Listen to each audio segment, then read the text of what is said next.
Perfect.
Too loud. How's that? Morning, everybody.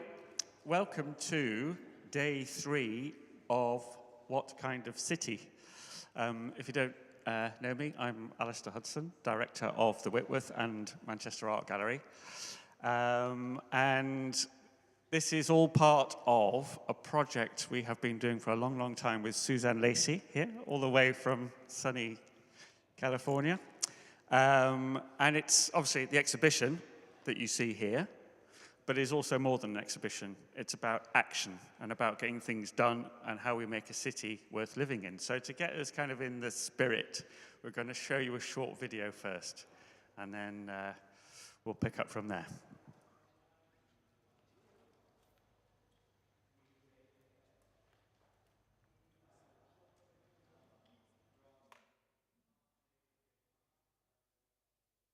In this form we call body, there resides God's light.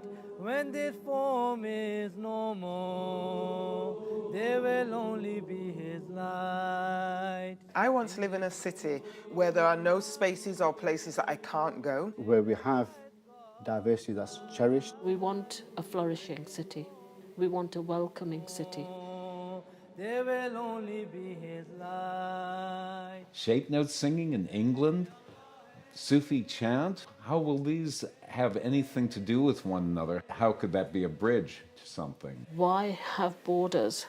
What does that do to people? How do we physically and practically appreciate difference? I would say all art is processed with people. The solid bits that get thrown off that process get turned into art that we see in art galleries on walls. Suzanne really taught me that the connection of social and art was the most potent force possible to uncork what the creative mind can do. It's a legacy not just in terms of the actual film, but that human connection of individuals' hearts and minds. I still hear the conversations come up at the local stables. It's existing in a museum space, but still exists in the space that it was made to. We're doing policy and research work, but expressing it through art. There's something about Suzanne that's just fundamentally open to listening to people. She really knows how to put other people forward and allow them to do what they do and give them that space and oxygen, but at the same time to put in the systems in place and to create timelines and pathways and structures that actually gets you to where you want to go.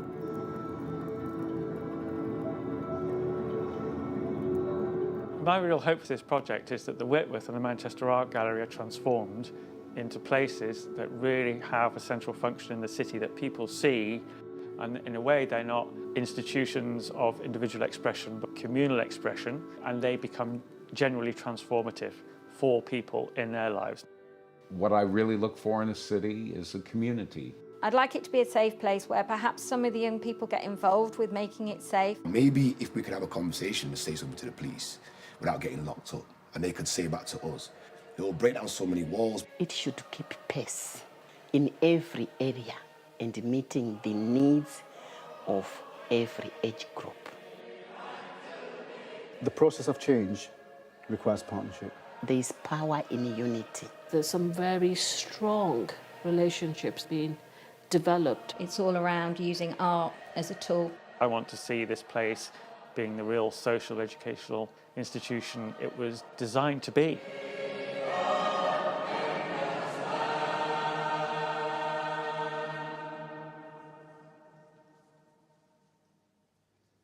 That's the general idea.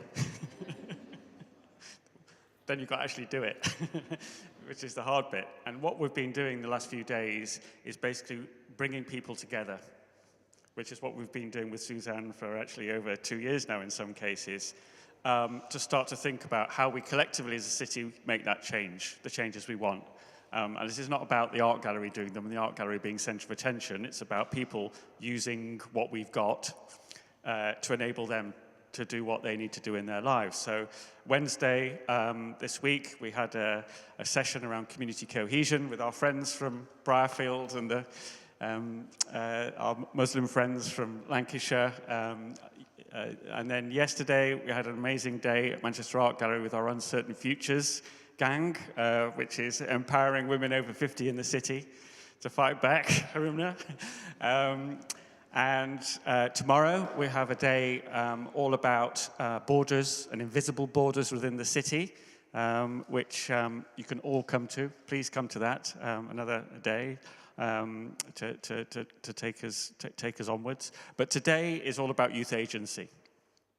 And the idea really is about using Suzanne's work as a springboard, as an inspiration, as a toolkit, if you like, to think about how we might change the future of young people's lives in Manchester. So on show here is Oakland Projects, a 10-year project that Suzanne did in the Bay Area, in San Francisco, and through the 1990s, which was really about giving young people in a very complex, difficult neighborhood a voice and giving them agency and power and working towards policy change.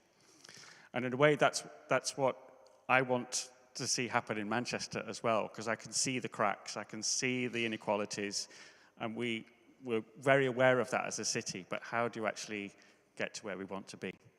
And I'm also, in my role, chair of something called MADE, which is essentially the Manchester Cultural Education Partnership, which was something that was set up pretty much at the beginning of lockdown, and all through the last 2 years or more, we've been working to connect schools, colleges, cultural institutions, galleries, museums, concert halls, theatres, etc., to create a better structure for young people to grow in the city. And the point is to do that creatively. That is the thing. For me, it's like anything that is done with more care and consideration, with more artfulness, with more creativity, is always better and more human and more effective. So today we're going to be looking at what steps can we make? What do you want your life to look like, your life pathway? How do you get out of the cycles you're stuck in, and how do you get somewhere else? So we're going to work this through the day. We've got a full day. Enjoy the gallery. Enjoy each other's company. Talk to the amazing people we've got here. Suzanne's here. We've got Eugene here who's going to pick up the baton again, and with Denise as well from the Whitworth. So I'm going to hand over to you now, I think, and then you can take us on into the day. I think I'm going to hand over to Suzanne now. Yeah, I just wanted to say very briefly that there were a couple of things that I want to expand upon that Alistair said. One, I didn't do this work. Be very, very clear. This work was done by scores of teachers, artist collaborators. You know, when you see dancing, it's by Kim Batiste and the Culture Shock Group.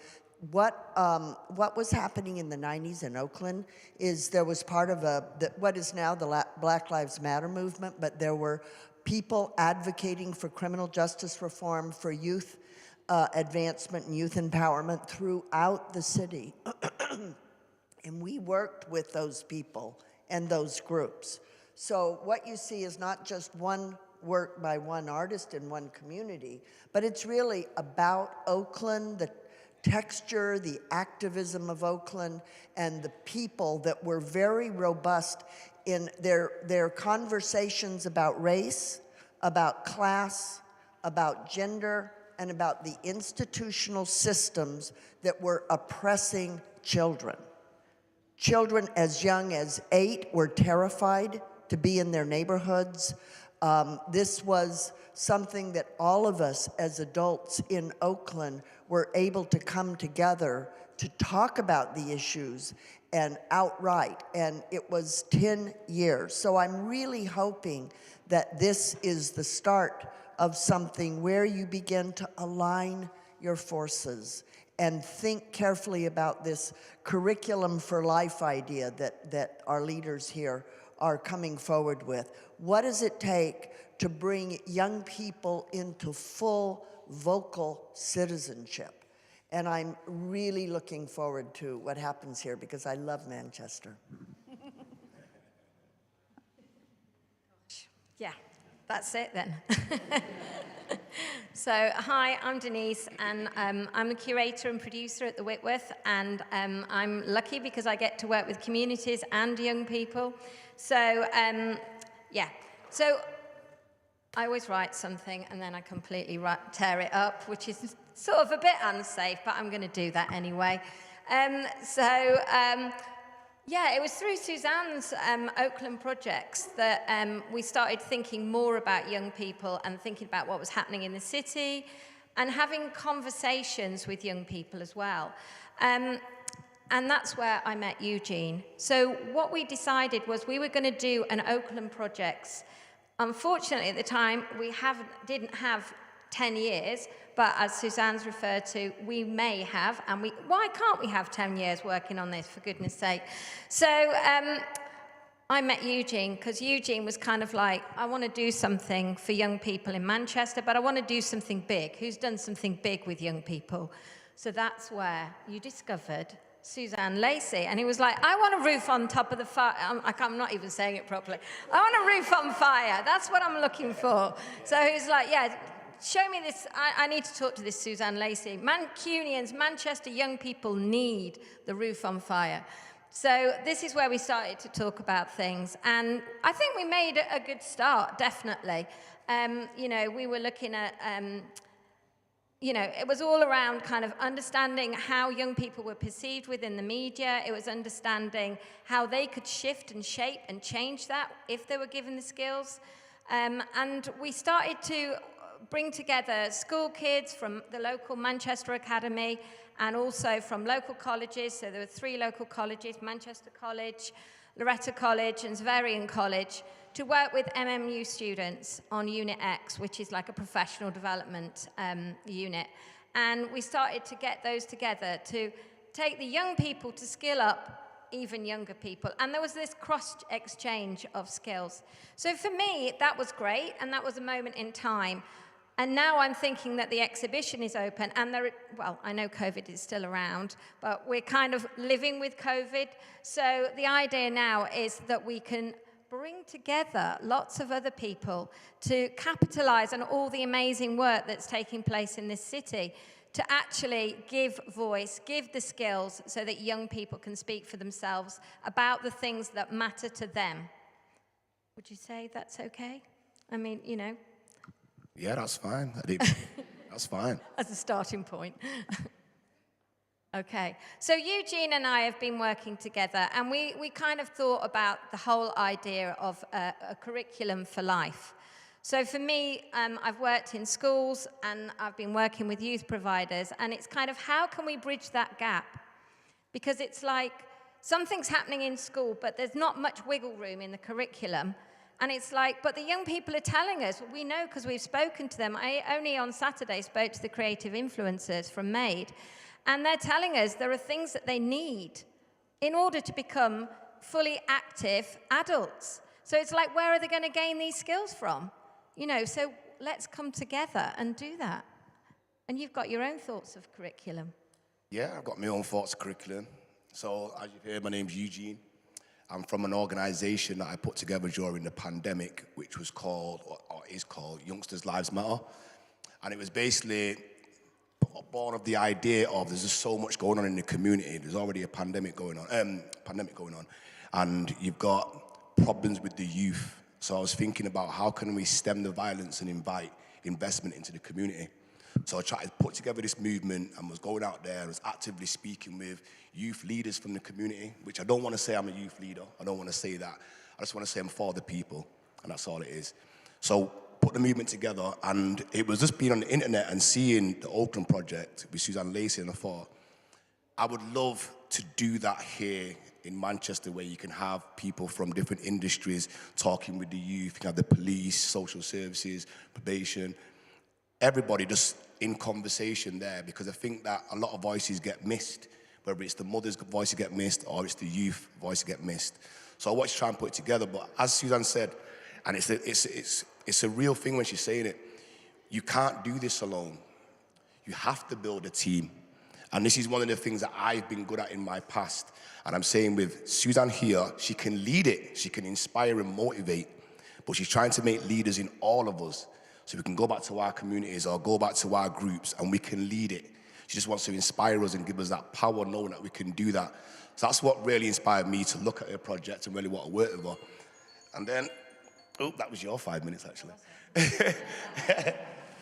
And then it was from that I springboarded. She put me in contact with the Whitworth Art Gallery, who were doing Project X at the time. Project X, which was just smaller, yeah. And that was more about giving cameras to the youth to go out there, take pictures of how they see the world. Like that. And I thought it was really interesting the way the phrase that, because it's one of them throwaway cameras, little small one, the old school one, a little square like I look through. And I thought it's really going to be challenging, just finding a picture that really sums up how you see the world. But that was the challenge within itself. And then you have to explain that away. And I thought, this is great because it's something for us to build on, which is why we're here today, to form an alliance with different groups from around the city where when you come under the roof of the Whitworth Art Gallery, we are together. Whether you want to be out there fighting so many wars, whatever, but when you come here, we're together, one page and one voice. And this is what we want to try to create here. So this is just the start. We want to be here in 100 years where the people that are going to be here at that point standing on our shoulders as we're standing on other people's shoulders today. So we need to really think about the answers that we're going to give because they can go to the top. That's how big it is. It's not what you can do for the gallery, it's what the gallery can do for you. Thank you. Thank you. So today we're going to hear from 7 speakers and we're going to have a format where we'll have 4 speakers in the morning, 4 in the afternoon. And the idea is that each speaker will speak for 11 minutes, and then there are 4 minutes to ask questions, all right? You have, because it's not just about us, you have sheets, which I'll just show you now. These are the clipboards, and whilst people are talking, so have a quick look there. You've got organisation, describe the organisation in 1 sentence, goals, what are they trying to do, anything you didn't understand, and which moment did you connect with most? So this isn't about writing an essay, this is just about writing down quick kind of ideas, and not everybody's going to get a chance to share them, but it is a really nice way of making sure that you've got that information and it's not going to go away, okay? So is that clear? 11 minutes, then 4 minutes, but you're going to take a few little notes. Then after that, when we've had everybody speak, you are then going to go into breakout groups. And that is where you're going to think about, out of the presentations, what do you want to take away and add to a curriculum. So let's focus first of all on the 11 minutes. And I'm really pleased that Lizzie Ransom, who is the Youth Voice Chair, and also you are, I believe, a drama teacher as well. Yes, definitely, head of drama. So if you would like to take the first presentation, that'd be amazing. Thank you. Okay, I will. Hello, my name is Lizzie Ransom, and I work with MAID. I'm also a teacher at Chawton High School. And I'm going to sort of, if we have the first slide, thank you. I'm going to carry on from what Alistair was saying and talk about what is MAID? What do we do? Well, who are we? There's a steering group, there are working groups, and an engagement network. Basically, the idea is we're on a mission to bring arts and culture to every young person in Manchester. And with that, there are several little strand of groups.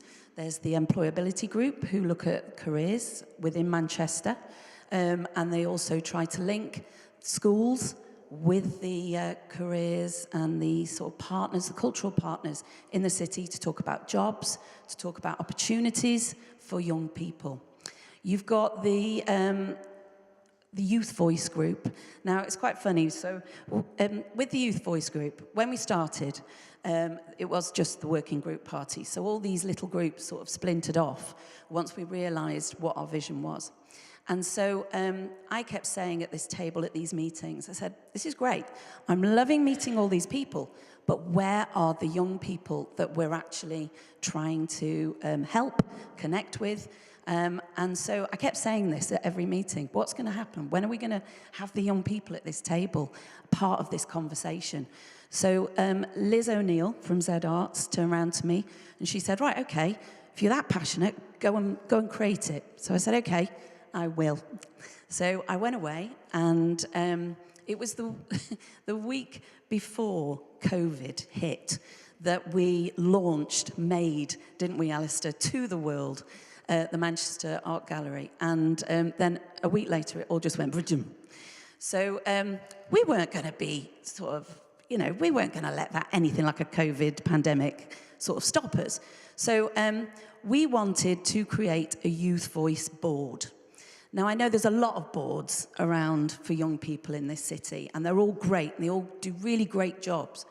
But we wanted one that was creative, that was led by young people for young people. We wanted them to have a voice. So this group started by a little call out, which I'm going to show you the video that we made in lockdown. We were very honoured that young people were allowed into these spaces that were closed. But through Made, through the network, the cultural partners opened their doors at a social distance, and we made this. So I'm going to just show you, if we can play the video, is that all right, the trailer? Just so you can see what we were asking. Now, would you like to make change and become a creative influencer? Every young person in Manchester has the right to come to an art gallery like this.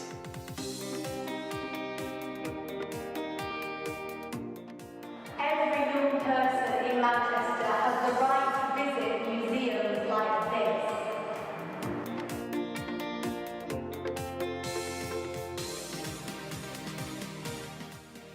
Not every young person in Manchester gets to go to a theatre like this.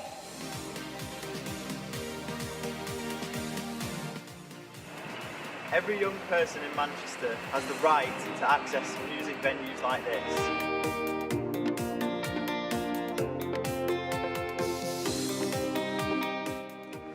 Every young person in Manchester has the right to access the city's libraries.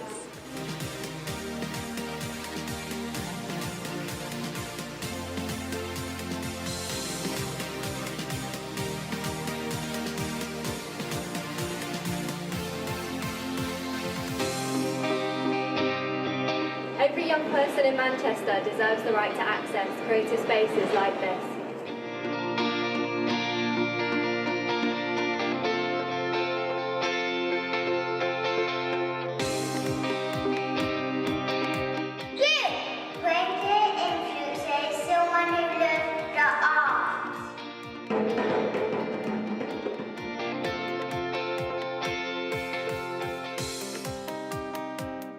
MSET brings together Manchester's schools with Manchester's art, cultural and music scene, enhancing your experience as a young person in Manchester. During the pandemic, arts and culture became vital to our health and well-being, and we would like to invite you to become a creative influencer on the MSET Youth Forum, giving you the power to influence how young people use our spaces. If you want to influence how young people are taught in the classroom, help organise events and have better access to jobs and opportunities in the creative industry, this is the opportunity for you. Come in a creative influencer. So that went out sort of mid-pandemic, and if I could have the second slide. Thank you.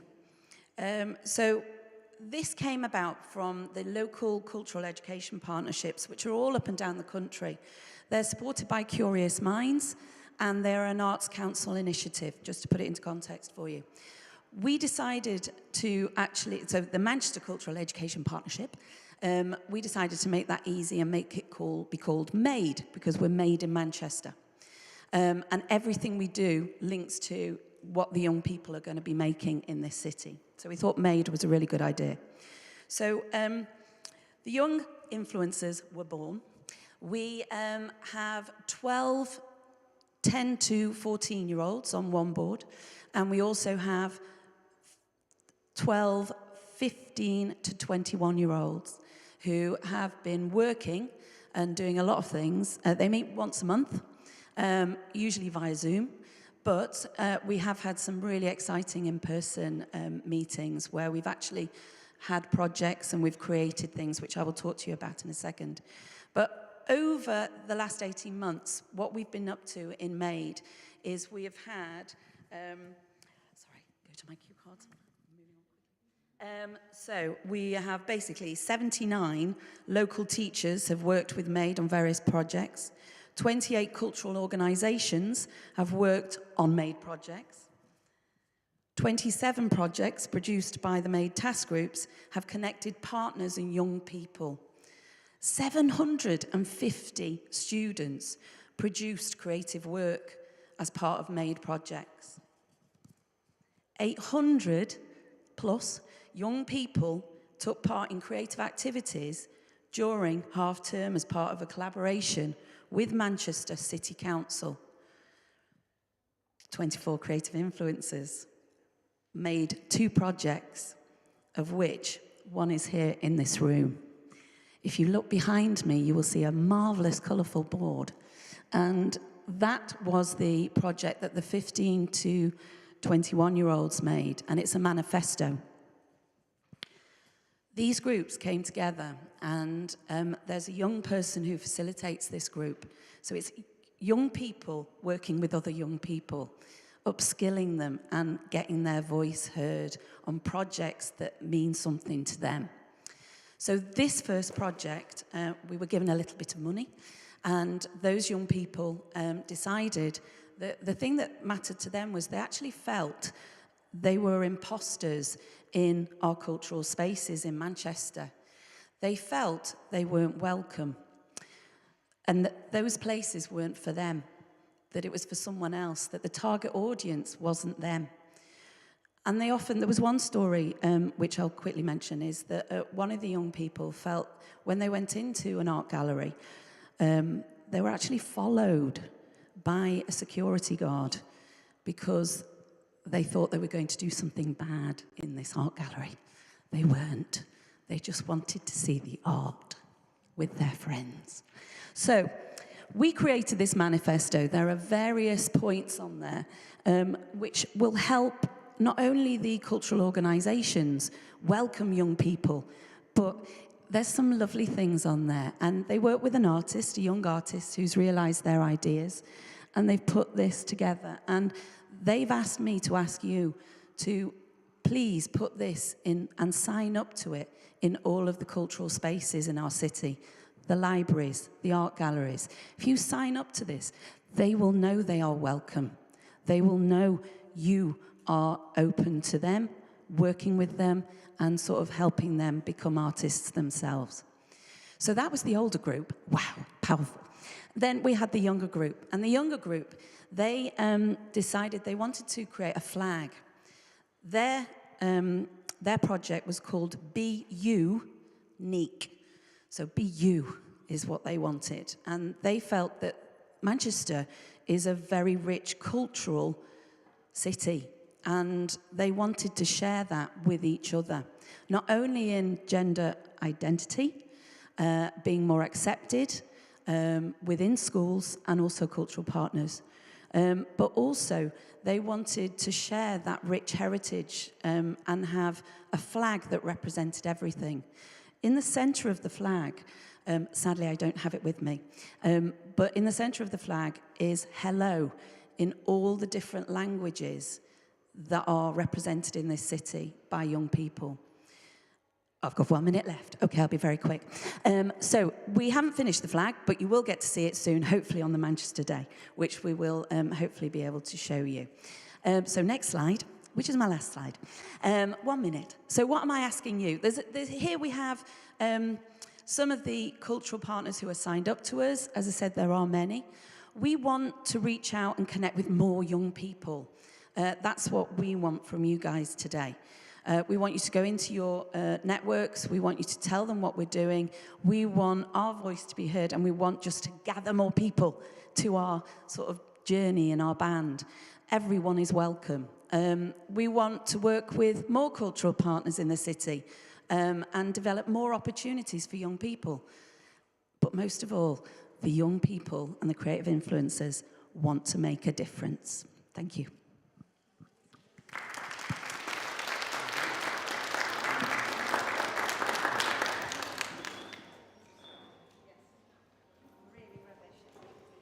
Did I do it on time? You're absolutely perfect. Thank you so much. That's brilliant. Okay. So, okay, guys, now we're going to lead to some questions from the floor. It's going to run for 4 minutes. So, obviously, you took your notes there when Lizzie was talking. So, if you've got anything to put forward, we'll get a microphone over to you. Please don't try and speak without a microphone. You will not get heard. So, any takers, please? Anybody there want to raise any questions there?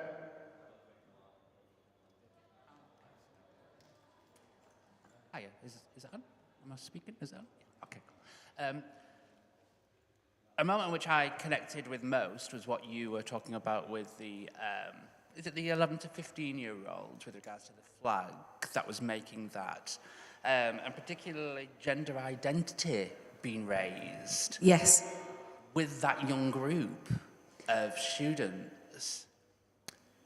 Could you talk a little bit more about how you are supporting them, perhaps, in that? Because I imagine that that's quite a complex situation, isn't it? Yes. For them to be navigating. Yeah, and they know each other. That helps. There is a sense of they feel safe in a space, in the forum, whether that's over Zoom or over, sort of the table in person. So they've got to know each other, and I think that does make a difference, to be able to sort of share those feelings, have those conversations. They've been invited to a lot of diverse experiences at Contact Theatre, where there is a lot for LGBT plus communities and other diverse groups. So they've experienced and been invited to and seen the world around them. But to be honest, it's there in them already. And it's just a case of lending a voice and a forum to that. Because they talk to their friends about, and there is education to a certain extent. It's not amazing. There is certain parts of the curriculum which challenges, but also allows freedom of expression of all different diverse groups in schools. And I think that's really important. But the earlier those conversations are, the more freeing it is for young people to express themselves, is what I've seen. Yes, we got anybody else?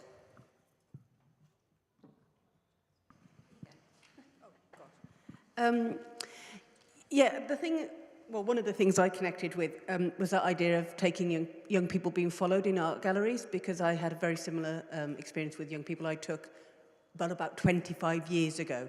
So that was a bit like, really? Is that still a thing? So this is not a question you can probably answer here, but in some ways, what can we do about that? If that's, there's been lots of lovely warm words from a lot of the cultural sector around being more inclusive, but obviously there are still barriers there, and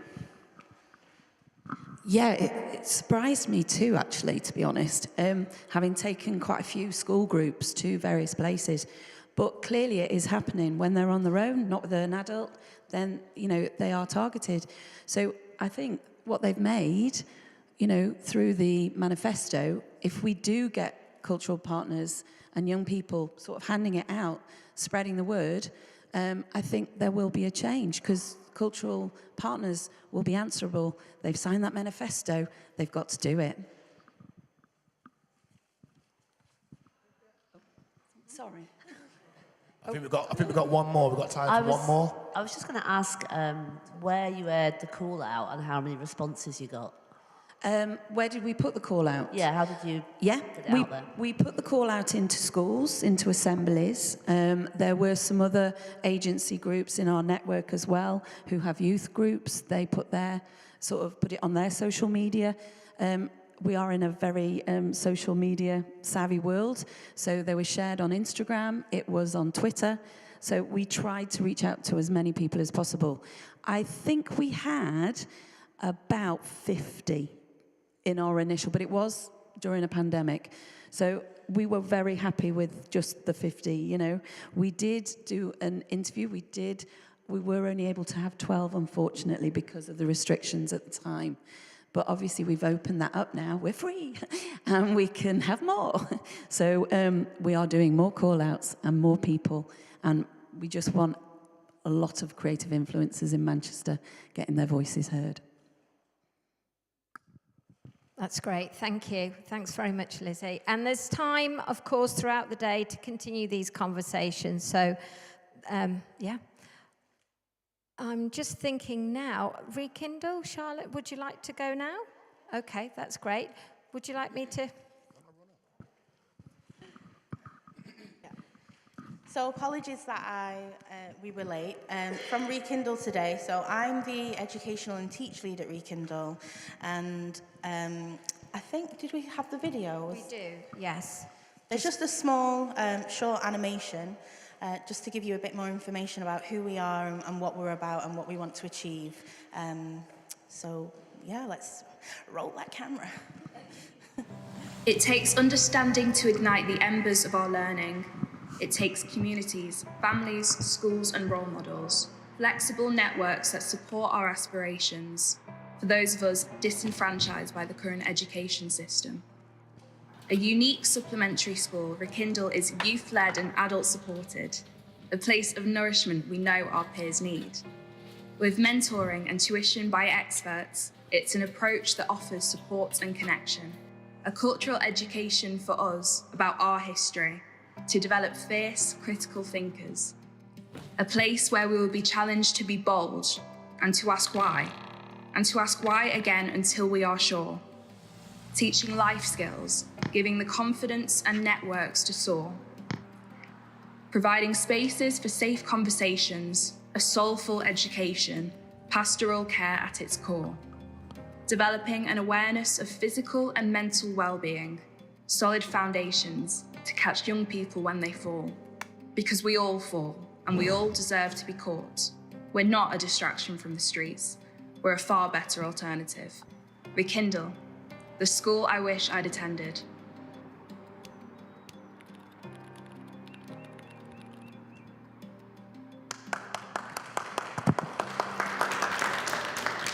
Thank you.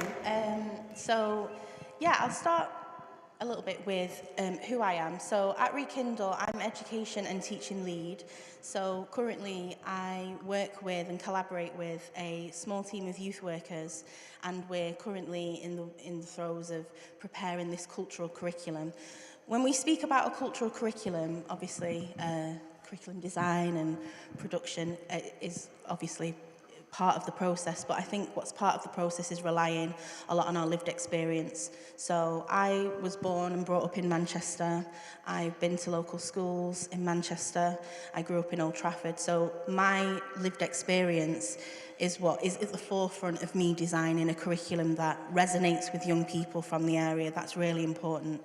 This service needs to, similar to what I didn't catch your name, but similar to what you said before about it's for young people, by young people.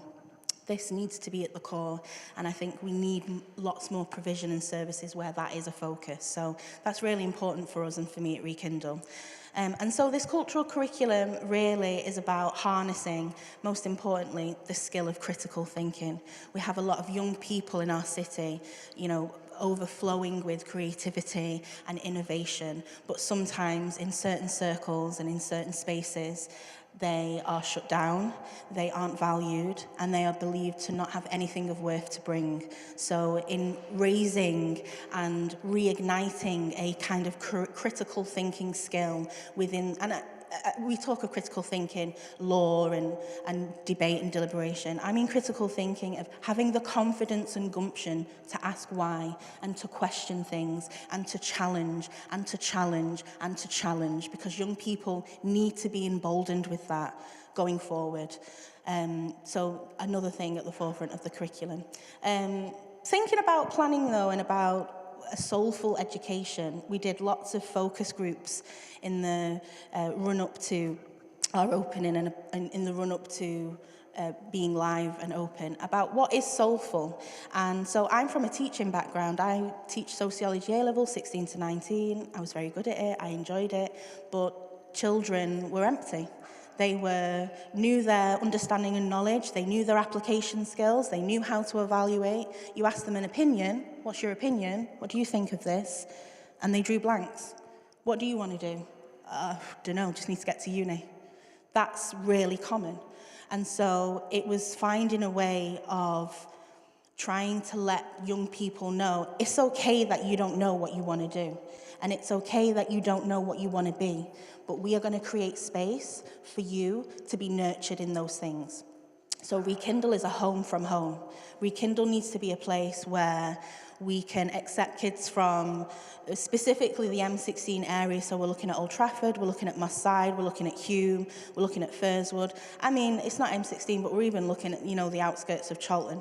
So we need young people to know that this is for them.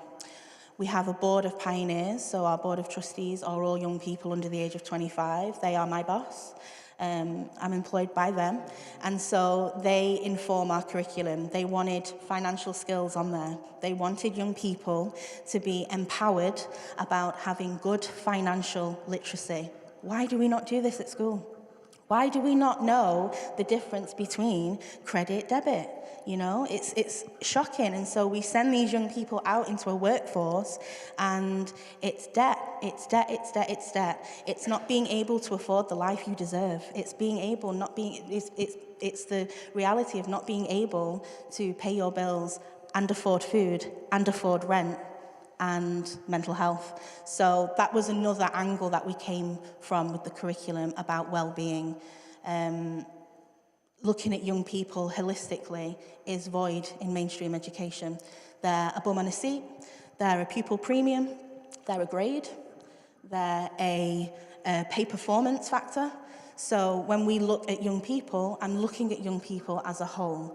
I want to know everything great and fantastic and what you want to be and what you bring, but I also want to know your shadows and your ugly bits, because I'm here for that.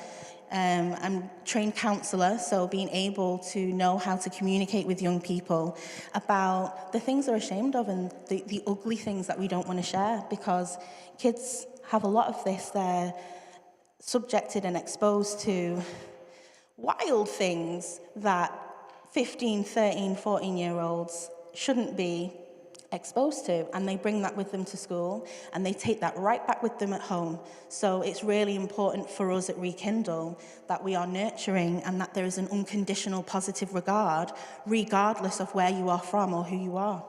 Open arms, it's an open arm policy. So that's really important to enshrine true congruence, true unconditional positive regard, empathy, compassion. These things aren't taught in mainstream education either. Enter Rekindle. It's really important for us that we show compassion, and so we reflect compassion, and so they know that being mad or sad is part of the human experience. And there's space for that. There's not a lot of space to be sad. There's not a lot of space for grief. There's not a lot of space for any of that, not just in education, in the workplace. COVID taught us that. COVID taught us there's not space for that. So at Rekindle, we want to create space. I want to be part of creating that space and maintaining a space. You mentioned as well, I'm sorry, what is your name? Lizzie. I was listening to Lizzie and you mentioned, am I good on time? Am I okay on time? Okay, I'll be really quick, I'll wrap it up. So Lizzie mentioned about gender expression. So also my personal priority is that we have kids that represent the area. And I know that a lot of cultural organisations will say, yeah, we're for the area. I want to see every type of kid in this school. We need help with our referrals, and we need to get the word out, because taken from one corner of the community, taken from one cultural background, taken from one social class is not enough. They all need to be together. And they're stratified in mainstream. They're stratified in mainstream education. If it's not through ability, it's through background. If it's not through background, it's through you're on free school meals or not. So for us, speaking of free school meals, we offer meals at Rekindle, free, organic, home-cooked meals, every child, no questions asked. So when we talk about nurturing and we talk about unconditional positive regard, and when we talk about young people, sorry for the social workers in the room, we talk about love and being soulful, that means that we make sure they leave us healthy and happy. And that means what goes in their brains, what goes in their soul, what goes in their bellies. But yes, Lizzie was mentioning about gender identity before, so about kids that come from the area. I know that today we've got some fantastic organisations that focus on creativity, that focus on maybe dealing with trauma and violence, but at Rekindle, it's a job and it's a massive feat. We want to deal with all of that, and we want to reach out and work with all of the organisations that are committed to challenging those issues, because, you know, growing up from the sticks, you see adults make it, and you're like, you know, schools are stretching out, and there's a real push to make links with other educational institutions and universities. But what if you just want a happy life? What if you just want to be happy? You just want to pay your bills, have a family, enjoy your friends, and be authentically who you are without having to pay for it, you know? We're really about that at Rekindle. So it's hard work, and the curriculum is, at the moment, the bane of my life, but it's got to be done, and I won't stop until I feel that everything I've just spoke about is reflected and is visible, and that can be then enacted with the fantastic team that we have at Rekindle. So the things we need: funders, we need you not to be scared of young people. Young people are not risky. Young people are not a, you know, thing to be unsure about. We want those pots of money, and we need them now. So please trust in our organisations that young people are worth investing in. We need to invest in young people. We also need Manchester to support us. We need Manchester to get the word out. We need Manchester not to be scared that we are something to shout about and rave about. Get us in your schools. We're doing a good job already, but we need the support. And finally, we need to make sure that people know who we are. So we're a really small group of us. There's about 10 or 11 of us. We're still working at Rekindle and working other jobs as well. So we make the team work, and we're doing a great job, but we can't do it on our own. We need referrals. We need self-nominations. We're taking from teachers, social workers, youth workers, parents. So I will be in Asda every weekend in the run-up to our opening with my leaflets, because we need to get the community to know that Rekindle is theirs. It's not mine, it's not yours, it's theirs, it's ours. Yeah, Rekindle.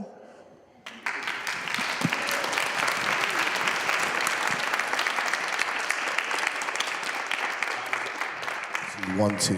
That was amazing. That was amazing. Very spirited speech there from Charlotte. Thank you.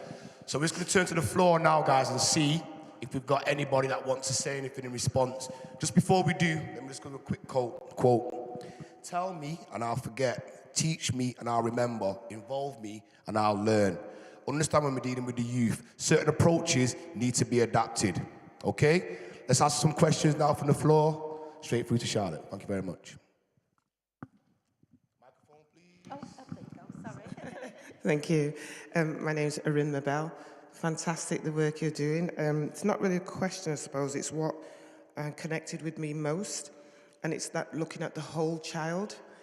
And yes, I think school's great, education systems are great, but for me, what I've always said is our educational systems, school, college, uni, whatever, they give our children the technical ability to pass exams. When it comes to life skills, they don't give us the life skills. That is what they get from their communities, their families, their peers, and we need to recognize that more and more, but it is then often left to organizations like yourself that unfortunately, it's a good thing, so don't get me wrong when I say unfortunately, but operate outside of, you know, your 9 till 3 or whatever. But I think it's so important for us to actually recognize the fact that our young people these days, even when I was young, but more so these days, they need life skills. So, you know, things like you were talking about, the finances and things like, but there's lots of other things. They need life skills, and we need to recognize the fact that they need life skills. And it's we in their lives that teach them those life skills. I just want to, what's your name, sorry? I just want to touch on what Arinma said as well. Talking about, school and education teach us technical abilities and then everything else is left outside. We have to remember the communities that we're based in, the communities we belong to. There's a generational trauma of not knowing and not having access to and being prevented from certain services and provisions. And when you only have what you can put together and you're raising children in these environments, you're raising children in these environments, even the parents don't have the skills and the tools. We're here for the parents as well. We're here for the carers. We're here for the siblings, the grandmas, the granddads, the aunties, the fictive kin that step in when parents are no longer around. We are parents. So I just wanted to touch on what you said. I completely agree. Hi. Need a microphone at the back there. Yeah, sorry. Yeah, I just wanted to talk about, in terms of what I connected with, I think overall, I listed loads of things, and at the end of it, I just put all of it and just circled that, because I just thought, as somebody myself who is from a council estate on M16 and seeing all of the things that go on, and for all the young people and the difficulties they face, especially within education, my older brother, different things that he's faced as himself, and I think the whole thing the whole thing just in general was just amazing, and especially the we all fall and we all deserve to be caught, because I think especially people from our areas, we don't get that chance. We never do. We don't get the chance to even fall to begin with, to be honest, sometimes. But my question is, obviously it's going to be difficult because it's a smaller project right at the moment, but how many children you and young people you work with, and how many families you can work with at this point? Thank you, that's a really good question. I think when I say a small project, I mean at the moment, the human power is pretty small and concentrated, but we do have, national and international interest. We just need help getting it off the ground. In regards to your specific question, at the moment we're aiming for, because it's the middle of the term, it's Easter, we want to have 30 kids in by the end of April, and we're halfway there. So we've still got our work cut out, but thankfully the sun has come out, so our outreach can really gear up now that the sun is here. I think going forward, at the moment we're aiming for year 7s and 8s, and it's important to aim for the year 7s and 8s because ultimately we want them to grow with us in Rekindle. So we could go out and recruit a load of 15 and 16-year-old year 10s and 11s, but for Rekindle and for them, that might not be the best thing. So if we can grab them while they're young, and they can grow with us and we can grow with them, there's much more of a sustained presence of us with them in their life. So hopefully that, answers a little bit of your question. M16 brat brat. Tariq, did you want to say something over there? Hi guys, my name is Kofo Kego. I run an organization known as Reboot. I started about 12 years ago when I moved to Manchester, and I noticed some gaps within working with young people from the Black community. So I wanted to be the change I wanted to see. So I started an organization. I wasn't even aware there were founders. I was using my own money just to get young people from the community to be able to have a vision for the future. So at Reboot, we focus on 3 things, which is personal development, leadership, presentation, and all that. Professional development, we help them to upskill the skills they don't get from universities or colleges. We give it to them by bringing professionals who have had connections with or in different industries, from the banking, investment banking, media, back to the community to mentor these young people. And the third one we've just introduced this year is mental development, because we discovered a lot of young people have some issues they've struggled with, maybe from their parents, or maybe you have young people from Black communities who have gone through issues with the home office or immigration, and there's kind of mental trauma that has been transferred to them over the years. So that's what we're doing right now also.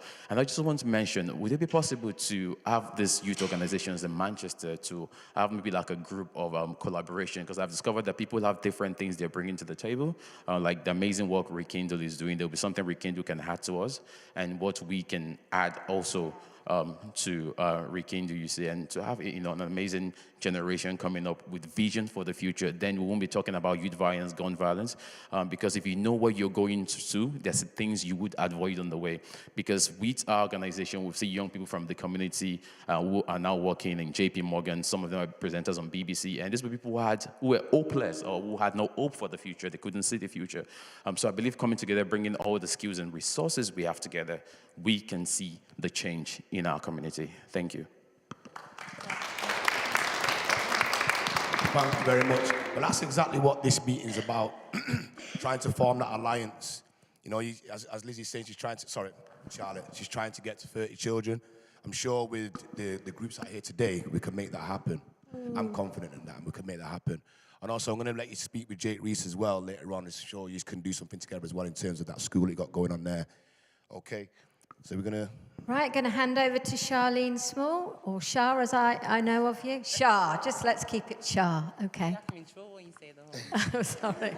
So Shah's from Manchester's Got Youth, Talent Youth, Manchester MGTY.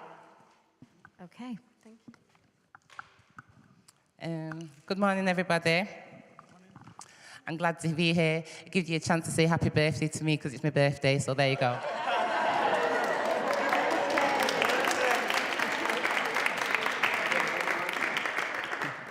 That weren't good enough. Can I hear it again? Happy birthday, Shah. Thank you. Right, so I'm finally legal. Right, so basically, my name's Shah, for those who don't know. Everyone gets it mixed up, even me, because we've changed our name from so much. We did start off YM16 because I've been a volunteer youth worker for many years, and I started off at Hideaway, and I met a lot of the youth through there. However, I actually live in Ancoats Garden, and I feel like in that area, I want to come here. She's one of the ladies that inspire me as well. She doesn't know, but she does inspire me because I met her along with my journeys. However, basically what it is, I live in Ancoats and I found that nothing is down there.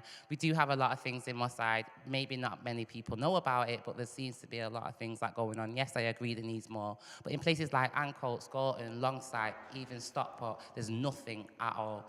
And I found out through doing this on the lot, I started, like I said, I was volunteer youth worker, but I was actually a qualified beautician and I had a shop and so forth. But through the lockdown, as you know, businesses closed and there was nothing, we couldn't be in. I still kept in contact with the youth and there was nothing going on really. Most of the places were locked down on furlough or so forth. So I started something. Oh, I'm so sorry. Will you turn your phone off in meetings, please? So then, I'm only joking. So then basically, we started in the lockdown online and I started doing talent shows online, and it was lots of little things that the youth were doing because they were filming themselves doing little tricks and dancing and rapping and singing and so forth. So it started off thinking I'd only have about 10 or 15 youth. Oh my God, well, everybody, I swear. By the end of it, I had about 30 people in this con show. So it was that kept him occupied. But once you do this, what happens is you start talking to them. It's not just a case of they send you a video. They start actually having a conversation. You hear what their mindset's like. And their mindsets, it's actually, I felt like, honestly, I'm talking to adults, they're actually not as backwards as people think. It isn't a case of sitting in the room and you're telling them. They can actually tell you a lot of things. Social media has switched the game. I'm telling you, social media, they are learning everything. Things I didn't think they know. Things I'm like, I used to turn off in front of my son. He knows all that backwards. Do you know what I mean? So it's like learning a lot of things, but so it's like you can't hide it from them. It's there. They're learning it everywhere, and you have to know how, basically advise them how to deal with it. And that's what I found in my life. I work with a lot of youth workers, and most of the youth workers that's different, which Eugene will agree, even the Kemi I think will agree with me. One thing about us three that's different, we were bad people. We weren't good people. We didn't listen to nobody. We didn't play. I don't know properly, but. And that's one thing in youth work that I'm going to be honest, it's good to have a balance because there's youth workers that went to college, did the right things, went to college, got your qualifications, that's good, and you can tell us, the right things to do. However, to speak to someone that's made the wrong decisions, hasn't got the balance at home, maybe their mum's stressed as well and can't teach them how to do things, but someone's telling them, oh, you can be a model because you're so tall, but no one's telling you how to be a model, so you walk down the street looking good, and then next minute, you end up getting attracted by a man that's got loads loads of money, and you think, well, maybe he can help me do modelling, but he sells drugs. But next minute, you're in a church. That's my life. That's just one story. And there's many other stories. The men got involved. It's all about it. So we can do, I've noticed that there's a lot of classes that are run in the community, a lot of classrooms, but I'm telling you now, you could not get me to a classroom, no matter how good you say that classroom. I've been in school all day. I'm not interested, man. I'm out here, especially with the sun, I'm out here. So basically, so I kind of try, and when I go to youth groups, it's a lot of the good ones, honestly. It's a lot of the ones that go church, this and that, and the mum say, you go into the youth group. It's not the bad ones that we need to make the change in. It's we're trying to get them ones. So we have to incorporate them a different way. So it is a lot through music, isn't it? A lot through music and dance and entertainment. Or with Akemi she does amazing. I didn't even know Akemi until when I started learning. I heard 84 Youth. I didn't really know what they did, and then I started going to some of her functions she's done in town, and she's amazing. She does loads. She doesn't have to tell you, but she does loads of stuff. And Kaisos is another one. They do loads of stuff. There's a few groups everywhere that do a lot of stuff in the community that bring in these younger youth. And it's like things like, there's a lot of shows like Backchat London. I don't know if you've heard about that. It's a group of boys and girls, and they put a scenario in the room. And then you've got to try and work it out, like, so my baby mother's pregnant, yeah, but what I check her next year, what do I do? And things like that, little mad things. But then we've got other things, but then we've got real ones, other ones which it might be, and these are real storylines where there's two guys that were we're best friends. One decided to be in the gang, and the other one went the good route and went to college, but they were still friends. One day, years later, there must have been about 20, it's the birthday, they've gone out, there's been an interaction, the bad one has seen his rivals, it's been kicked off, someone's died, and everyone's run off except the good one. He's thinking, well, I weren't involved, so I'll be all right. But the police have actually arrested him now. And now they're saying, either you tell me who your friend was, or you're going to do 25 years for this. And I had a room of 20 youth. And do you know all 20 youth turned around and said they would take the 25 years? Not one said they would tell the truth and say.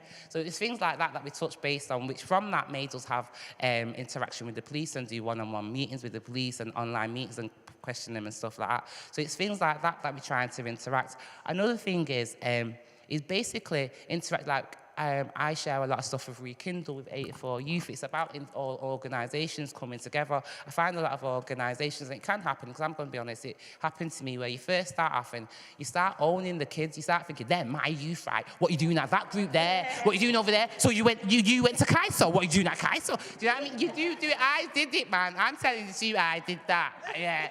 And then afterwards, you start thinking, wait a minute, Shah, you don't own them, you don't do this. Do you know what I mean?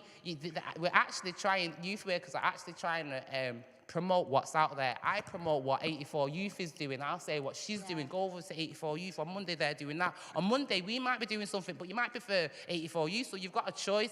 So as organisations, we've got to interact more. As adults, we've got to stop pretending that we know it all and we're better. And if you're really going to talk to a youth, they can look right through you. So don't go in there thinking you're Miss Perfect, because she can look right through you and you think, what? Shut up, I know you've got about 2 men at home. Don't chat. Do you know what I mean? Stuff like that. No, you've got to be real, honestly. I'm not saying don't have your privacy. Obviously, you have your privacy, but I actually speak to youth and I tell them about my problems in stuff. Like I might say, I went to a meeting today and this didn't happen. I'm real. Or my friend did my head in. I'm real. I actually just give them reality of things that I went through even growing up. The jealousy I had with other girls. I used to be so jealous of other women. She didn't have to do a problem. She just has to walk past me looking nice and think, ew, so she thinks it's a catwalk out here. Now look at me trying my best to look good. Do you know what I mean? But then we talk about things like that and just embracing, empowering women. I do this with the older women. So like at International Women's Day, we all named women that inspire us in the community. Not famous people, people that we know living down the road. So there's people like Akemi, I don't think she knows her name was on there. I but I put a name on the balloon. There's people out there that put names on the balloons and let them, it's just to inspire them. A lot of these women now, what's happened is contacted me, and now we formed a group to do things and talk. Book clubs, we're starting to bring in books again. We've got a lot of books, but it's books from the community. Books that there's a lot of authors in the community that I didn't even know they were there, and they're writing books and they're talking, and them books are actually real to home because they relate to us because they're from where we're coming from. So I'm trying to get them, and what's good about them, I suppose it's Eugene, that's the author. I can bring Eugene, he can actually read a chapter from that book. There's a book called Gang Wars. I don't know if Eugene's in it, but as part of my life is in there. Yeah, Peter Walsh, part of my life's in there. My ex is in there. So I'm coming from something that I don't know what these youth are going through, but I can have an understanding of what they're going through. And we have to face our own selves, because I look on social medias, and us as adults, we don't post great. Do you know what I mean? So we have to look at our own selves. So we have to point the finger as well as understand what, you know what I mean, both ways. So that's where I'm coming from. If you look on my Instagram page at MGT Youth, there's a lot I'm doing. I did a roller skating event on Sunday, and that broke down barriers. Because I'm online as well, whether we're offline, online, we can always be active. You don't have to be in the area to work with us. You can be online and still be involved in a lot of stuff. But we did a roller skating, and we got youth from Moss Side, Longside, Stockport, Moston, youth that wouldn't really mix together, and that broke down postcodes. So now there's youth that are now speaking together that probably may have had a beef at what time, but they're actually talking now, and that's broke down postcodes. And now the other day, they went Nando's, Moston and Moss Side, and Longside went Nando's. That wouldn't have happened a few weeks ago. So it's things like this that I'm incorporating. But take a look at my page and just see what I'm doing. I'm doing a skydive. I'm raising money for, I'm jumping 15,000 feet out of the plane. Doing this. No, Eugene, I put your name down. Yeah, his name's down. 20th of July, I'm doing this, and that's because that's the lady, my grandma was passed, we buried her on that day, and she inspired me because she did community and charity and stuff, so I'm following her steps. So I'm doing it in that day, and this is to represent the people we've lost in our own group through knife crime and gun crime, which is Morsley, Junior, and Cherry, and the mothers that have struggled through and have suffered through sickness and stress. And my friend died of cancer because she was so stressed through the lockdown. They ended up getting cancer and she passed away. So I'm doing this for all them. So please look out for that and sponsor, be generous with us. And that's it. In education, I don't...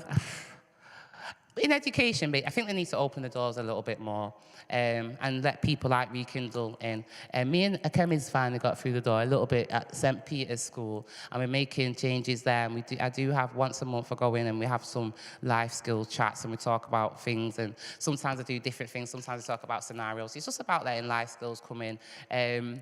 When it comes to Black Lives Matter and stuff, I think we need to...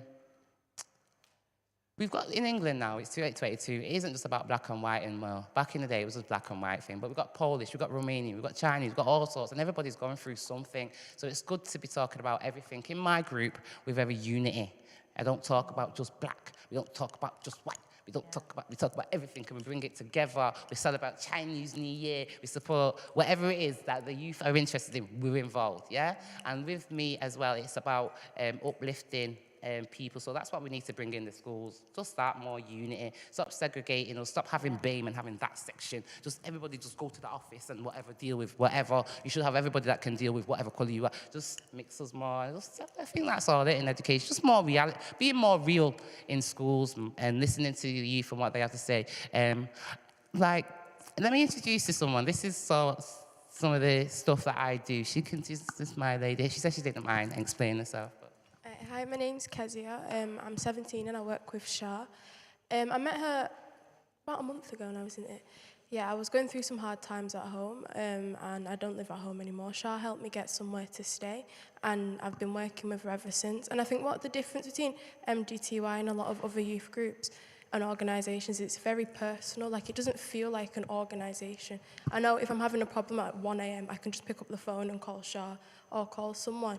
Like, it's a very one-on-one type of interaction. Like, it is really helpful. It doesn't feel like a business type of thing. It's something you're actually into. And also, I think as well, it's not just seriousness. It is serious, but like, it's stuff youth are generally interested in. Like, we're not just what do you call it, like, obviously we're all young, we want to have fun, we want to go out, but you don't want to mix in like the wrong places. So they have things that you do, events that you do that are good for you, but you're still having fun. So I can say I'm going out on Friday, but I'm not doing anything wrong because I'm with MGTY, and I know that, okay, I'm going to have fun tonight, but nothing bad's going to happen. I'm not going to being like with drugs or alcohol, making bad decisions. So yeah, that's what I like MGTY.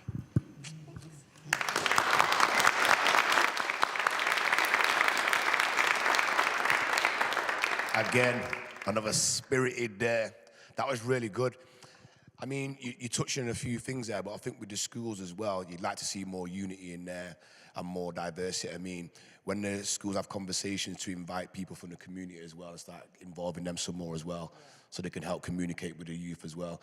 Even the young lady here, well presented, just the way you speak, well presented then. And these are some of the things that I missed. Everyone thinks that the younger generation predominantly are all like this. Do you know what I mean? But he's a very smart. Sometimes we give you a little bit too much credit by thinking he's adults. And we try to treat like adults, so that's why we get it wrong. Yeah. Where sometimes I think for the adults, we need to kind of go down to your mindset a little bit, because we've been to where you are before, where you haven't been where we are. So we can't ask you to be an adult at some points. These are some of the things that we're trying to like pick through and see how we can sort out an approach for the youth. So any questions here for Shara and the team there? Go into last little 4 minutes. Don't all start shouting at once, guys. Don't shout at once. Hello. That was amazing, by the way. Really, really amazing. Just like Rekindle, I wanted to invite you. We do sober events. I know you talked about the youth going to events where it's all the music from clubs, but it's health and wellness, families, kids, and it's also incorporating holistics as well, which I think holistics is so important for the youth, is the emotion and learning how to heal themselves, you know. And that's the empowerment and having them, and learning them skills into emotion and how to channel, express, heal, and like you talked about the ancestral trauma and the shadow work, you know, which is deep, important. But I love what you're saying about how you're making it fun as well. So I just wanted to invite you both to some of our festivals. We do family festivals, events, retreats. And these are both very welcome to come through. And your name is, sir? And my name is Jake, and the event that we run is called Illuminate. We've done a few sound baths here. Denise invited us in. Thank you for inviting us today. And it's all free for the children. So yeah, you're very welcome. So I'd just like to invite you, and Lizzie as well. So thank you all. Not more of a question, more of a share. No, that's nice. No, it's nice what you said about the holistics, because I was just saying, I just introduced, my youth are already into it, but I've just introduced her into meditating, because I've been saying it's not a spiritual thing, it's just exercise for the brain to let your brain go and don't. So we start, she hasn't done it properly yet, but it's funny because you see these bad guys, like, you know, them ones that just walk with a limp, and you see them like, nah, this is all right, you know, Sha. But I swear they come out and when they, at first obviously it's a joke thing, but when they're really doing it and they sat there and they're just like, and I'll do things like I'll just tap something and I'll say, just listen to this. And I'll do that. And we started off with 10 minutes and then we've gone on for like 20 minutes. They've actually sat there seriously like that and just done it. And they've come out and gone, wow, I feel like I went Jamaican, you know, wow. And sometimes, even in the book club, sometimes they've cried afterwards. I always have a joke where they say, yo, Sha, don't tell nobody, you know what I mean? But it's really good because they actually, after a bit, they loosen the pride thing goes a little bit. And that pride thing, even we have it as adults, that pride thing, once you let that go, life's amazing, you know. It really is. Denise, you want to say anything?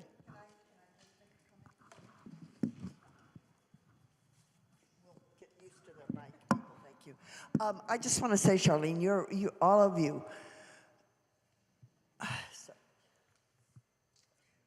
all of you are real examples of what it really takes to work with kids, because you have to be there for them all the time. They don't need all these programs that we're doing. They need adults in their lives supporting them and admiring them and appreciating them. So I'm sorry to be emotional, but you guys are fabulous. It's so true.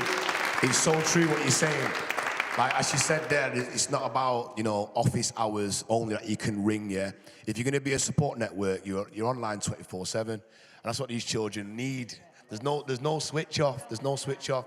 This is why ladies like Shara and Kemia, they need the help. They need the support. They can't be a one-man army like that, or a one-woman army. They can't be, they need the support. And it's just little things, like if you're cooking all the food at home and you've got leftovers, find out if somebody up the road wants food. I have never got leftover food. My food gets shared all over to youth or my neighbours or something. I don't throw away food. I will advertise, oh, who's not cooking? I got this, cooking it. Things like that. just look after your neighbour. That's what it just takes. You know, if everybody just did one volunteer day, just one, even a few hours of one day, you're going to make me cry, lady. One day, yeah? Just once a month, this world would be different. It's like, well, I know why, you know, I always get in trouble for passion. I know how she's feeling it because, like, I didn't know why I used to have breakdowns and stuff when I was little, to the point I had a really bad mental health lock-off for a few years, and it was really bad. And then I had to, I never understood it. I didn't get it. And you know what it is? It's just things in the world that was stressing me out. And it sounds crazy, but it does. You know, even that person who's pushing past you being rude can stress you out and it's just constant horrible things that happen that can make a person really crazy. Do you know what I mean? Make you feel thing. The other thing, Charlene, is I think for me it's not the stress, it's seeing the open hearts that you have toward young people that is so critical, and we so close that off in our society. So I'm moved by your work. You know, all of your work. You're pretty amazing.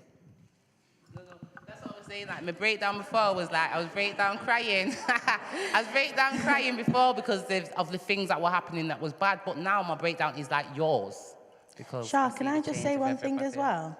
You mentioned before about how you're quite open sharing your own personal life with the young people. And I think one thing as a community that we really need to try and break down, and you're doing a great job already of doing that, is this fallacy of adults are perfect and have their shit together. This fallacy around, you know, this myth that, oh yeah, it's all peachy and I know what I'm doing and I'm prepared for this. I ain't prepared for shit. You know, I'm not prepared for anything. Sometimes I'm winging it. And I need my young people to see me wing it. And I need my young people to see me fail. And I need my young people, I say mine. I see our young people. I need them to see that, yeah, you know, relationship breakdowns, grief, losing people, friendship breakups, hello. So that really resonated with me. As a youth worker, yeah, as a teacher, I was always being reprimanded for that. I was telling them too much. I was sharing with them too much. But at the end of the day, the young people helped me get through things like grief and poverty and disability and hate. So that is important. You need to know how to deal with, when you break up with your friend and you're something, you tell your mum, your mum would say, just ignore him. And even as adults, you can't. So you have to kind of say, what happened? And I will sit down with my son or with my friend and say, nah, man, you should have shut your mouth, Red. You was wrong, right? Because she did. And we'll get down. We'll actually get into it. Or I think, oh, do you know what? Yeah, this is what you need to go in and say, sorry, you know, because whatever. But talk to them like you would with your friend. And Denise might phone and say, well, I think Eugene does this and that. Yeah, I agree. And I'm joking. I'm only joking. But really, seriously, like on a friend level, you know, like a friend will phone you, go on.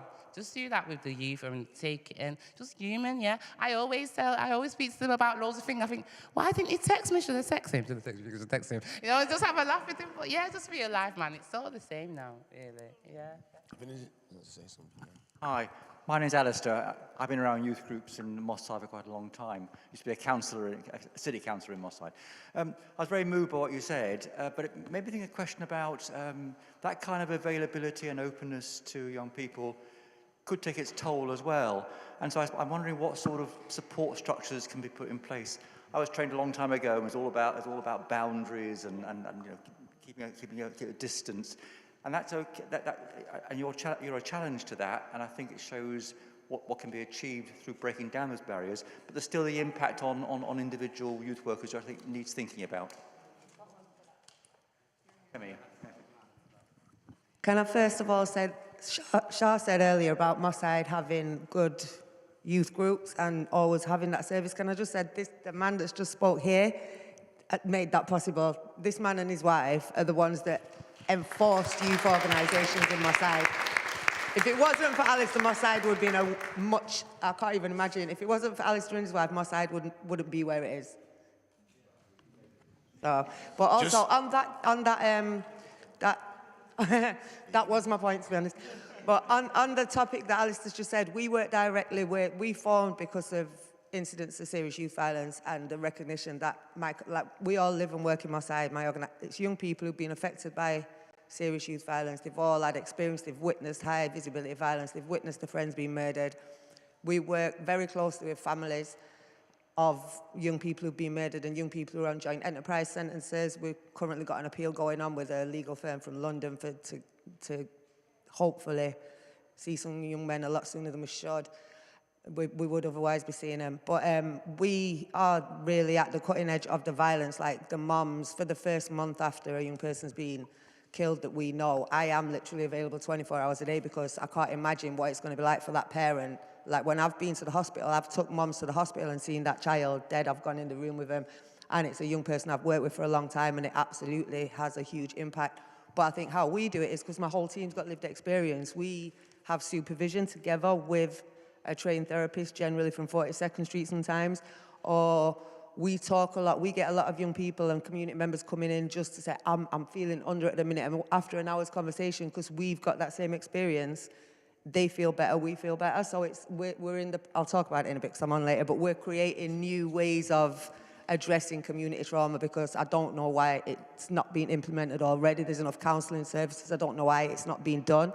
So we're on a mission to do that. Just to wrap that up there, as you can see, these people go above and beyond.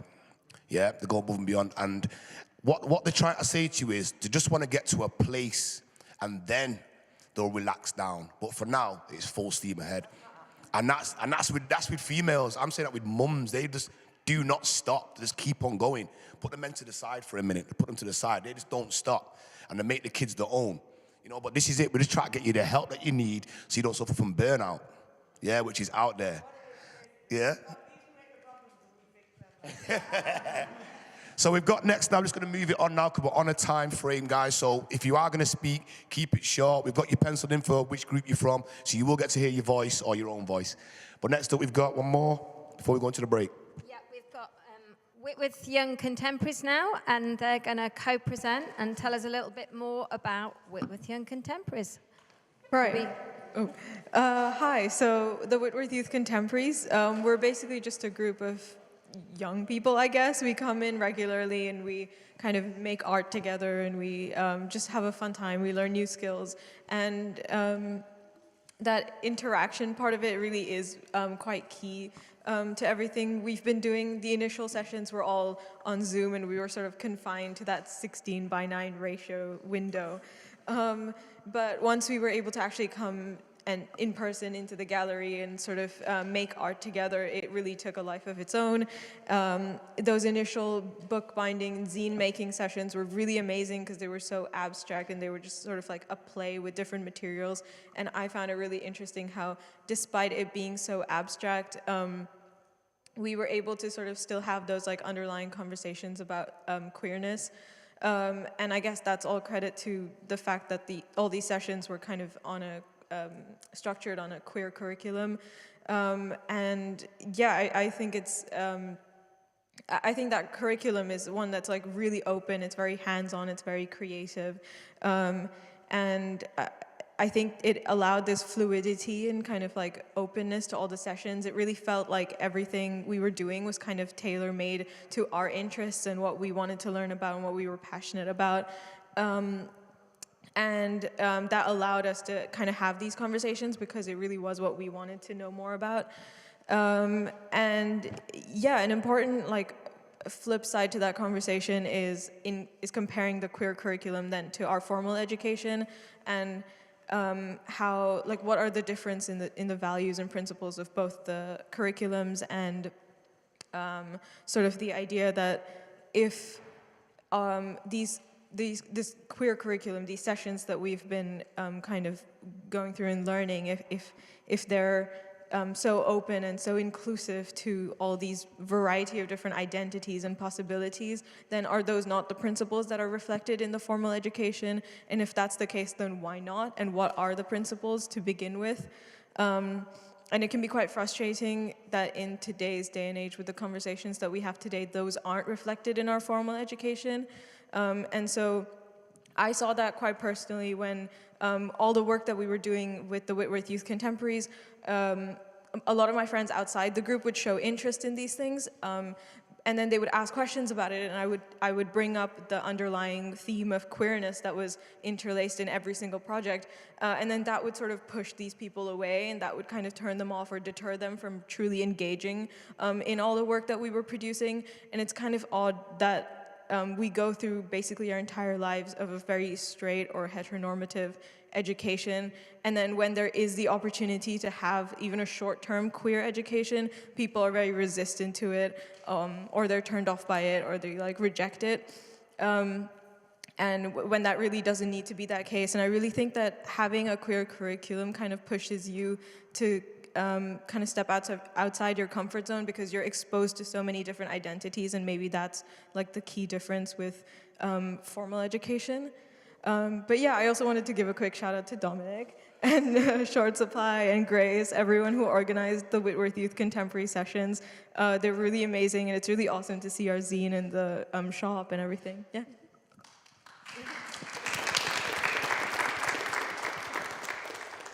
So yeah, I'm just going to talk a little bit about one of the projects we did. And the first one was the zine that's mentioned. It's in the gift shop now if you want to buy one. And we've been working on that since October. Our sessions started out on Zoom, and we worked with Short Supply to discuss themes of joy, queerness, and what those meant to us. As the sessions progressed and we became more comfortable with each other, we got to know each other a bit more. We worked on the zine, which ended up focusing on our relationship with queerness, and what that meant to us. We spoke about subversive queer nature, the queer nature of photographs that they possess, and looked at the political history of zines. We explored queerness within the Whitworth collection itself, and then in our own lives as well. In one of the sessions, we had to bring along an object that represented queerness to us, and how we could sort of work that into the narrative of our zine. We allowed the progress of the zine to be very organic, and just sort of go along with the flow.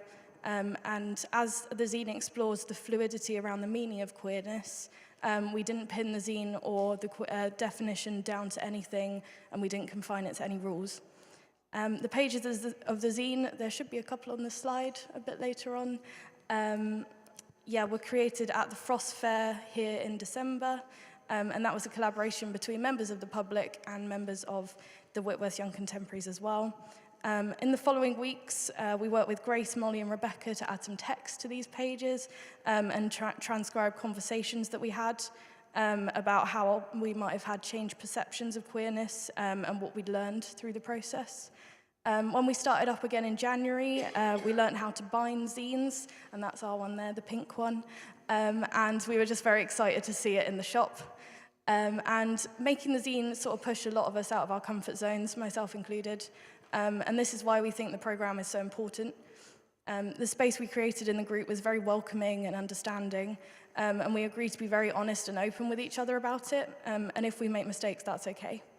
The group is a safe space and allows us to explore topics and themes that we may not have any experience of or feel a little bit uncomfortable with as well. It was a space outside of the formal education system that was based around the Curriculum for Life program, and it felt very comfortable learning and thinking about new ideas that we probably hadn't had the opportunity to before. It was just great generally to work with other people and understand other perspectives of the world, it was the highlight of my week. I'm going to talk a little bit about the ceramics, which is the second project that we've been working on. So we just completed the series of workshops with Grace from Clay Studios, where we made a collection of items that we intended to be sold in an honesty shop here at the Whitworth Gallery. The clay we used was formed out of recycled clay material from the studios, and Grace always made sure to collect any scraps left over so they could also be recycled later. It felt significant to be creating pieces of art out of something that was going to be discarded from previous projects. And some of the things we've made are plant pots, mugs, plates, coasters, and bird feeders. And once they're all glazed and ready, we hope that some people can come in and find something that they like that sparks joy that they can take home with them. We focused on hand-building techniques such as pinch pots and forming pots with coils. And once we proved ourselves, we were then trusted with the coloured clays to make decorations. To create patterns and textures in the clay, we used a range of found objects and fabrics which Grace had collected. We were all completely new to the craft, and Grace was very patient with us and our mistakes, because making ceramics was very different to making the zine, and now there were rules that we had to obey in the clay. One of the key things Grace emphasized was that clay has memory. It remembers how it has been handled, and it will always try to return to its original shape. Therefore, every touch has to be careful and purposeful.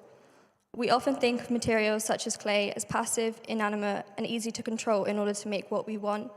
However, many potters actually see working with clay as a creative partnership. The clay speaks to us, and we have to listen. Personally, I've learned a lot from this experience of making ceramics. Many of us were surprised about how physically demanding the process is to transform a slab of clay into something that resembles art. It usually took us the first hour just to roll out the clay into a slab. It requires strength, but also a degree of sensitivity. I'm not sure whether other members of the group would also feel this strongly about working with clay, but I do know that the sessions have provided a bit of relief away from the stresses of daily life, and it forces us to live in the moment. I think we can all relate to feeling overwhelmed and anxious about the current and future state of the world, but we've learned in Whitworth Young Contemporaries that creating art can help us to escape the collective panic, even if it's only temporary.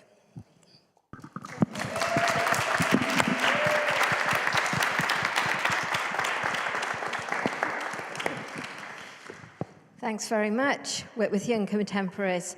So, I mean, again, it's a good example of by young people, for young people. And you've taken it one step further, I believe, as well, in the fact that you're only, at the moment, working with queer artists. So we've got a whole new group of practitioners that we work with as a result of the projects that you've been running. So that's fantastic. So thank you very much. So Whitworth Young Contemporaries has been running for quite a while, and each time it's about responding to, you know, the current kind of interests of those young people. So I'm just wondering at this moment, has anybody got any questions you'd like to ask?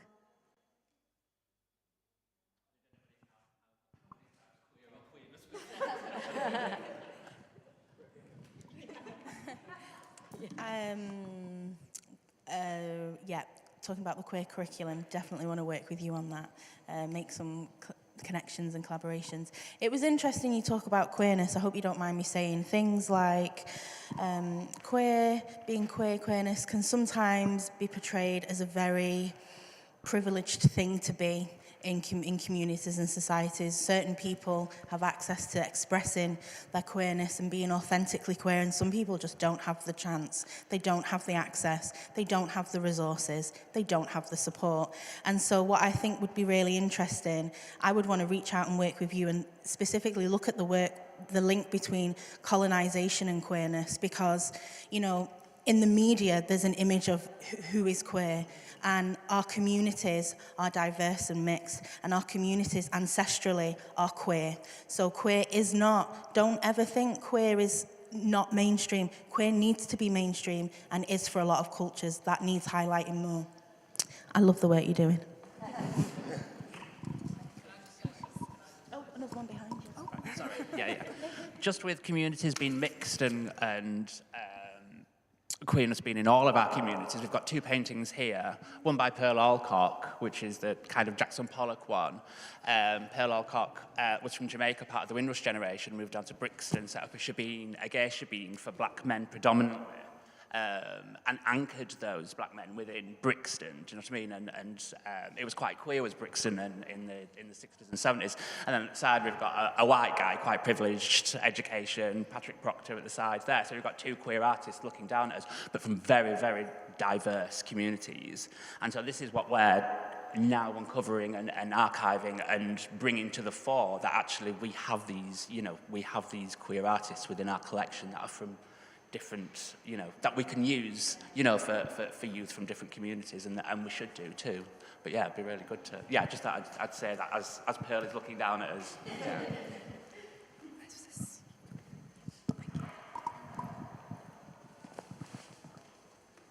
Can I just ask, how can young people get involved? Sorry. Yes, we've got an email. They just need to email me. We've got a webpage on the Whitworth website. They just need to email, and yeah, it's free. We run every Saturday afternoon at the moment, 12 till 3, every 2 weeks. And the next, we're doing some. So we're setting up an honesty shop of sorts. So we're doing some like felting. So we're making like children's things, and then we're doing like screen printing, making protest posters, things like that. You know, so getting out sort of that rage. But yeah, every 2 weeks, email on the Whitworth website. So yeah, everybody can join. 17 to 24-year-olds. 16 to 25-year-olds. Sorry. Yeah. Awesome. Any other questions?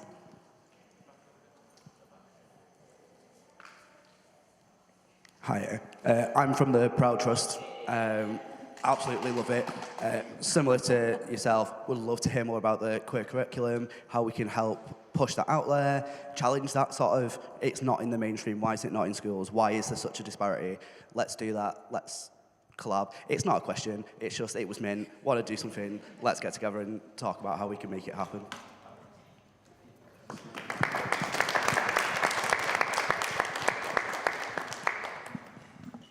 So, we've heard from 4 amazing presenters this morning, and it's just really fired us up and ready to go. So, we've all got our notes, and we're going to split into 4 groups now and go off with, and we're going to go into different spaces. So, I'm just thinking, I'm not sure how many are here and whether... Okay, it's happened. Thank you, Holly. Nice and easy there. Right, can we have that cluster there to go with... I'm just thinking. Hang on. This cluster here to go with Andrew, and I'm including Charlotte within that. Okay.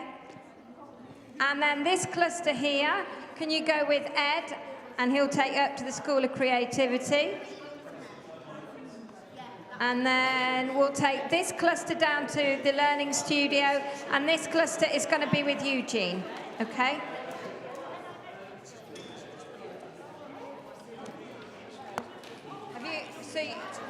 Yeah. Right. We've got half an hour for this. We'll be back at 12:30.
standing up, but there you go.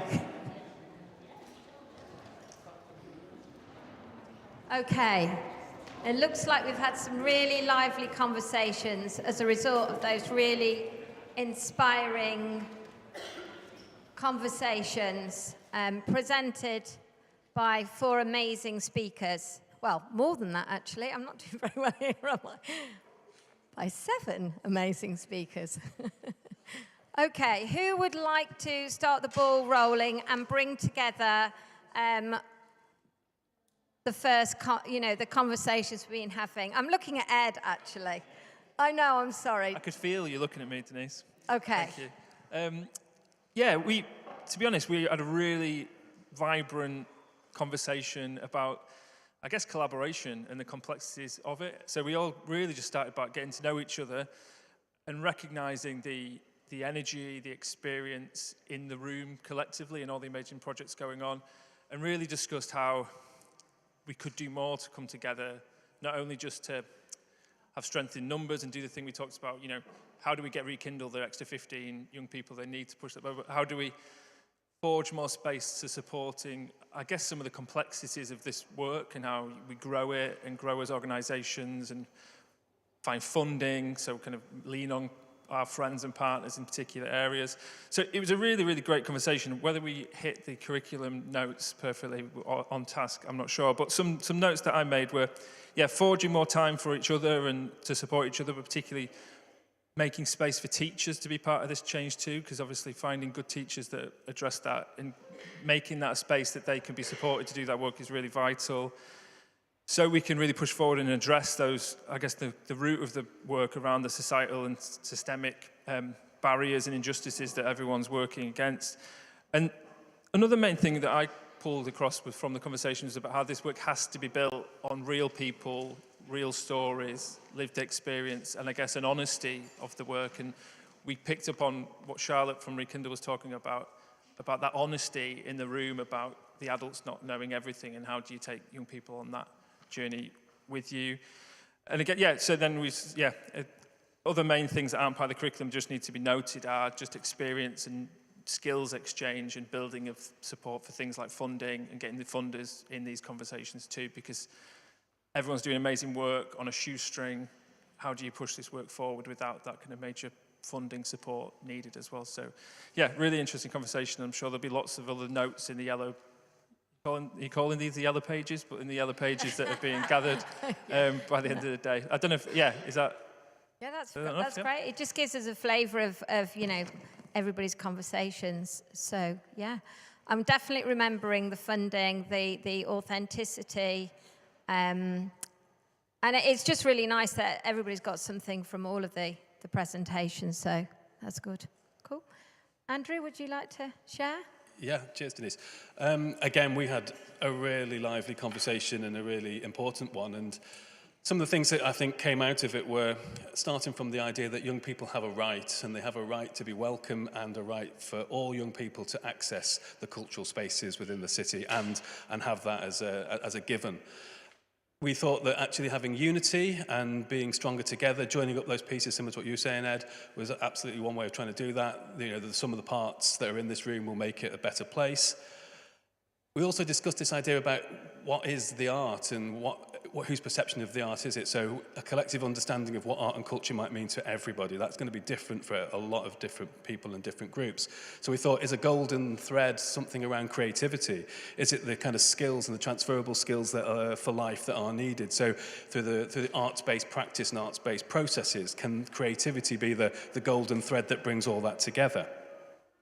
We said that it should be about youth-led and having a voice, so that young people shape the future and it's adult supervised. So it's kind of a conversation with and a conversation together.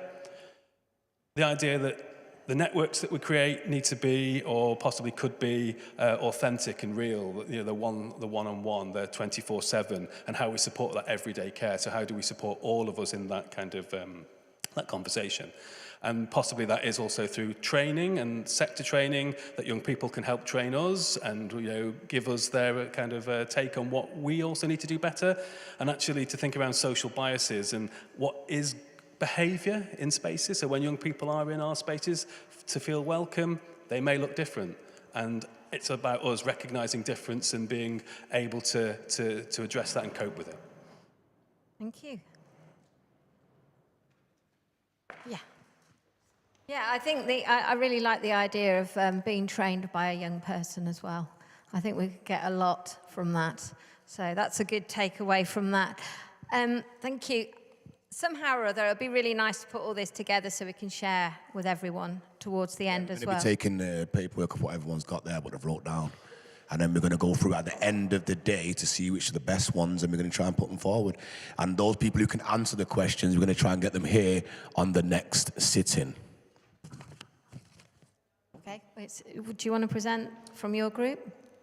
No, we've got... where is she? Where is she going? Right. Okay. Can you get a microphone to that lady in the green? Thank you very much. Hi.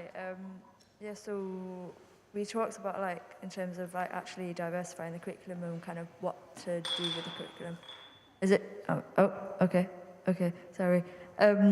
So we kind of started off with, like, real history being taught, and our, like, instead of just, like, standard 1066 and kings and queens, like, actual real things being taught. And also we talked about the importance of first aid being taught, you know, and kind of, especially with what's going on and, like, the rise in, you know, things like knife crime and kind of the importance first aid holds over so many other things I taught in schools and how that can really save a life. And also the importance of money management and mixing that with also applied learning. So we were talking about how we learn maths, but we don't actually learn what we can do with that maths. And, like, it's not practical and it's not helpful.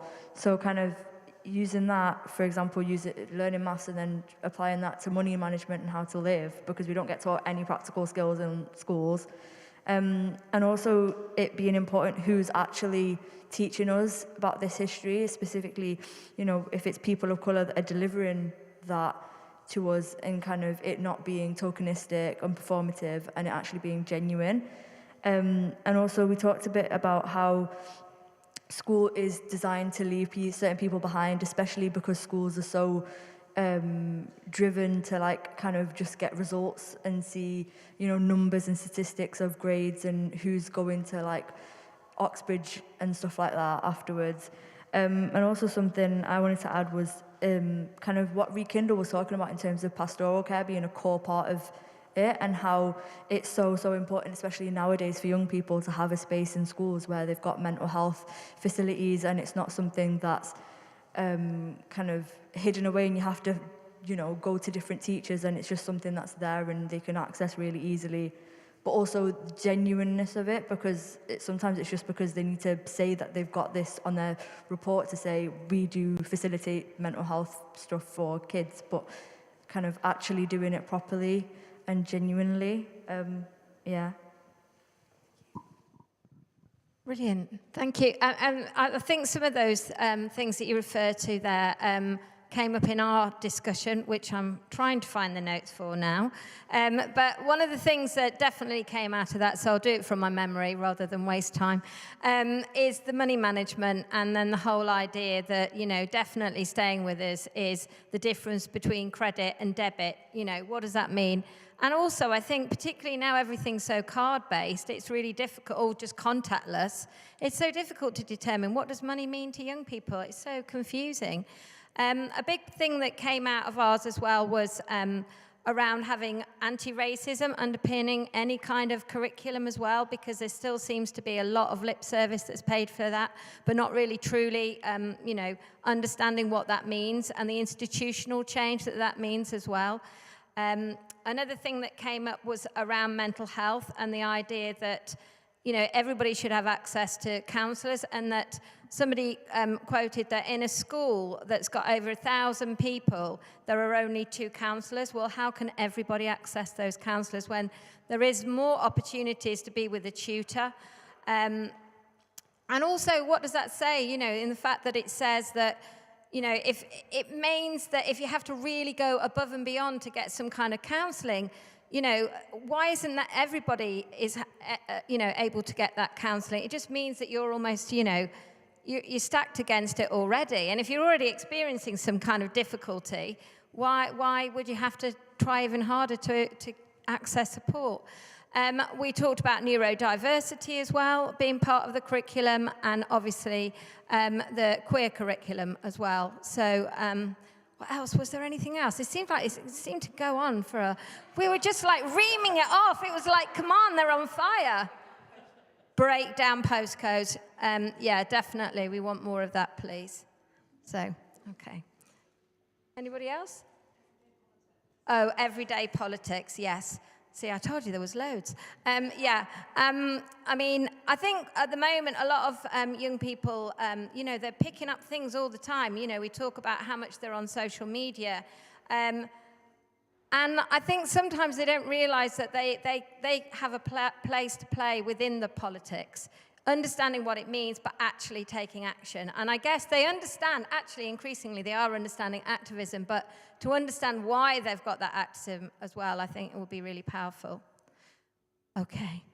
Yeah, I would back that up and say they do need to, the politics and stuff like that, because I'm Labour because my mum was a Labourite. That's why I'm Labour. Where you're just following your family's footsteps in terms of that, where if the youth understood about politics and how it is and how it's politics really, they might start looking at the whole process of voting a little bit different rather than just following your parents' footsteps. You know what I mean? So, yeah, it's important to get the politics in school, yeah. Can I just say one more thing as well? Thank you.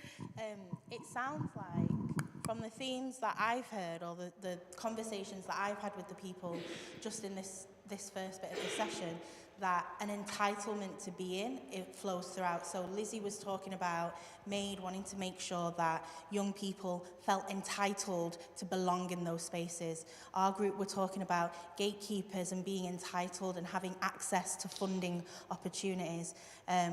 And I just think all of us collectively and collaboratively, we're all on the same, I don't want to sound hokey, but we're all kind of on the same trajectory, and we're trying to break things down. A lot of these services we talk about, historically, specifically me, weren't made for people like me. They weren't made for women.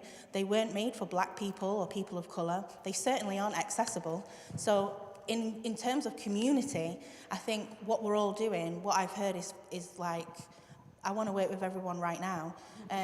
But it's just so affirming as a worker and as a member of this community that we're all kind of treading the same path to the same kind of Just a thought. Because since you've been here, you've just been real from the get-go. You ain't hold nothing back. I don't know how to be anything else, baby. Thank you very much. Because I'll admit that there'll be some people here who want to say more, but they don't want to say it. Yeah? We're trying to knock that down, where this is your safe space. This is where you can come here and take the mic, say your speech, and drop the mic. Simple as that. Yeah? We're trying to form an alliance where what you say here, if we could take it to the top, what would you say? If they could get heard, what would you say? So make sure that you understand why we're here today. Everyone plays a role. You don't just started fighting from today or from when you started your group. You've always been fighting. You've always been fighting. This is why you're taking like a duck to water to this new campaign, what you're about now. So we're saying join forces, the strength in numbers and unity is key. Thank you.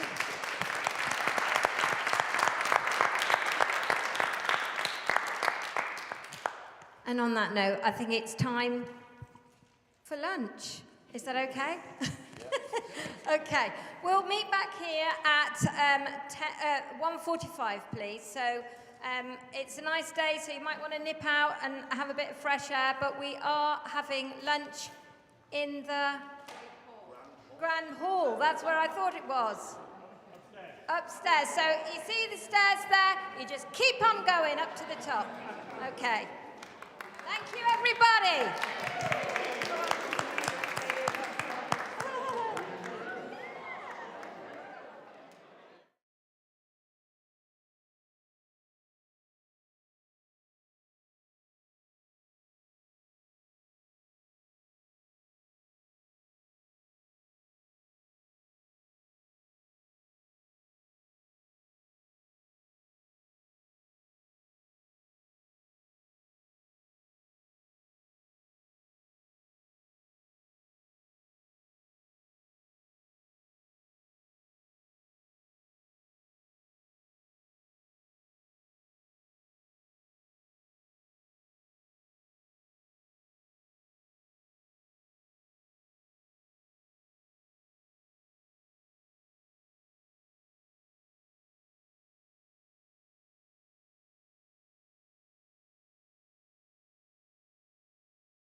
you're doing a film from here, yeah?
Yes, the big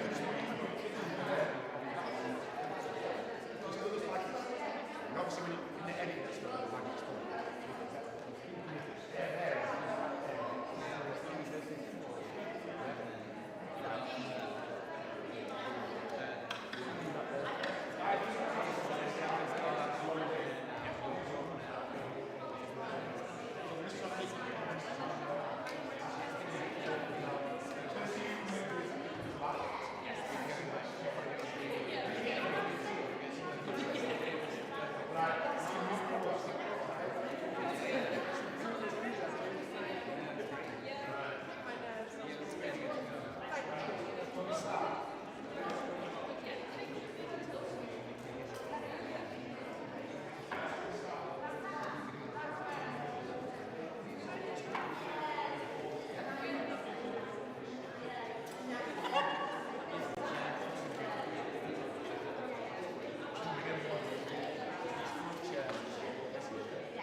Okay, guys, let's start taking positions.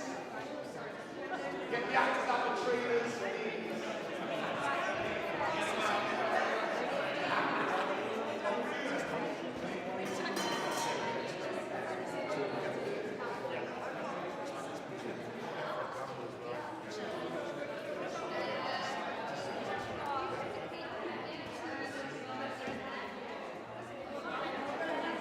Get some more, you want this microphone, please? Where's my AV guy?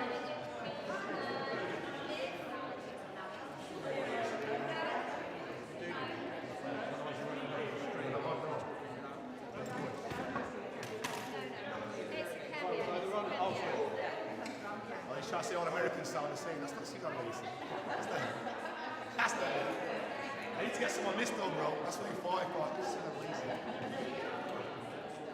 You get me? I'll call you on this one. Number 2.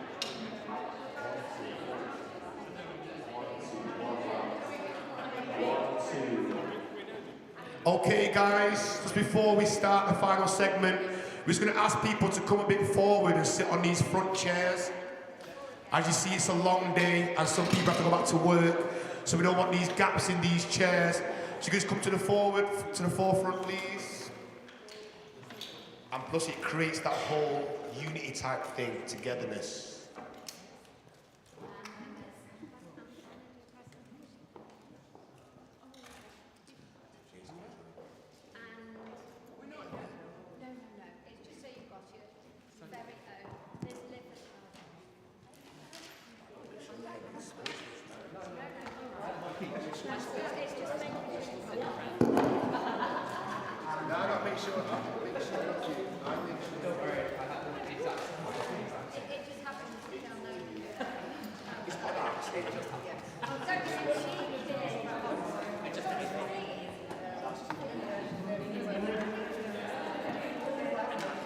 Live. Oh, so you want to go, you want to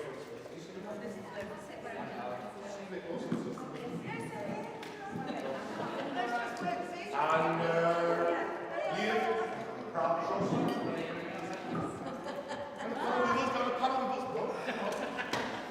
Yeah, this is it. Really independent GPs, we have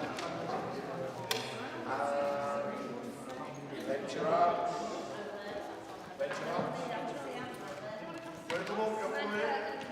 We're like the main events. We need to like be here, so you all see us. Bask in the glories.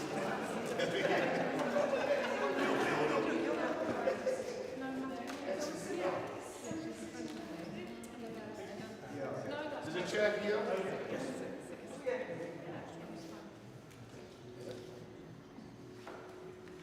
So as we're not going to be scared at all, the reason why we brought the chairs like this is to make it look more busier, obviously on the camera, stuff like that, not those blank spaces, because obviously this morning, a lot of people was here, got work commitments, they've gone back, so we just want to try and keep the engaged, the energy flowing. Too many gaps, gets rid of the energy, just going to keep it close like that, yeah? So, am I going to carry on from what I'm doing now? Just say what? You might as well, you're doing very well. I think I'm doing all right. Okay, so we just done our little breakouts before. We had some food. We've chilled out. We will be doing a little reinvigorating system going on in a minute when Jake gets back at 2 o'clock. But I think we can kick it off first with our next speaker, Akemia from 84 Youth. She will tell you a little bit about who she is, what she does. If we didn't hear enough before, I'm only joking. A little bit about what she does and who she is and what she would like to see from her beloved community. Hiya, Akemia Minor, 84 Youth. I'm going to talk for like 2 minutes. I've got some notes because it's really difficult for me to talk for 2 minutes about 84 Youth because it literally is everything. Like, it's all I think about.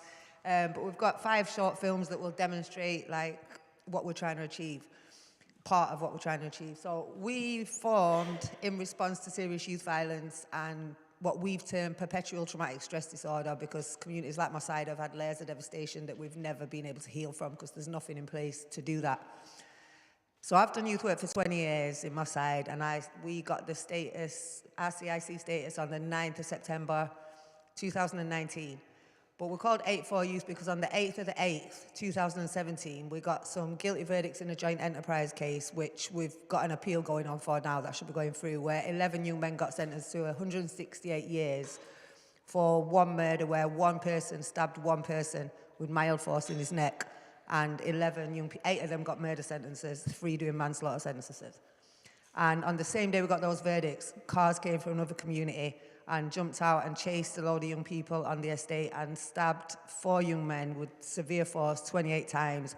One of them died. So the 8th is a very significant day for myself and the young people that I work with because we lost so many of our community on that day.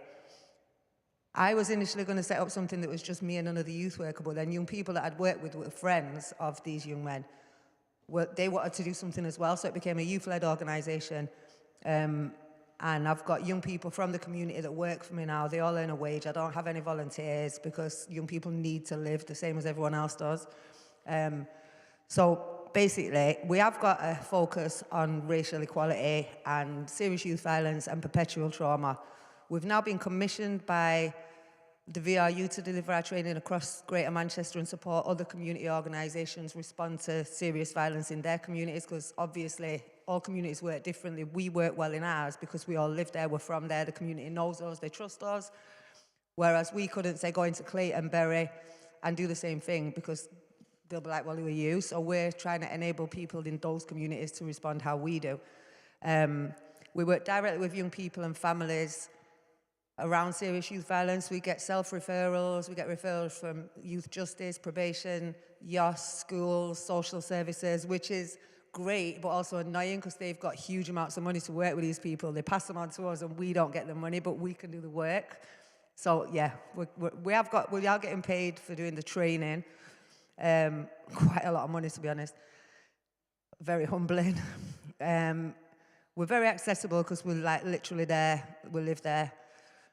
And the head of youth justice was actually on a training session that we delivered for the trauma department of the council, and I got an email from him the week after wanting us to deliver the training across youth justice to change how they perceive certain behaviours within the criminal justice system. So it was 8 o'clock in the morning when I read this email, and I couldn't phone anyone because I knew everyone would be asleep. My team do not get up early. I don't know how I saw it at 8 o'clock in the morning because I'm usually on my laptop at 3 in the morning. But I was like exploding because that's an invitation, as far as I'm concerned, to actually make systemic changes. Because one of the things we do, we will work with young people directly and try and, like, one of the things you do as youth work is create resilience, build resilience. But we're building resilience against a crap system, and that's annoying for me. So we want to make systemic change, cultural change, and individual and community change.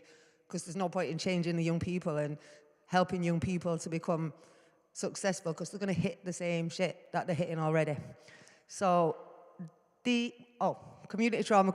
So you're going to see a few of the videos that we're going to show that we use in our training, but we're looking at ways of implementing community healing. So we've got our first meeting next week of mums. There's going to be 6 mums whose children have been killed, ranging back from 21 years to last year. There's mums of joint enterprise young people. So in my mind, the only people that could understand how it feels to lose a child is another mum who's lost a child. They're at different stages in the healing process. They've gone through different stages of grief. They're all up for coming and supporting each other and creating some sort of campaign so people can understand how serious this actually is. Because I'm sure a lot of young people and a lot of parents have got the attitude, it's not going to happen to me, but so did all the other mums. So we're trying to just let people it's going to be harsh, because there's nothing harsher than losing a child. So to me, the way that we've got to deal with that is by being harsh and showing that reality. We're also all training this year in a pilot scheme. It's Hip Hop Heals, and it's addressing community therapy through hip hop. It's really successful in America, and it uses hip hop lyrics. You can use any genre, but hip hop works for us. Any genre at all will work, but it's using like hip hop culture and lyrics to reflect on your own and relate your own life to, and in a sense, like, heal through music. So anyway, these are just the things that we look at within our training. But would you like to just roll the films, please?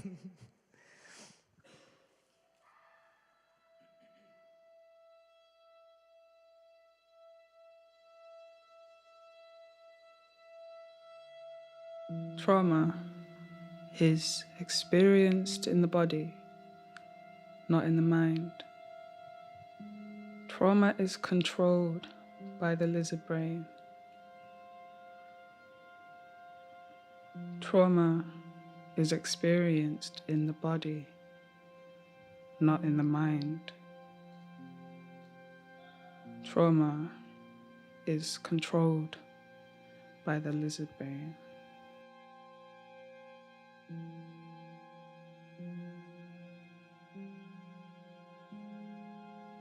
Trauma can feel like a reenactment, playing over and over again.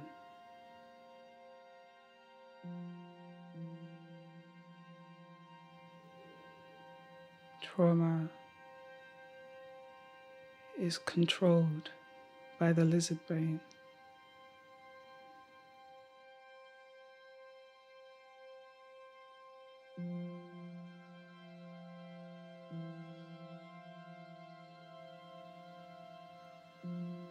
Trauma is not a conscious response.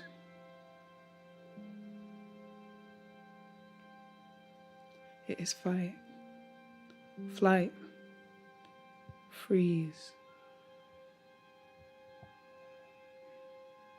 annihilate.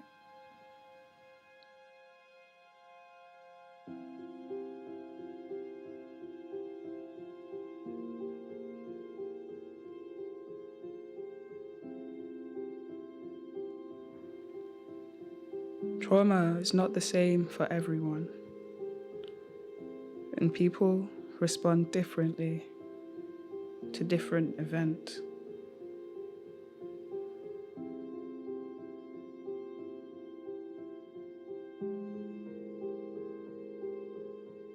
This is trauma.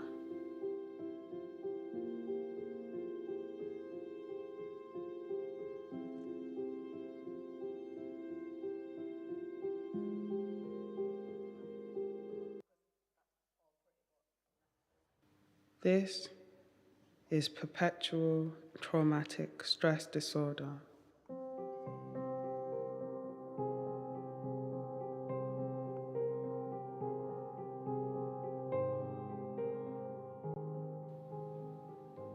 Perpetual traumatic stress disorder. Perpetual because 1. Those experiencing it remain in the environment where the trauma occurred. 2.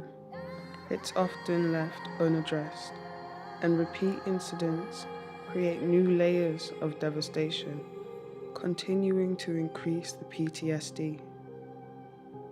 3. It is a product of cultural violence stereotypes.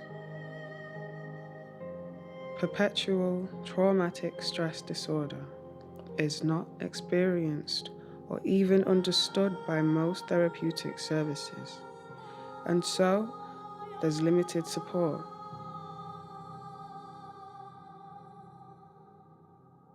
This is perpetual traumatic stress disorder. Can I just say that haunting voice that you can hear on there is actually Anaya narrating.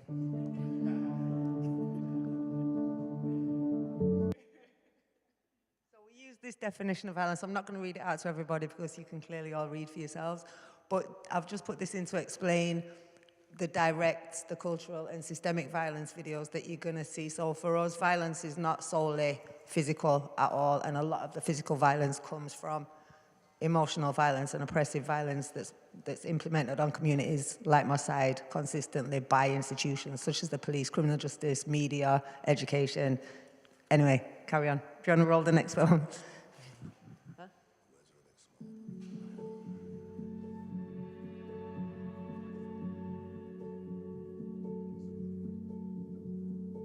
Direct violence is the most obvious and recognized form of violence.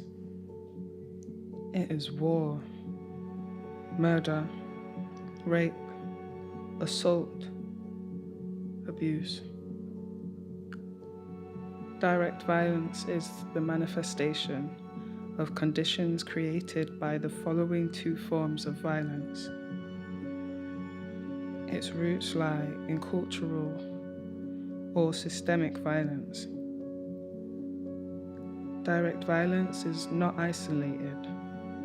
This is direct violence.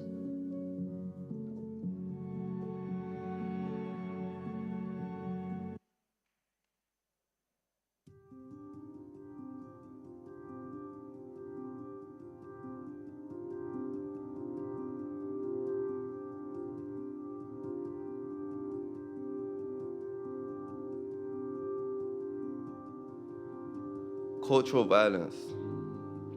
What is it? You know what? I'm gonna tell you exactly what it is. They're a set of beliefs and attitudes that justify the systemic violence, making it seem so natural. They can also be feelings of superiority or inferiority based on either class, race, gender, sexuality, and even religion. These stereotypes are fed to us as children and shape our assumptions of the world around us. Cultural violence is not informed by the facts, yet oppresses entire groups of people. Now, let me just repeat that one. Cultural violence is never informed by the facts, yet oppresses entire groups of people. This is cultural violence.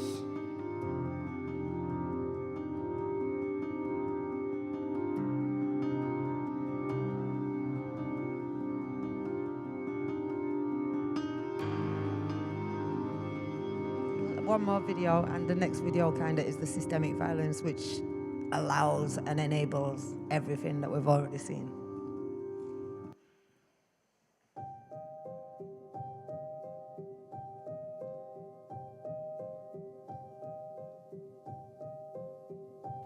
Systematic violence is not detached from other forms of violence, but encourages direct and cultural violence.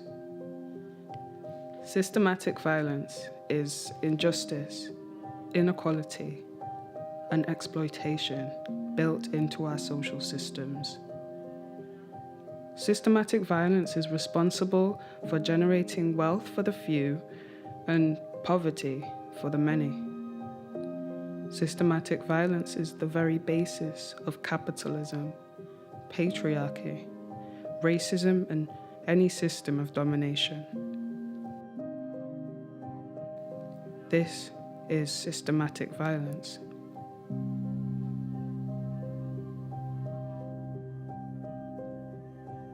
Okay, I think there's a couple more slides now, just a brief thing from our training.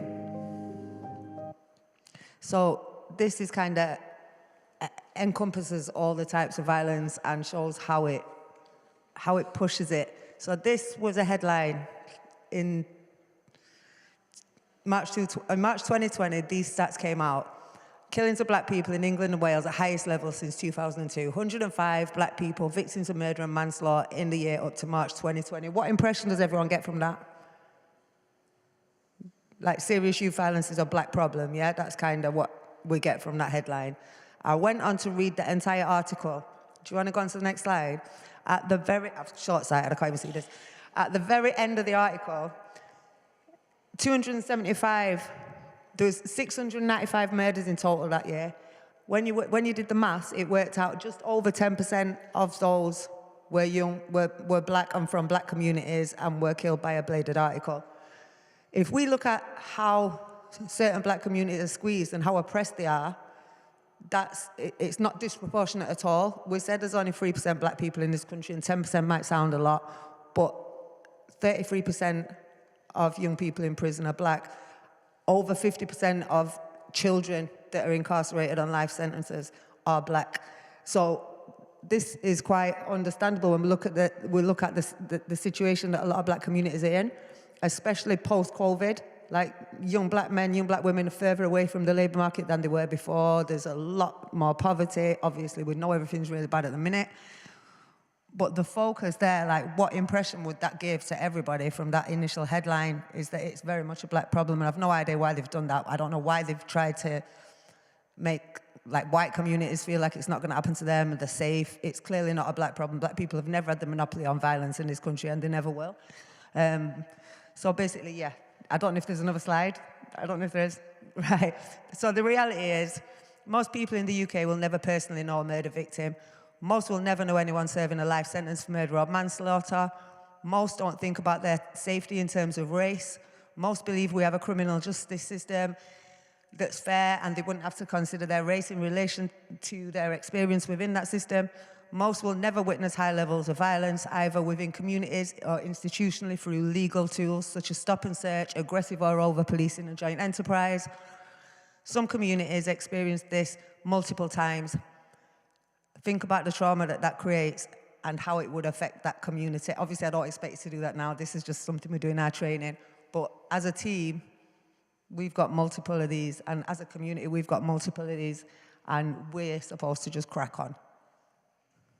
But anyway, I think I've done now, I think.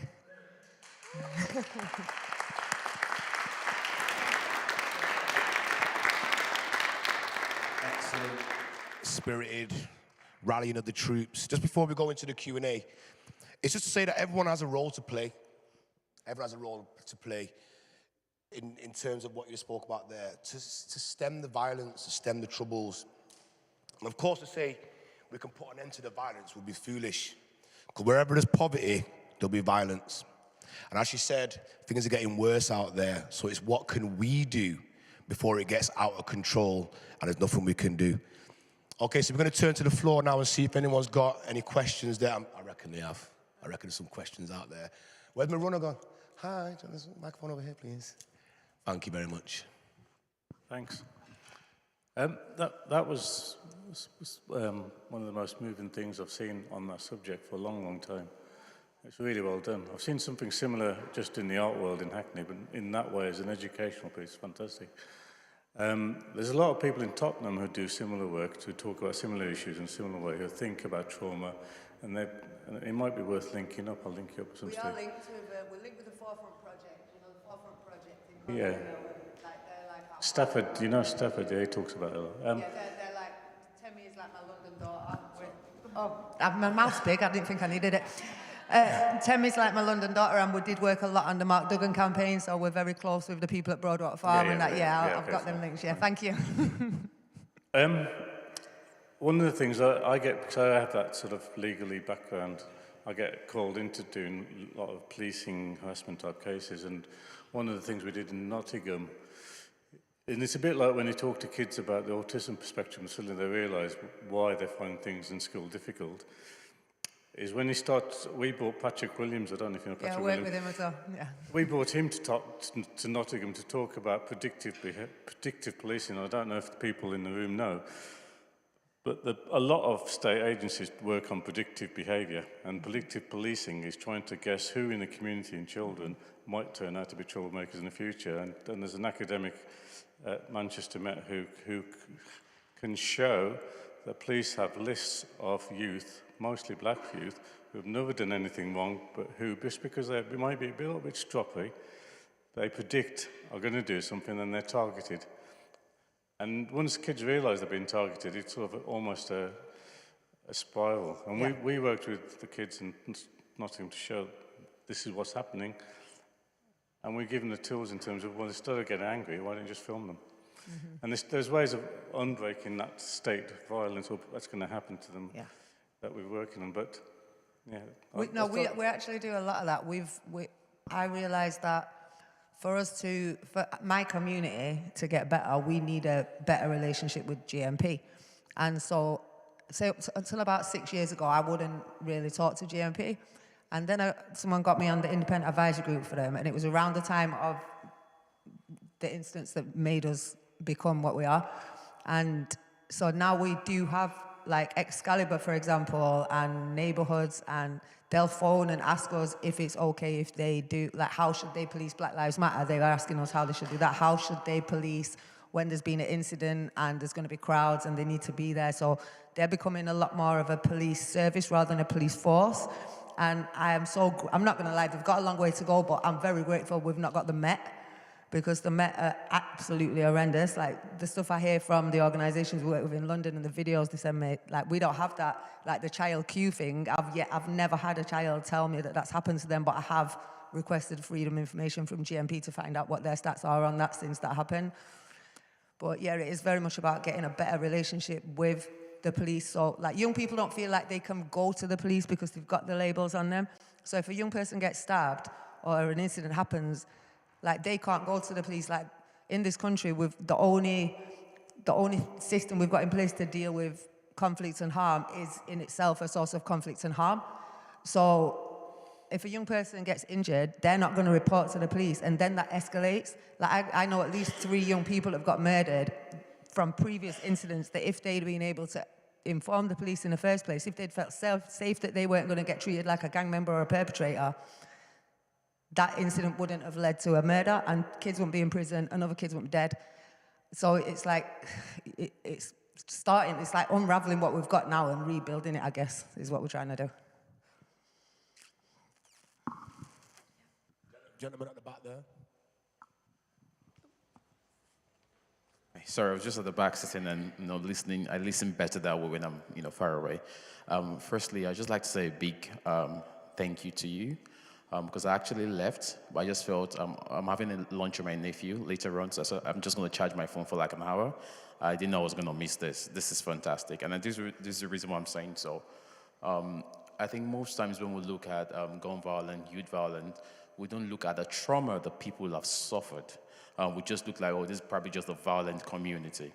Because I moved to the UK in 2016, which is one of the things that led me to start the work that I do now, because I wanted to see change within the community. And I've worked with a lot of young people from immigrant backgrounds, whereby the things the young people, their parents went through with the Home Office, in a way was passed down to them subconsciously. Sometimes you can't trace it, but it lives with them. Not being able to go to university, and all your friends have got to university before you, maybe not being able to get jobs because of restrictions. So subconsciously, those traumas are there. That's the first thing. The second thing for me is I've been thinking about solutions, because I know we can talk about, oh, this is what is happening, but what can I do? What can we do as a community to be the change we want to see? And if that change does not come from outside, what can I do? And one of the things I've been doing in the past 7 years, apart from the organization I run called Reboots, I have a personal project called VES. And V stands for vote, E stands for elect, X stands for stand. So I've been going to black communities to vote, because most times black communities can be religious. I'm like, just don't pray, vote, be at the voting places and vote, even if you vote the wrong person this time, you wouldn't the next time. Just get into the practice. And the E stands for elect, stand behind the candidate, join a political party. It doesn't have to be Labour, it doesn't have to be conservative, it can be any political party. Just get involved, you see. And coming into this country, I had to go on courses with Labour Party, I went on courses with Conservative Party, just to understand how the system works, so I can go back to my community to teach them, you see. And we also encourage people to be school governors, to be magistrates. Like, it doesn't take you anything, you even get the training, you see. Because I believe when people from the community are in these positions, they can know how to deal with people in these positions, you see. And I don't mean to reduce some things. Yes, there is racism. There is racism. But sometimes I don't think everything is racism. Sometimes I think it's just, I like to call it subconscious racism or intrinsic cultural. You're nice. I know there's all these nice words like racial bias and that, but no, it's racist. It's just racist. I'm not gentling it up. I'm not apologizing for saying that something's racist. Like, we're very soft now as a country. I'm not soft. What I'm just saying is there is racism, but sometimes I think people just don't know how to understand a certain culture. So, for example, one of the things that led me to get involved within politics in the UK was I was mentoring a group of young people in Liverpool, because we found out that within 4 years, only 14 black people from Liverpool as of 2012 went to university. So we wanted to see what the situation was. And when I started mentoring these young people, they were complaining a lot of things about the government. But I asked, many of them know who their mayor is. They don't know. Many of them know who their councillors is. They don't know. So sometimes people within power just, they're too far away that they don't understand what is happening on ground. Then there's also the racism also, which is intrinsic, which is not conscious. But I don't want to go into that. But my point is, until people from our community begin to get into these communities, get into these positions, become magistrates, become the doctors. For example, look at Child Q. If I was a police officer, I don't know if you guys have heard about Child Q, the young black girl, I wouldn't allow that. Does that make sense to say? So I think people from our community who also understands how the community works, we need to begin to get into these positions, need to begin to get into these industries to be the change they want to see. Or else we'll continue to be at the mercy of others and just keep complaining. But we need to be there, be at the table where the decisions are being made concerning us. Thank you.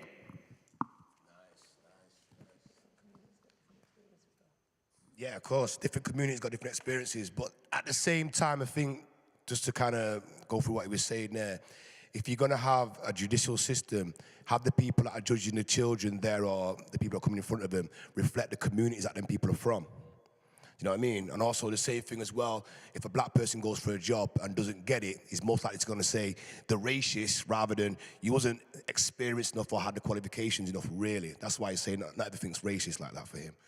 Has anybody else got anything to say just before we wind this one up? Because I think it's one of them kind of community leaders that's really going to stir something up in front of us.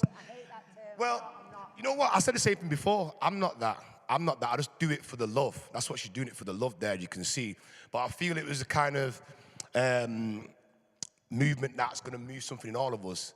So if no one else ain't got anything to say, I just want to bring in Jake Reese from his holistic side, just go through a little bit of breathing techniques for us, just to reinvigorate us again. It's been a long day.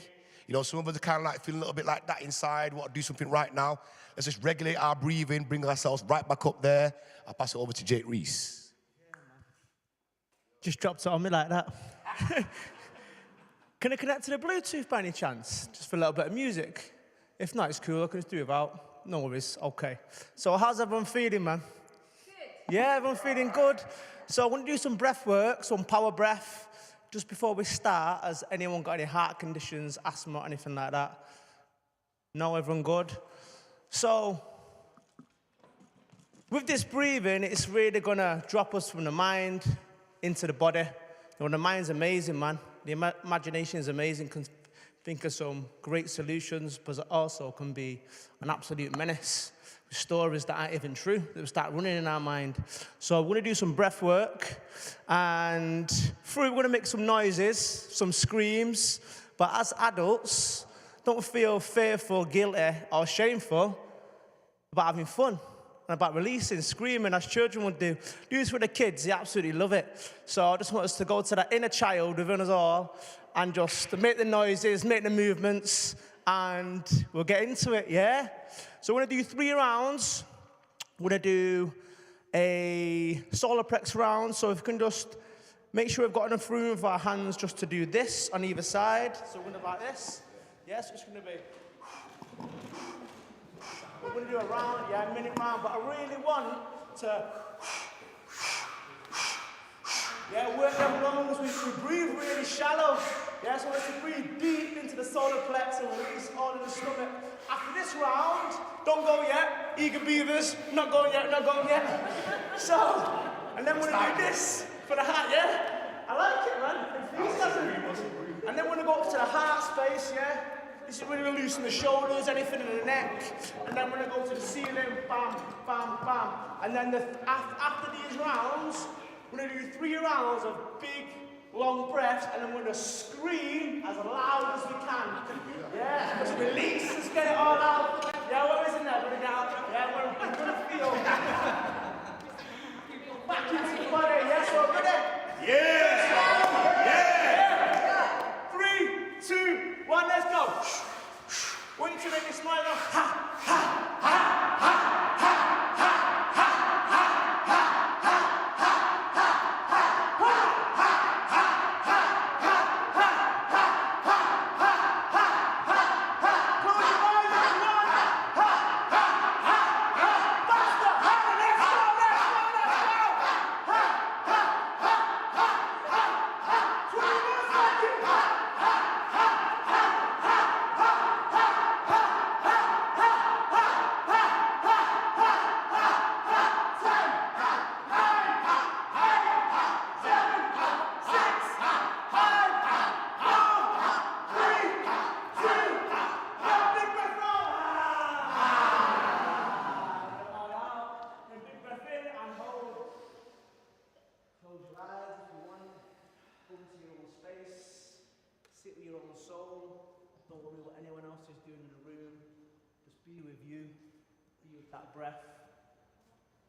In the body.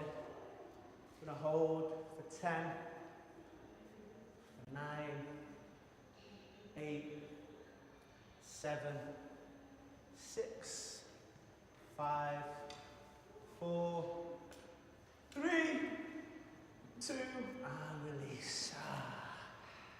And you ready? Hands up. Hands up. Watch people at the side here. No elbows in the cheeks or anything like that. Yeah. Are we ready? We're going to go in 3, 2, 1. Ha, ha, ha, ha, ha, ha, ha, ha, ha, ha, ha, ha. Let's go. Come on. Ha, ha, ha, ha, ha, ha, ha, ha, ha, ha, ha, ha, ha, last 20 seconds. Step it up.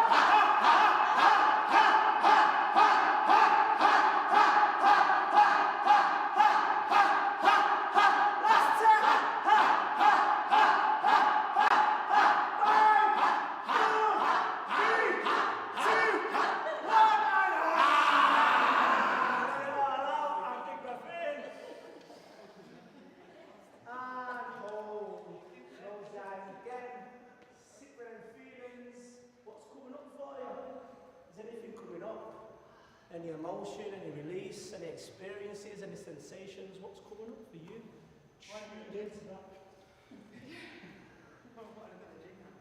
I'll get the elbow on your neck in a bit, crack it out.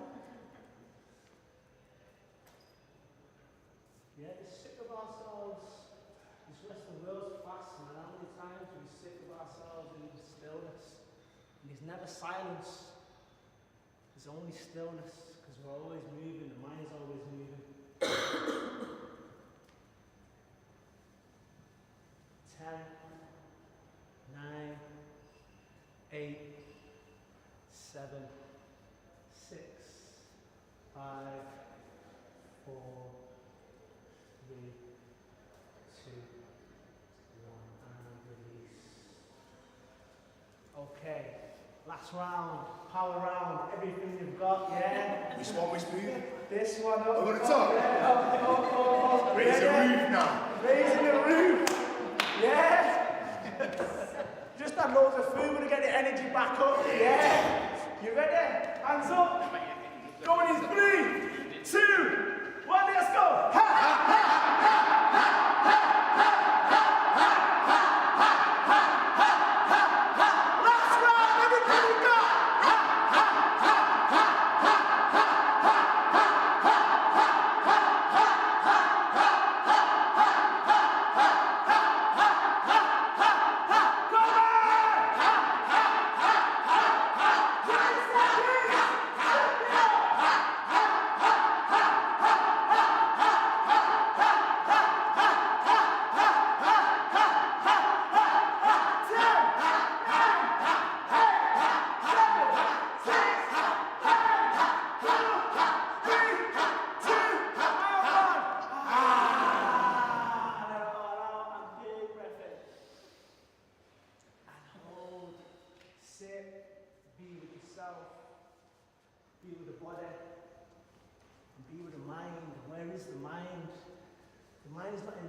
In the body. The mind is in every cell in our body, just in a different dimensional space. And this is what we're tuning into now, the whole body. Anything that's stored, let it release. Be in that stillness, hold that breath. Releasing in 10, 9, 8, 7, 6, 5, 4, 3, 2, and 1. Release. You want to do a big breath in after this. And release. Big breath in. And release. After this breath in, I'm going to scream as loud as we can. So let go, man. Let's be free. Don't worry about what anyone else is doing. Yeah, you ready? 3, 2, 1, big breath in. And scream.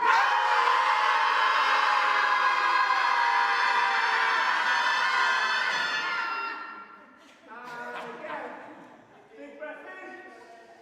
And scream.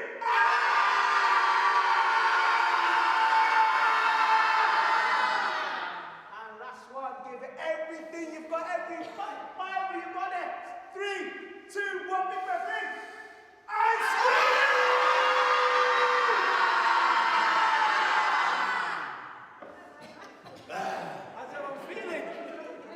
Recharged. Back up, yeah. Let's go on the game. So there's a little quote that I wanted to just finish with, and we've all faced our challenges growing up as being these youths and people doing this work for us. And there was a quote that I seen that was, "Be who you needed when you were younger." Be who you needed when we were younger, and all of us together doing that. Our flavors in the pot that comes together and make this divine stew, soup, cake, whatever you like to eat. So thank you all for participating. I'm going to hand it back over to Eugene. Wow. I'm done, man. I'm done. I've got a gym class to do as well after this, man. I'm going to be done. Can't do it. Wow, Jake Reese, what are you up to? On top of the world. Right, so I think we're back in the game now, guys. Yeah, back in the game. That's fitness with Jake Reese. Okay, so here we go next there. Sorry. Do you want to take it over there then? Hi. So now we've got Odd Arts presented by Liv, and you're going to tell us all about all the good work that you've been doing. There's quite a lot of different things as well, aren't there? I'll tell you about none of the bad work. Is the mic up? Thank you. I'm Liv from Odd Arts. I'm a project manager there. And we're going to play you our show reel to begin, if that's all right.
Thanks.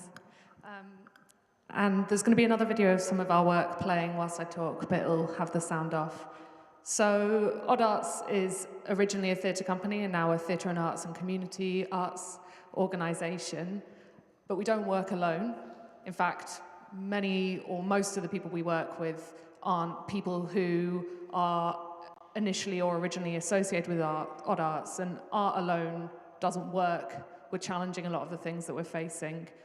So the video that Akemia showed earlier showed up on that set of clips as well, because it's a key example of how we work with community groups, youth groups, and those sorts of organisations to produce things. In this case, 84 Youth came to us and said, we've got this concept, can you help us realise it? And we brought together the resources, the time, the staff, some of the expertise, and the equipment, and we were able to produce that with her.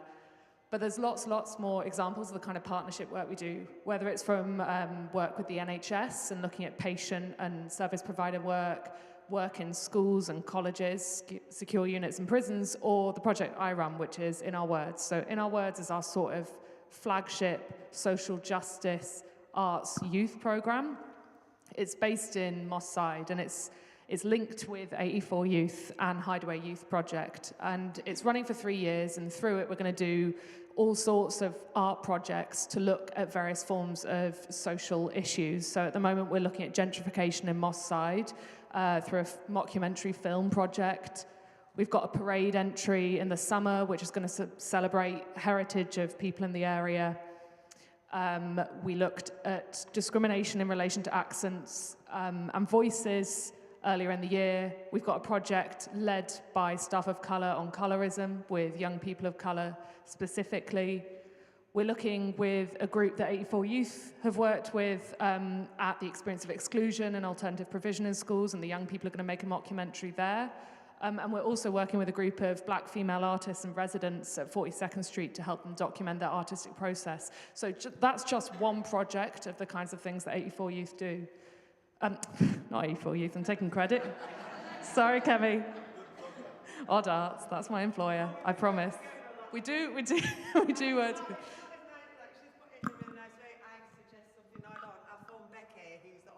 Bex, we've got to do this. And Bex, like, okay, I'll meet you tomorrow. And then we just tell them, look, you've got to do this. It's not like, could you do this for us? It's like, Bex! She makes me sound dead nice. It's not that nice. Kemi's right, and that's a good thing. But I guess that what that gets at is the question of access and flexibility that Odd Arts wants to bring to arts. So a lot of arts organisations rightly are interested in bringing people into dominant art spaces, introducing them to dominant art forms, saying, look, we've got this already, what can we do to get you in there? We're interested in also recognising the kind of creativity, as many people do, already there within communities and young people. So whether that's recognising the fact that like there's whole art forms like drill, which is a working class black British art form that's being criminalised, but that demonstrates the community already there and community creativity that's already there, or whether that's bringing stuff like theatre to groups who probably wouldn't have already practiced that, but bringing it in ways that allows them to get into that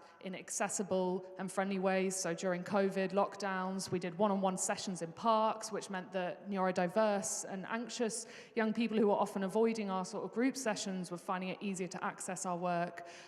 We will go to the places that communities or youth groups work in so that they're in their safe space, and we will make sure that we meet them where they're at. So if there is a young person or a group of young people you work with and they're interested in creative stuff, or you think that they could be interested in creative stuff, you just have to get in touch, because we will do all we can to work with you around that, to produce theatre and other creative art with them. Because whilst I don't think, and I'm pretty sure Odd Arts will make the claim that theatre and arts alone can change the world. They can change elements of lives, or sometimes whole lives, but alone they're not going to provide housing, they're not going to end racism and police violence, they're not going to get rid of food poverty, they're not going to decolonise. They're not going to do that alone, but in partnership with other organisations, arts can be a transformative tool for thinking about stuff, for expressing stuff that's difficult to say verbally, for thinking through problems. We come from a tradition in Odd Arts of what's called theatre of the oppressed, or forum theatre, and that is particularly interested in staging a problem, an unresolved problem, and asking those in the audience, what would you do to change that? And that whole ethos underpins how we see art. Art as not a tool to change the world on its own, but as a way of thinking through challenges that otherwise might be difficult to access or express in other ways. And I guess I also want to give a shout out to a campaign that isn't being represented here today, but was originally. So Kids of Colour were going to be talking here today, and they co-run a campaign called No Police in Schools. And obviously the mention of Child Q earlier is pertinent to that, because the impact of bringing police into that situation was that a young person was one of 9,000 young people in that borough alone in London over 5 years that got strip searched. We know that in Manchester, under 12-year-olds are being tasered by our own police force. We know that those kind of things happen. And those things are things that art won't change on its own, but through programs like In Our Words, young people can articulate experiences like that and bring them into fora like this, where decision makers can then witness those things. I'm going to hand over to Anaya, who's already been sort of picked on before, because they're a part of some of our projects, and they're going to just talk about some of their experience of it. Here you go. Hi everyone. Yeah, I guess I made some notes because I knew you were gonna. But yeah, I've been working on the in our Words project, originally, I still work at 84 Youth, but that's how I became part of this project. And basically, its aims are to like look at young people's frustrations and stigmas in people who are parts of groups that are usually marginalized, and just give them a voice so that they can, have a platform to be heard, and know that their voice is important. And it's something that not just the young people that I work with, it benefits me as well. And also, I think it was Jake was saying that you want to be the person you needed. I remember being at Hideaway when I was growing up, and Odd Arts coming in to do a project on how the media views women. Look at my heart's racing. How the media views women. And a couple of weeks ago, I was actually looking back at that video and seeing, them doing that work that I'm able to do today, and it's just like really rewarding. It really helps. Is there anything else I wanted to say?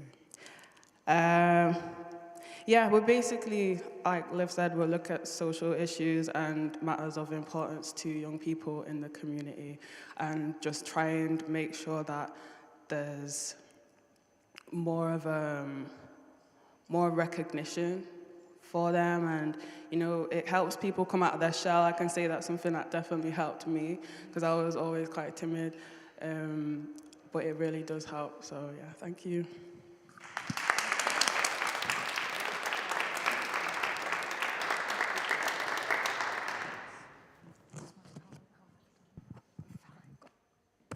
Yeah. Okay, so now we've got 4 minutes for questions, so thanks both. Anybody got any questions?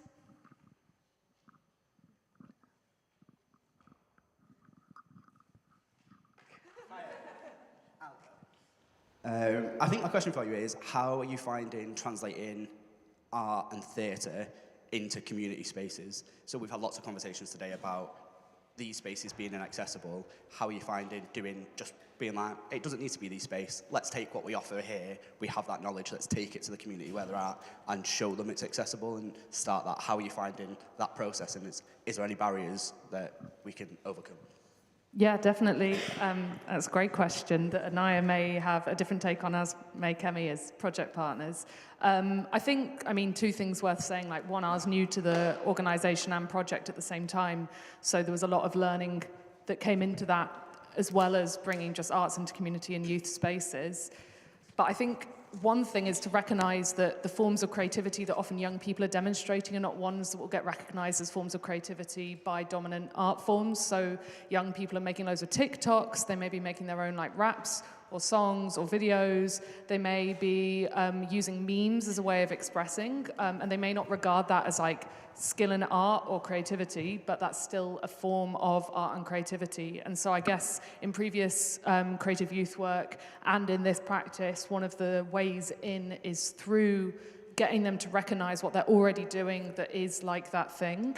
But it's undeniably true that some young people are incredibly resistant to certain forms of creative practice that are really associated with certain spaces. So theatre in particular can seem like a really white and middle class kind of thing. And myself as a white middle class person, then representing that is not always the best sort of way of initially introducing it. But we use lots of tools. So the tradition that Theatre of the Oppressed and Forum Theatre comes from is one of working in communities to look at problems faced by those communities or forms of oppression, and then taking them to others affected by those oppressions and asking for a collective solution.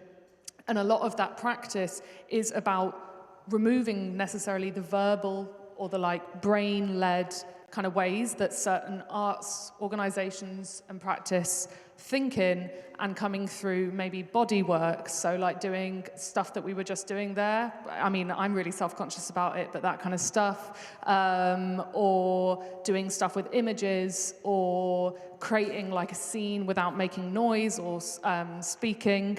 And then I guess the most like important thing, and pretty much every youth worker in the space will know this, is being responsive to what comes up in the room or the space. So we've had projects, in fact, both our main projects so far, where the young people have basically been like, they've showed us with their feet that something wasn't working, and then we've had to sit down and be like, that wasn't working. What is it about that art that we're doing that isn't working? What is it about the creative activities that we've put to them that isn't working? Is it the theme that we brought that came out of some discussions, but not all of them? Where can we root this in the young people's experience or the young people's interests? And I guess finally, the coming from young people's interests is a really, really key thing, and something that I think we're developing as the project gets going and we get more relationships with the young people, because as arts organisations, sometimes we can be quite cut off from the communities that we're trying to connect with or communicate to, and actually they need to have an ownership of the topic. And so as we've built relationships with the young people at Hideaway and 84 Youth, we've got a lot more sort of feedback on the kind of topics that they want to talk about. And of course, like a huge shout out, not just to Kemi, but also Anaya and the rest of the team of younger youth workers and peer youth workers at Hideaway for being like incredible partners, like really, really good with feedback, ideas, great with the young people they work with, because many of them are embedded in these groups as sort of literal age peers who have a sense of what's interesting and of importance, and that sort of comes through them as well. Can I add to that?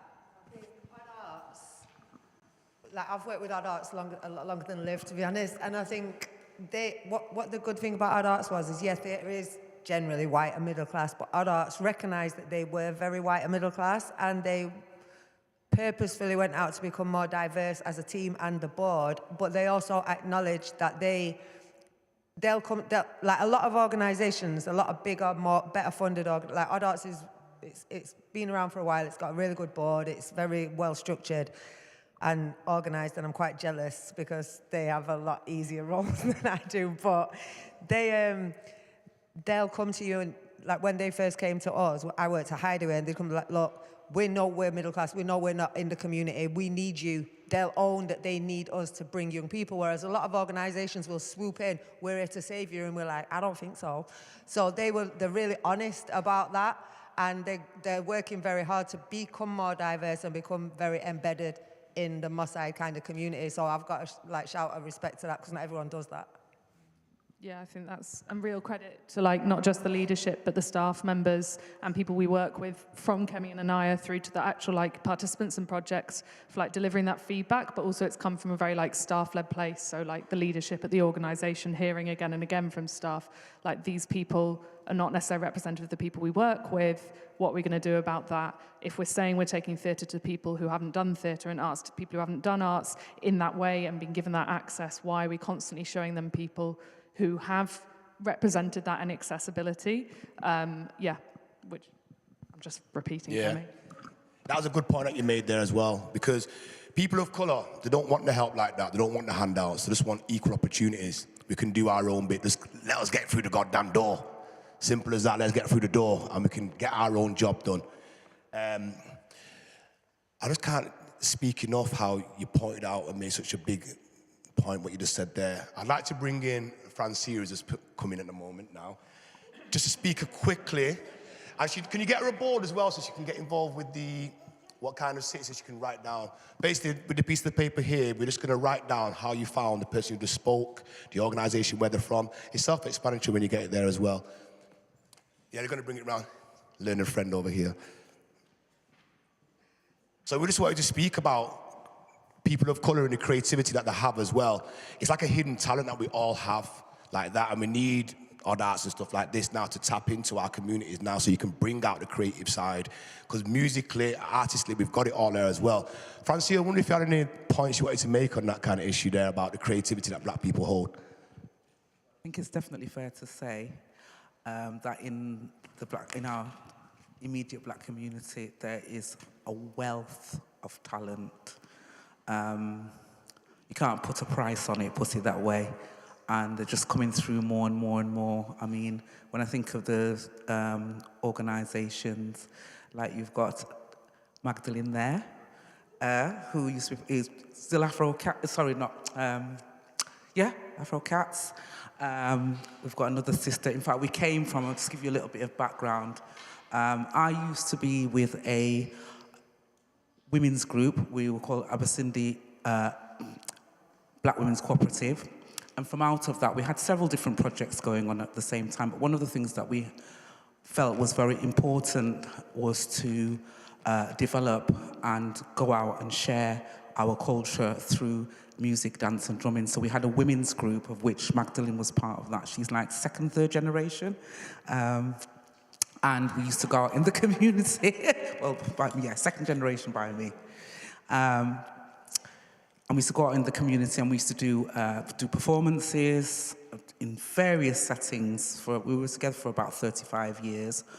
And we also used to go out into the community and work with schools, people with disabilities, a whole wide range of different people for different events and different occasions. And it's just amazing to see the, and I would even extend that to saying, to see the energy that comes, the creative energy that comes from people from all different cultures. I'm just citing an example of a time when I went to do a workshop with, me and a sister went to a drumming workshop, and there was this young boy. It was a school for people with special needs. This particular child couldn't stop speaking. He lost his parents, both of his parents in a car crash, and he just never spoke from the time he got there. And I think that experience for me was worth more than any fee they could have paid me, to be quite honest, because when we finished drumming, it's like whatever he played back to you, and he played it so sharply. And the teacher came to me later on and said to me, you know, it was worth you coming down here just for this one boy, because he doesn't talk to anybody, he won't interact, and yet here you are, the energy of the drum and what that brought forth for the boy, and came back there a couple of times. And as a result, it evoked his confidence, and he was able to get back on track and actually start interacting with children of his own age and so forth. So that's just to give you one example. But yeah, there is a wealth of talents. We've got another sister that used to be with Abyssindi. It's a shame Michelle's not here today. She and her daughter have actually got a group called Black Jet. Black Jet, that's it, isn't it? Sorry, Jet Black. Jet Black. And they're a dance group. And it's just nice to see that from the generation that I came from with Abyssindi, to see women like Magdalene, like Michelle, coming out into the community and sharing and developing the skills, but also seeing the next generation develop and move on. So yeah, in a short note, there is a wealth of talent out there in the community on many levels, not just physically as in music and dance, but in media as well. What the young people are doing out there is just absolutely fantastic. That's all I wanted to say.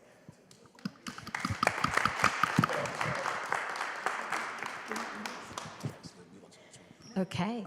So thank you very much for that. That's an extra bonus there, so thanks. Yes, Francia. I'd heard about you from Eugene, but it's nice to see you in person.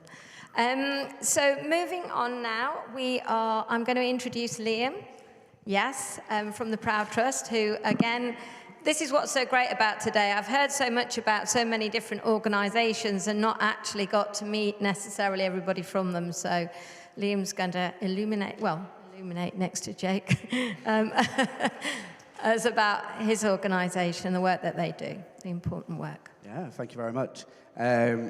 I'm Liam. I use he, him pronouns. I'm the youth work manager at the Proud Trust.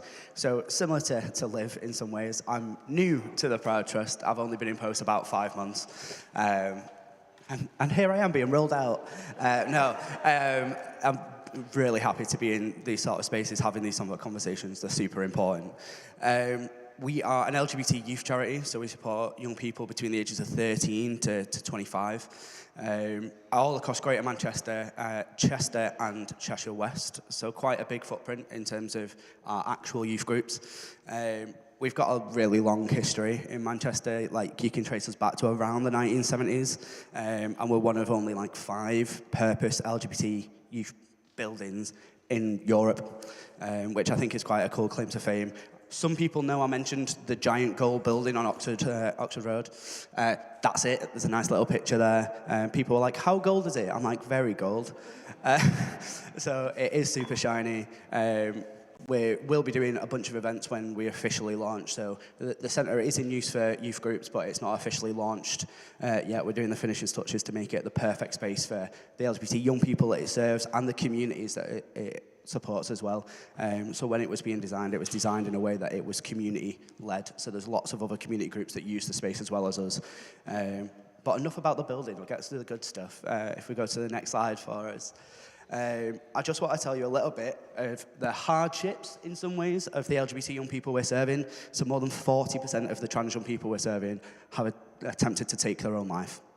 A horrible statistic, one that probably doesn't surprise most people in terms of young people's mental health generally, and then when you add an additional challenge and barrier onto that, we're not surprised by it. 76% of young people have said their mental health has worsened since the pandemic. Again, people in this room will not be surprised by that. I think everyone came out of the pandemic slightly worse off in terms of their mental health. That's not just a young people problem, but like Eugene said earlier, we've had years on them to work out how to deal with ours. And sometimes we're not there yet, and we can hold our hands up and go, I don't have the answer, but let's work through this together. And then 21% of the young people told us that they'd experienced more LGBT phobia than before the pandemic. So it's like we've taken a step backwards. We'd got somewhere, pandemic hit, no one saw anyone, everyone was just on the internet, all the horrible stuff that you can do behind a screen when no one can see your face has come back into society for a lot of our young people. So if we go to the next slide for me. How we support young people. This is a really cool map. I can't take any credit. I didn't make it. We do lots and lots of things. So I look after the youth groups. So we have youth groups across Greater Manchester. The only places we don't have specific provision is Wigan, Tameside, and there is another one. Salford, it is Salford. See, Liv used to work for us. This is plant, absolute plant in the audience. And Salford, and then we have specific identity-based groups as well. So we look at trans young people. We have a trans, like a under 16 trans group as well. We have one specifically for trans women. And then we have our LGBT person of colour group, which is under consultation at the minute to find out what young people in that bracket want, and it's for them, what do they want it to do, how do they want it to serve them, and then we also have a young women's group for LGBT young women. So quite a lot in the spectrum of offer across Greater Manchester, Cheshire and Cheshire West. We have an employability programme called Proud Futures, which is to help young people access the world of work, being their authentic selves, and understand how to take that into a workplace and your rights as an LGBT person in them spaces. Under One Roof is something that we haven't shouted about massively, but we will start to. It's our parent support program. It's a 5-week program for any parent that has an LGBT child that just wants support to do a little bit of learning, and they're in a group with other parents in a similar situation where they can ask them questions openly and honestly, just to get a little bit more understanding of what's going on and how they can be more supportive parents and ask them questions that they don't feel they've got a space to ask. So Proud Connections takes us a little bit outside of the geography I just told you. It's our web-based support service for young people. So currently it's Tuesdays and Thursdays, 12 to 6 p.m, but we are expanding that. So we're currently recruiting for some more workers, and they're going to help uplift that engagement for young people. But you can access that anonymously, or you can provide details and we can signpost and help you find the support or just give you someone to chat to. So there's trained workers on the other side of that. And we say it's for young people, but it's also for parents, professionals, people that just want to ask a question about how to support someone in the LGBT community and just need someone to turn to. Anyone can access that chat and just have that conversation there and then. And then we have a training and development team that go out into schools, they train professionals, social workers, you name it. They go out around the communities and just share good practice. We do one specifically around sexuality, and we do another one that is around gender identity specifically, so that people can get that understanding of language, how we use it, what's the best way to engage with these communities, what's changed. It grows and changes, it adapts. So they're always up to date. Young people inform their practice, so what's happening on the ground informs the training team, and the training team inform our staff, being like, you might not have heard this, but we're hearing this in schools. So that training goes right throughout the organisation, and young people get to influence it. Next slide for us. And then, this is just some of the things young people are telling us about our service.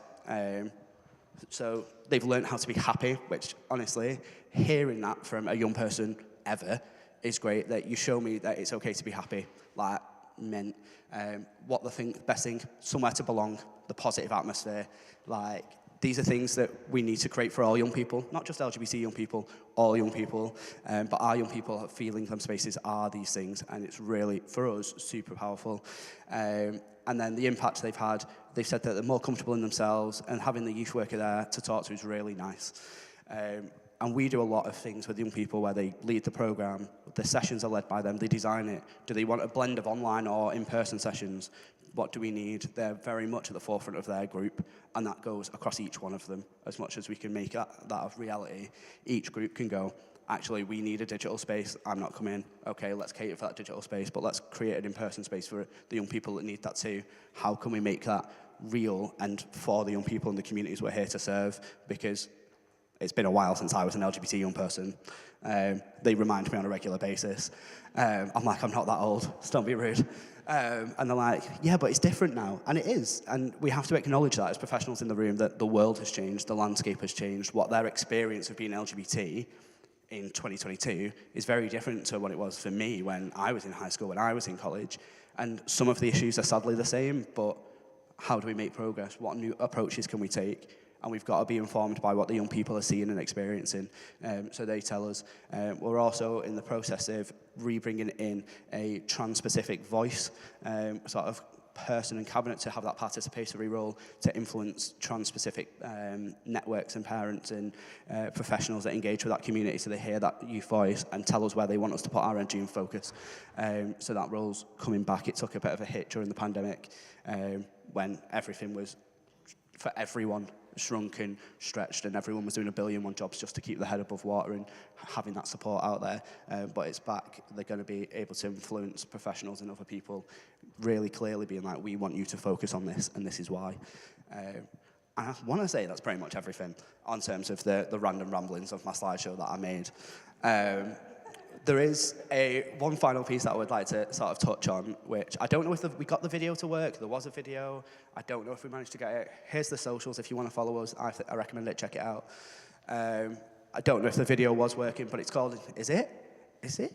Oh, like, you're well better than me. Like, so we do have a video called Incoming Transmissions. It's produced by trans young people, trans actors, they all voiced it. These are real experiences of trans young people, but they've given it the ending that they want to see and how people can be more supportive.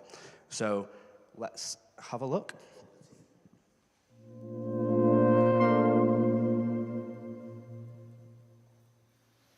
My name is Emily. I'm 19 and I'm a trans woman. My best friend is called Rebecca. One day we were hanging out at her house and we saw a story on the news. It was about a department store not letting trans people use their changing rooms. Her older brother said, "It's only right. People need to feel safe, don't they?" I wanted to sink into the ground. Is that what people think about me? Did I make them unsafe? I just want to be able to buy clothes like everyone else. I wanted to challenge him, but I was just so embarrassed.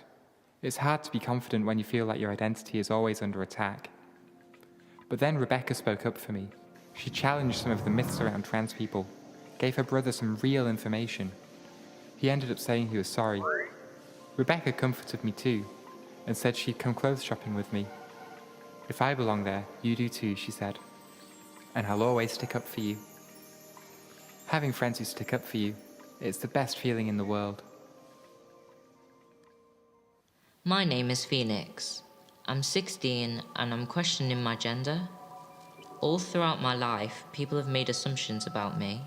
When I was little, I used to wear dresses and people would assume I was a girl, which I was mostly okay with.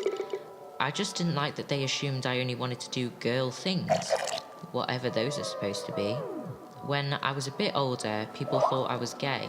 "Why don't you just come out?" they said. "We all support gay people." When I said I wasn't interested in anyone, they thought I was lying. Later on, a few friends assumed I was a trans girl. They told me I should just come out so I could start college as a girl. It was meant in a friendly way, but it made me feel nervous. The truth is, I don't know yet who I am. When I told my mum this, she hugged me and she said that's okay. She said that whoever I am is perfect, that it's my choice what to tell people about me and when. It made me feel a lot better to hear that. Nobody gets to decide who I am, except for me. When I know, and when I'm ready to let people know, that's when they'll know. My name is Connor. I'm 18 years old, I'm a trans man, and I'm autistic. I knew that I wanted to start hormones, but when I went to speak to my doctor about it, he said he couldn't refer me because of my autism. He said you needed to be mentally well to transition. But my autism isn't an illness I can cure. It's who I am. It's how I experience the world. I can't stop being autistic, and I can't stop being trans. How can something that's a part of me stop me from being myself? I was so depressed after talking to my doctor. I felt like there was no hope to be totally myself. But my friends checked up on me and asked me what was going on. They told me my doctor was wrong. There was nothing wrong with being both autistic and trans. So I found a support group for autistic trans people. Turns out you can have autistic pride just like you have trans pride. They helped me register with a new doctor. My new doctor is great. She understands me a lot better. I've been referred to a gender dysphoria clinic now. It's a long wait, but at least I feel like I've got some hope again. My name is Mo. I'm 15 years old, and I'm a trans boy. I told my parents I was a boy when I was 10 years old. They were really unhappy about it at first. I could tell. My mom even cried. I didn't understand why it made them so sad. It made me feel bad, like I'd done something wrong. They ended up talking to a parent support group, and things got better at home. When I was 12, they even agreed to talk to our doctor about it.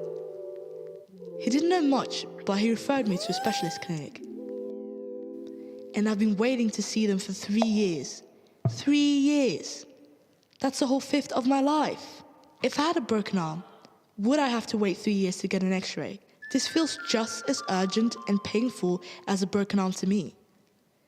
I hear people talk about how kids shouldn't rush into anything, but I'm not rushing.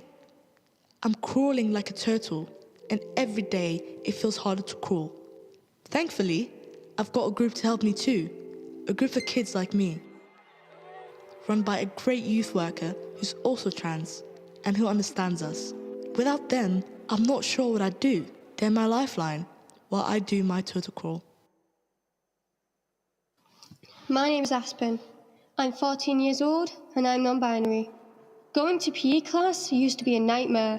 Girls on this side of the room, the teacher would yell, and boys on the other. I'd stand in the middle, just totally lost. Sometimes I'd run to one side, sometimes to the other. Either way, I'd feel like I'd get into trouble, and like everyone's eyes were on me. I hated feeling I was being stared at, and like I was doing something wrong just for being me. Then, my PE teacher went to training. I guess teachers need to learn things too sometimes. Suddenly PE was a lot nicer. Okay folks, the teacher would call out, and we didn't get divided into boys and girls anymore. We just did sports and games together. I didn't feel like all eyes were on me anymore, and for the first time in my life, I actually enjoyed playing sports. Turns out, I'm actually pretty good at it too. My name is Maya. I'm 17 and I am a trans girl. I changed my name by default when I was 16 years old. I was so proud and happy that day. When I took it to my school though, they said they would change my name, but they couldn't change my gender in their system. We can't change your gender marker until you get a gender recognition certificate. That's just the rules. I was super confused. You can't get a gender recognition certificate until you're 18, and even then, you need to prove you've been living in your gender for 2 years. How am I supposed to prove I've been living as my gender if they don't let me change my gender at school? It didn't make sense to me. I told my farm tutor about all this, and she said, "Leave it with me." She did some research and talked to the administration. Turns out they can't change my gender in school system. They just assumed that they couldn't. Thanks to my form tutor's help, I'm now properly named Maya at school. It's great. I feel like I can just live my life now.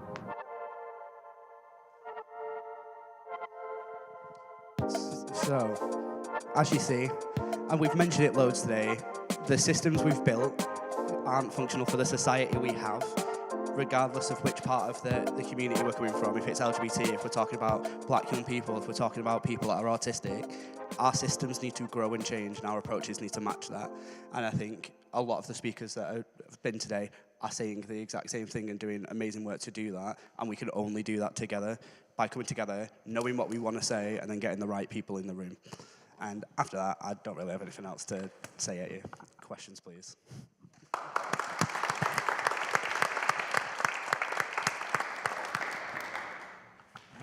Any questions?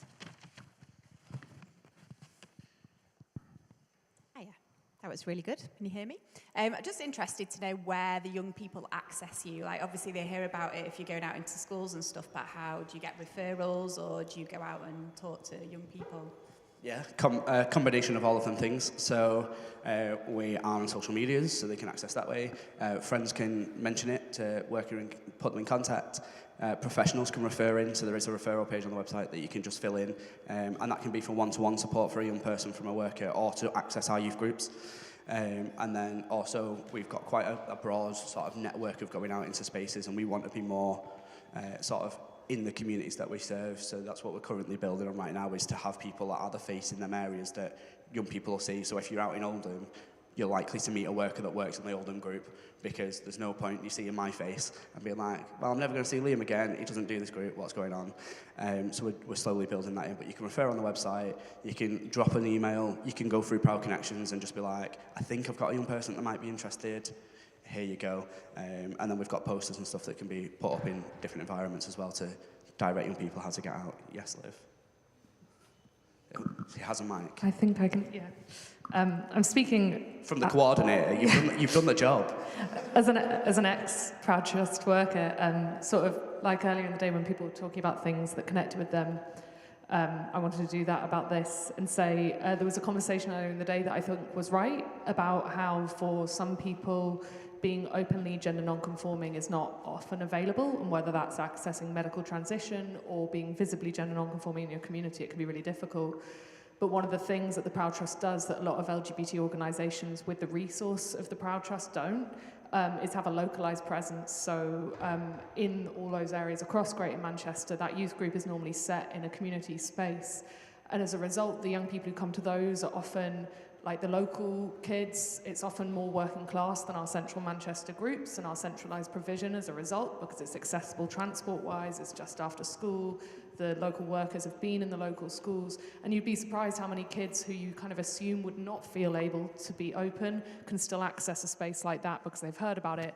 Don't tell anyone, because one of the things that LGBT services are very good at is knowing that a safeguarding process is to not disclose to anyone needlessly that a young person is attending an LGBT service unless they've told you that's safe, and to not need to name ourselves as an LGBT service. So we even have sort of quote-unquote sanitized consent forms we can send to carers and parents which have removed all the LGBT stuff from them, and just say like Tuesday youth group or something. As a result, a young person can come there and be out in no other area of their life. Sorry. Excuse me at the back, can you just do a live stream and stuff, we're talking, yeah? But yeah, basically, it's just, to give credit to the Proud Trust, I think people often think of LGBT spaces as quite white and middle class, and they can be, and the Proud Trust definitely has that in some areas. But there is also Fusion, which is a QTI POC group and all of that. It's got a lot of working class kids as well who are coming in. Yeah, absolutely. It's about making sure them spaces are accessible. We've talked about the barriers and different people experiencing not being able to come in, and we wouldn't want not being out to be an experience. You need that support just as much as if you were out. So that is exactly what Liv said. You can come, you can do it. We've got processes in place, so if you go by a different name with us, and that is the only space you get to be truly yourself, but we need to call home, we know the name you're known by at home, and that's the name we'll use so that we don't out you in them spaces and put you in any form of risk.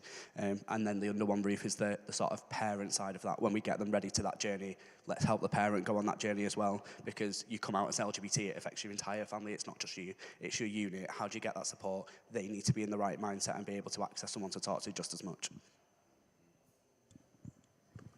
Right.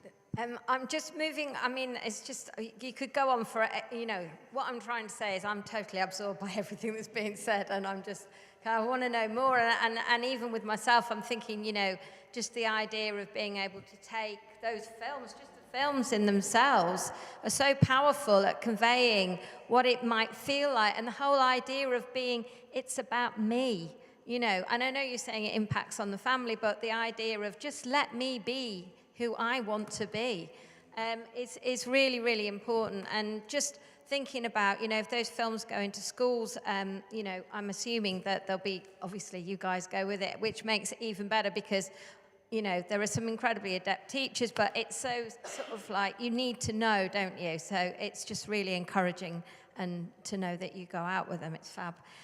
Okay, so finally, and by no means least, I'd like to introduce Venture Arts, and I would like to introduce Amanda and Amber. Hello, hello, hello. And looking forward to hearing more. Well, hello. We're kind of the last people here, I think. We're going to talk a little bit about our work. We work with learning disabled and neurodivergent artists. We're based kind of down the road, so we're very much local as well. We work with about 100 learning disabled artists a week from our studio in the Yellow Bricks for those local people.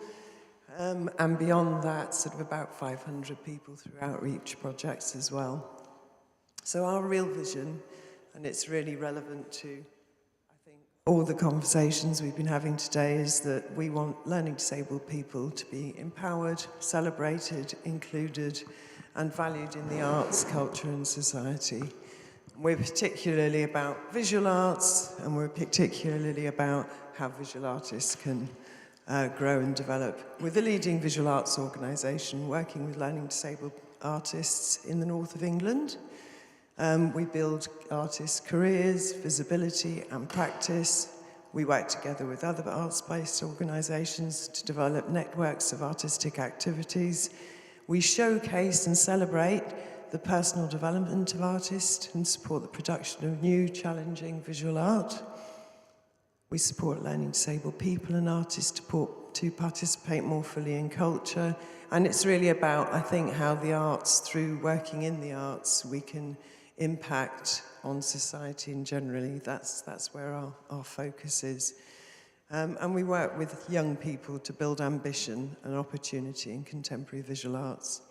And we work across Greater Manchester. We're known nationally and, in fact, increasingly internationally. But we're talking about young people today. We have about 35 young people, don't we, Amber, who we work with every week? And we work in schools as well with over 100 young people. So today's question has been very much about how young people have a voice and influence across our city and beyond. And I suppose I just wanted to talk about how young learning disabled visual artists are doing that through working alongside us. First of all, they're doing it by, and there's been a lot about choice, and so for us it's about learning disabled young artists making their choices about what they want to create in their own way. I feel like we just provide the tools. So if somebody wants to do photography, they can do it through photography or animation or painting, drawing, ceramics. But it's actually very much young person led.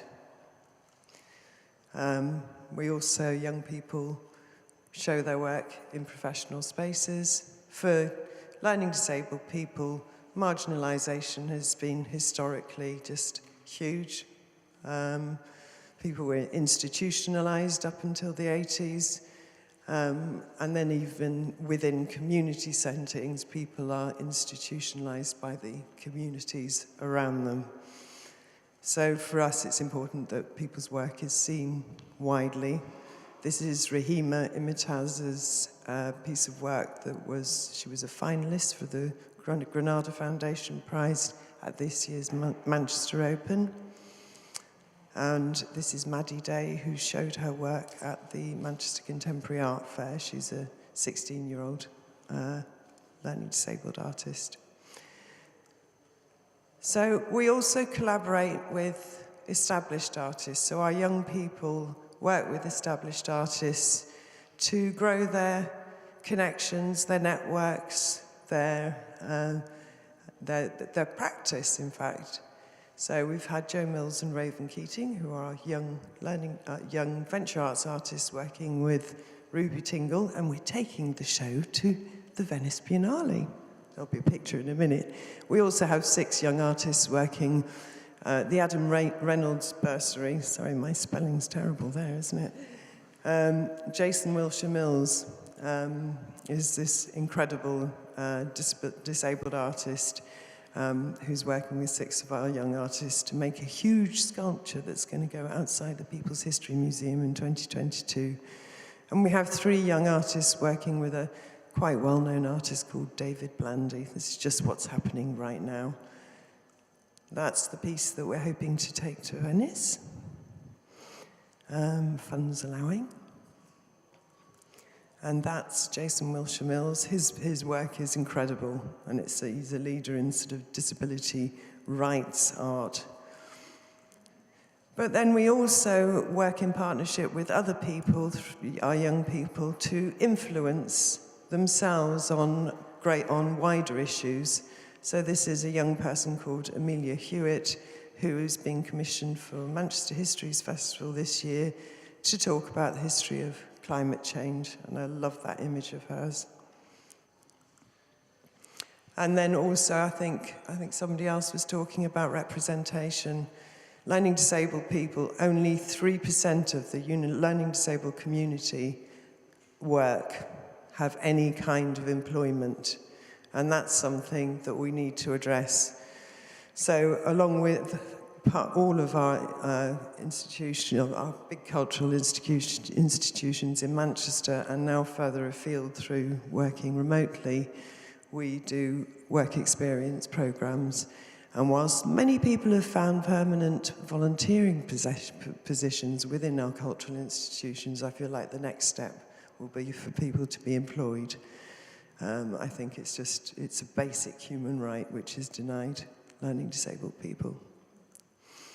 And there's Joe at the Royal Exchange Theatre. But then also when people do go and work in places, they change the culture of places. And this was, the Royal Exchange Theatre said, it's hard for me to overstate how important the relationship with venture arts artists has been as an organisation as we move forward and trying to shift the patterns and culture of our theatre. So it's about our people working and making change themselves.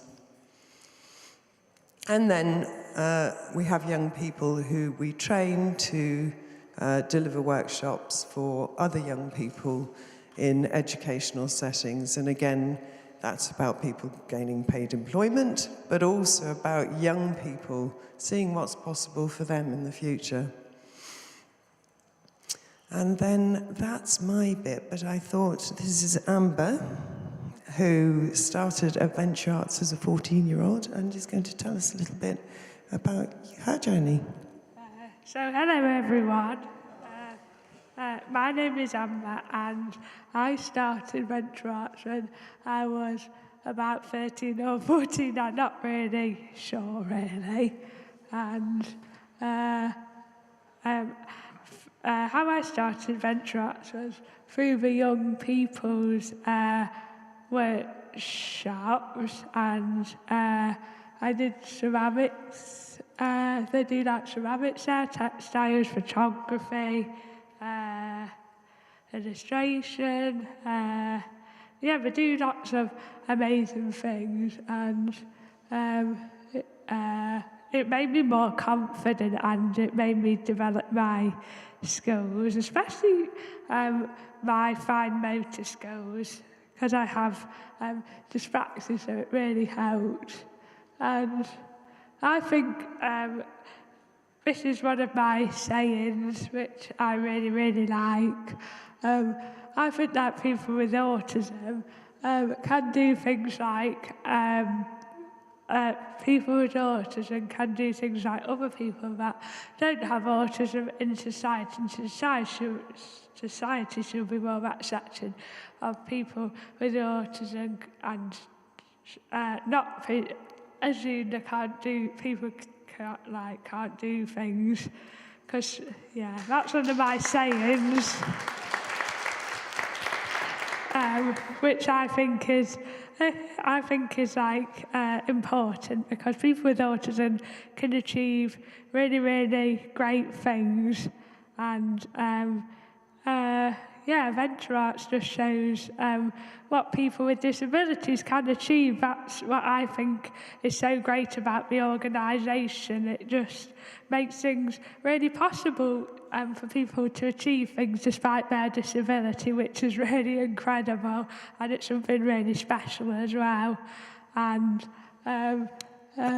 what have you gone on to do? Well, I work for Venture Arts as a public engagement assistant, and I really, really enjoy it, because I get to do lots of different things. Like I get to talk at events, and I'm on reception and I answer the phone, and I have my own Hello newsletter, and I'm the chair of a steering group, and I do lots of things. I really enjoy it.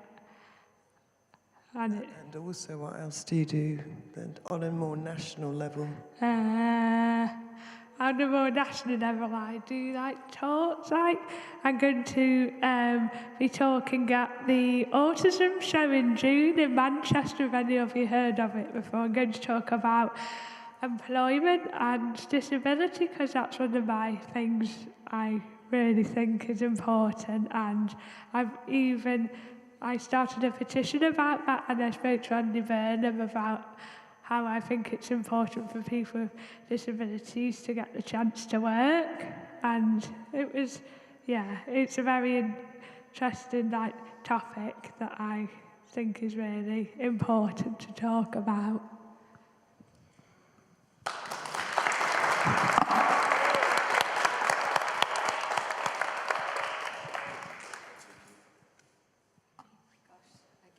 One of those where it's how do you follow that? You're achieving so much, and also breaking all those kind of what could be perceived boundaries. But I think I've been lucky that I've worked with some venture artists, and again, not making assumptions about people, and it's just been. I mean, every time I've learned so much about not only them but also about myself as well, and also, I think it's about the individual bringing in those fresh pair of eyes. They've often worked on a textile resource with me, which has been really good fun, and I always end up having a bit of a laugh as well, which I assume that's all part of it. But, it's just, I think actually thinking about it, that's fine doing the work experience, but actually being paid for what you do and what you're good at. And obviously, from an artist perspective, there are a lot of talented artists, aren't there? Let's face it, that you often see venture artists in shows and things like that, but there are other types of employment too. So anyway, enough from me. That was my immediate reaction. Has anybody else got questions? Yes, Laura. Can I ask you, Amber, what did Andy Burnham have to say about your questions about disability and employment? Did he have any answers for you? When you went to talk to Andy Burnham, did he have any answers for you? Did he have any ideas?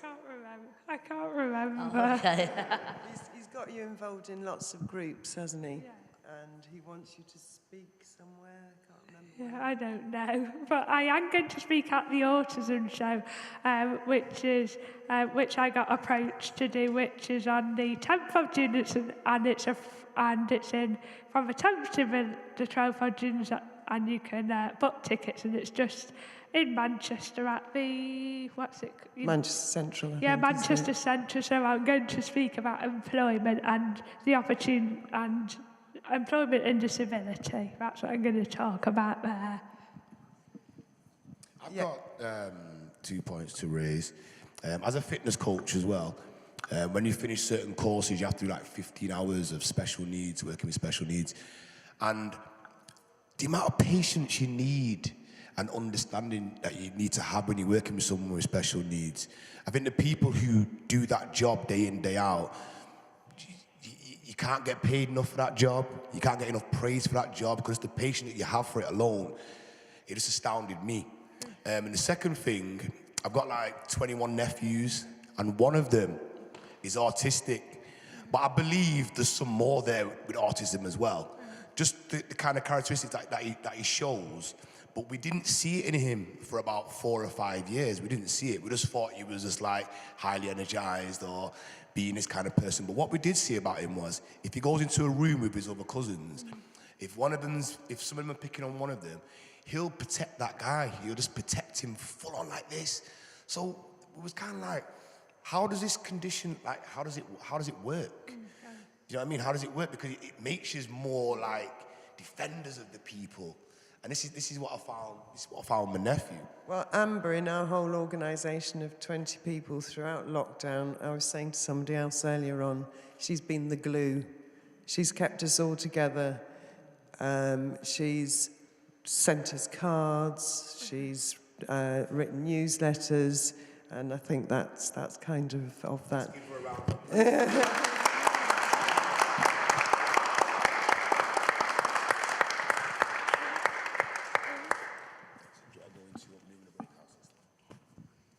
Questions, or shall we? Okay, thank you very much. Brilliant.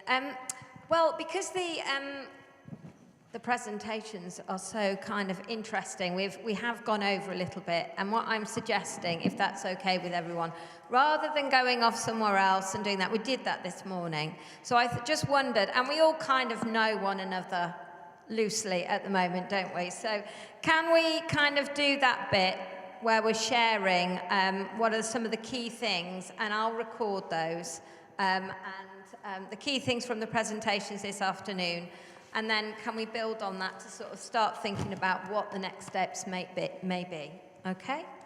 It's the idea behind what would you like to implement, or what ideas could we carry over, and into the curriculum. Into the curriculum. Our very own. Come on, speak it. I was going to say, well, we did the curriculum. I felt like the curriculum this morning, it kind of, today, this afternoon hasn't felt like this. Curriculum, okay. Well, I would say in terms of the organisation where you're coming from, you could ask for kids in school to do some dedicated special needs hours to gather understanding of people with special needs. Because obviously, coming from where we're from, sometimes someone with special needs, you push past them, it's like, oh, you're too slow, like this. And it's about having that understanding where you just need to be patient, slow it down a little bit. These people are very smart, if you want to say it like that. They understand everything, they just do it in a different way, in a different fashion. So if you could kind of introduce that into schools where it's like, right, you got to do 5 hours a month, special needs, and just to so you get an understanding, because I've got a daughter that has epilepsy. I didn't know before she was born she could have epilepsy fits like that now, but now I'm having to get and find out all about epilepsy. Amber. Okay, so I just to back you up, I think that I really liked it because I think it's true that you do have to be patient with people with disabilities, because that's what makes people with disabilities achieve things, being patient. So yeah, just agree with your point from. Or maybe we just all need to slow down a bit, don't we? Sometimes I think we could just all take a bit more time, and that would be make everything more inclusive, wouldn't it? and use simpler language. I think most mainstream schools are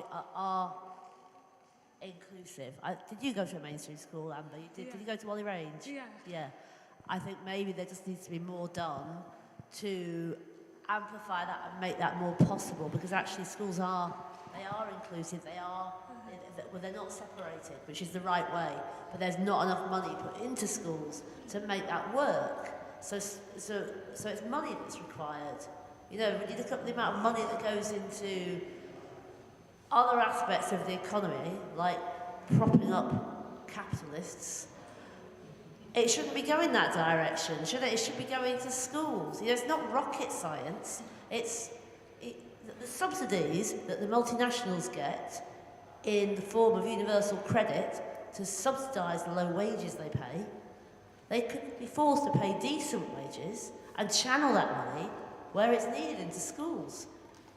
That's the fundamental of the whole curriculum improvement and the whole curriculum of life, I think. I don't know if anyone wants to add to that. So with that question there, who would you like to see sat here on the next Alliance meeting that could answer that question there?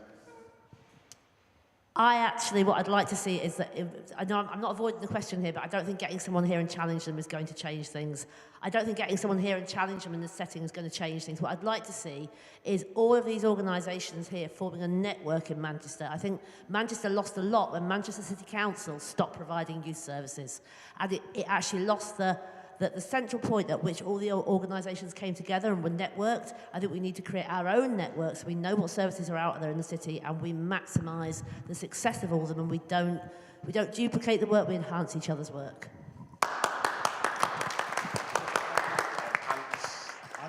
Adding on to what you're saying, I think we take the approach of meeting young people where they are. Like, we can bring someone that has the power in this situation to this space where we're all on the same mindset, when actually they feel out of place, they don't feel they still have power. We need to take them to places where they feel they have the power and influence real change as a collective and bring our collective voice, like you said, that network strength, and go, actually, we all need this change, and you need to understand that you need this change just as much as we do, and here's why. But bringing them into a place where they feel out of their depth, out of their comfort zone, and going blah, blah, blah, and they feel attacked, they're not going to change anything. We need to approach it differently. We can rant about it, we can do that, but we need to make real choices and real strategic change. And also, at the same time, go, what can we do now while we're making this happen in the background? Because if we don't do anything now, nothing changes, and we're still going to have the same conversation 5 years from now. And that's not what anyone in this room wants. We want to bring around change. So we need two paths running exactly the same way, one slower than the other, going, this is what we need to do long term, and this is a slow one, but this is what we can do now collectively as a team to make it happen.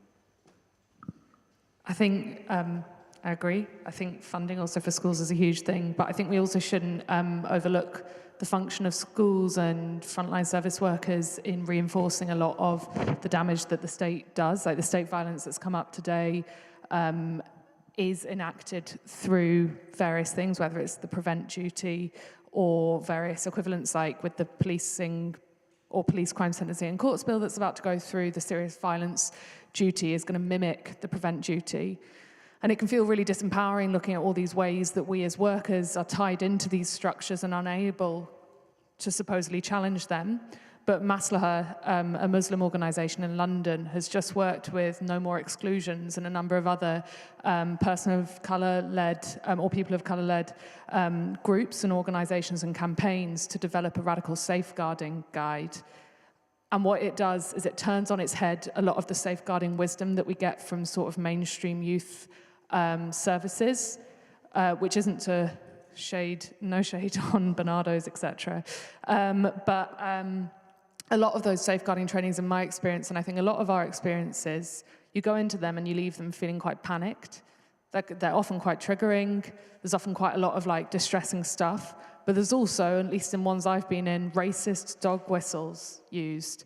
And that's because a lot of the edifice of, or the systems of safeguarding are reproducing these sort of top-down things from the state that cause our young people immense harm. And I think looking at just that guide alone, as Liam was saying, we need to do something now as well as like a sort of system overhaul, because I agree, we shouldn't be subsidizing multinationals, we should be funding schools, but schools, even if funded, can continue to do that harm. That harm's been in the educational system for a long time, and the case of child queues sort of brought attention to it, but I think it's much, much more widespread than many of us, particularly as white educators or youth workers, like to think. And I think looking at that radical safeguarding guide as a jumping off point, if we came together, would be useful. I know that Kids of Colour are convening a critical safeguarding network where they're looking at the ways that a lot of safeguarding processes end up asking youth workers, health workers, teachers to get in bed with surveillance and start taking notes on our young people's movements, start asking our young people, why are you hanging out with that person? Why are you posting politically, like that kind of charged stuff on your social media? Why are you angry like that? And that kind of stuff really does all that. Sorry, I don't know your name, but that cycle you were talking about of the gangs matrix and the way that it criminalizes young people, but predominantly black young people and predominantly young black boys, like all of that stuff, we are brought into that system when we start doing that kind of work of surveillance and monitoring. And a lot of that is embedded in a lot of safeguarding work without us realizing. So I think just very practical. Just to, if I can just whip in real quick, let's not forget why we are here. If we was to say, we're not going to build it because they're not going to come and we just stop, then where would we be in 10 years from now? Yeah? We need to continue campaigning and knocking on these doors. If they don't answer, we'll take the boot and put it straight through. They will listen to us. We'll bring them to the knees where they have to listen to us. So it's going to take alliances like this, where we build it, the community will come. When you've got 1,000 people all beating the same drum, they have to bend. They have to. So what we have to have today is belief. We spoke about bringing people to the street corners to hear it from the guys on the street corner. Yeah, okay, we've done that. What we're talking about is this space. Bringing them here with the backing of this great institution, 1823. Yeah? And let them hear it from here, a collective community voice, all different colors, all with things to say why they should listen. And I'm telling you now, this is only the first of many. Because I believe in my heart, 100 years from today, there will be people still sat down here, conferring, talking, getting things done, because they believe that it should be done.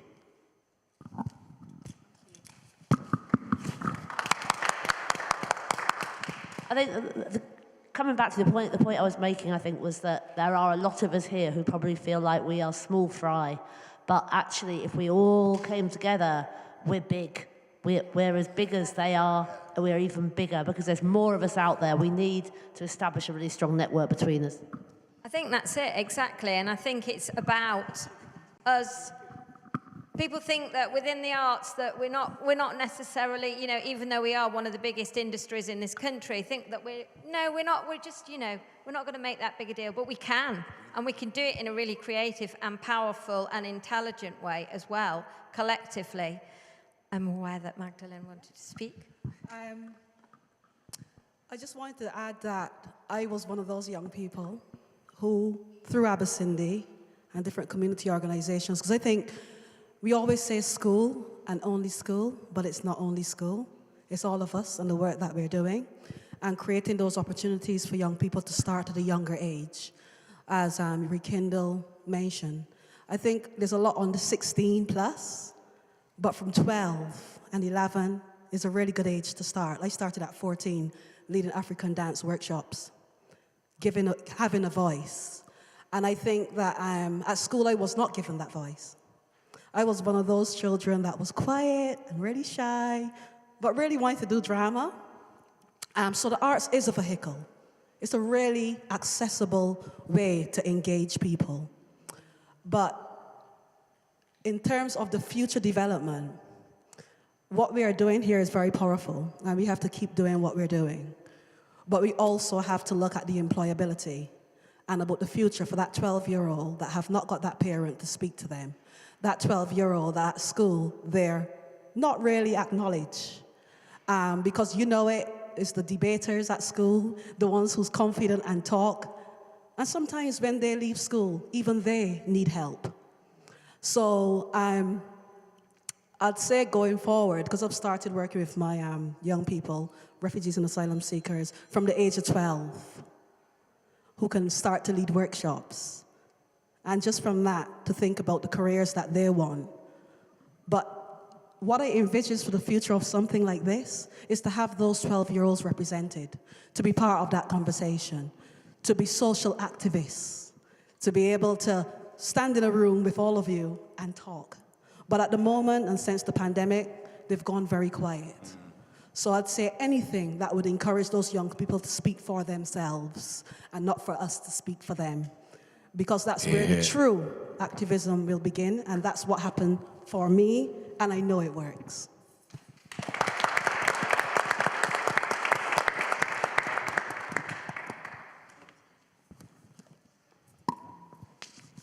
I missed a lot of today's workshops, but what I'm picking up is very interesting. Just want to say a couple of points.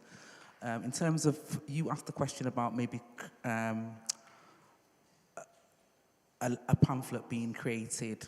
I think it could even go further than that. Same way, this gentleman here, they put together a little video, maybe that. Because I think the one thing that's fundamental and stands out for me in this room is that we are all creatives. And it's to use the creativity that we've got. We've got so much creative mindsets and creative skills and resources within us and amongst us, and we can use whatever problem that arises to be creative, to create and promote the solutions that you out of the questions and the queries and the action. I also wanted to sort of talk about, so like I said, in terms of venture arts, say for example, just wanted to reiterate again that maybe, as well as doing a pamphlet, I really thought that was a brilliant idea, your project. I'm sorry, I can't remember the name. That was a really good, because it was their voice, and you got a sense of, so when you're talking about you need to be more patient and so forth, something like that being developed from venture art and the community that you work with, that's something that could be put together and shared not only with young people, but with parents, with teachers, with professionals, so forth. That's just one thing that sort of seen that come off that. The other thing I wanted to mention is that, again, like I said, because we are creative people, God, right? There's different approaches to this. So I'm getting the feeling, because like I said, I missed most of it, that there's lots of different communities. You've got the LGBT, you've got the disabled community, you've got the black community, people of colour, etc. For example, as part of that, maybe creating some kind of event that showcases, and you work together, cross-fertilise, integrate with each other. So it can be, you know, a group of people of colour, LGBT. That way as well, those young people are also sharing time, and also developing and learning. It might even help somebody who, say, a young black man in the community that doesn't feel confident or doesn't know where they are. If that's, or their head is thinking in a different direction in terms of their sexuality, it opens that up, for example. Because whether people agree with it or not, it's here and it's here to stay, and it's always going to be here. So we need to move forward, and we need to, just like working in the disabled communities, it's us, the so-called able-bodied, because I prefer to call these people with disability the able. They are able, whichever way you look at it, they are able. They don't let the so-called disability stop them from moving and progressing and going forward. So what I'm saying is maybe it's to do workshops, work together, cross-fertilize, right, in terms of the projects and the arts and see what can be evolved from that, and also create it eventually as an event, whether it comes on every 2 years, whatever, so it showcases the collaborations of what youth have been doing together. That's another way. And in fact, to be quite honest, I think that would have more of an impact on the people that you're talking about in terms of the the people of state and the people with funding and so forth, that could have just as much a major impact. That's my 2 penneth worth. Thank you.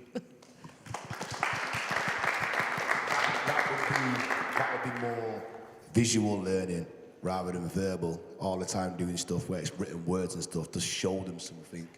Like what your man done there. And cartoon videos are really simple for people to absorb as well, so they're really good. But that sounds great. That's what we're trying to do. Obviously, it's an alliance coming together and trying to see how we can do a curriculum for life. But putting on events to showcase some of the ideas that we have as well. That's a great idea as well. Yeah. I think putting on events would be a good idea, so everyone can get together across the community, and it's also like a good way of networking and like building new partnerships, yeah. So and it will it helps people see people's different worlds as well. And I think it will be a good thing to do, to put on events and just to maybe go and see each other's other organisations and see what different organisations are about as well. Definitely. I say we get rid of Andy Burnham and put you in as mayor. I agree. Yeah, I was just thinking then, on the one hand, we need to bring people into spaces like this to kind of use the power of institutions like this to speak to power. And I was saying, Eugene, you saw yesterday our wonderful Uncertain Futures women in yesterday's session, how fired up they were, and them talking about a march on Parliament to take it to them. I kind of wonder whether it's worth, if we get our alliance built and we get it solid, I can imagine, if anyone's ever seen the central debating chamber in Manchester Town Hall, of us assembling in that arena and us presenting to the leaders of the city what all these amazing organisations, all this fantastic work we've seen today, and making a set of demands, making an ask to say, this is the kind of upbringing we want our young people to have in the city. This is the year of the child. It's the year in the city. So let's ask that question. Can we do that? Can we present to you, and will you listen? I think it's a great idea. Okay. I think it just encapsulates all why we're here today, just trying to put something together that's going to be consistent and have some legs behind it, and we can grow and develop it. Yeah. No. That's why I wanted to come on, Joe.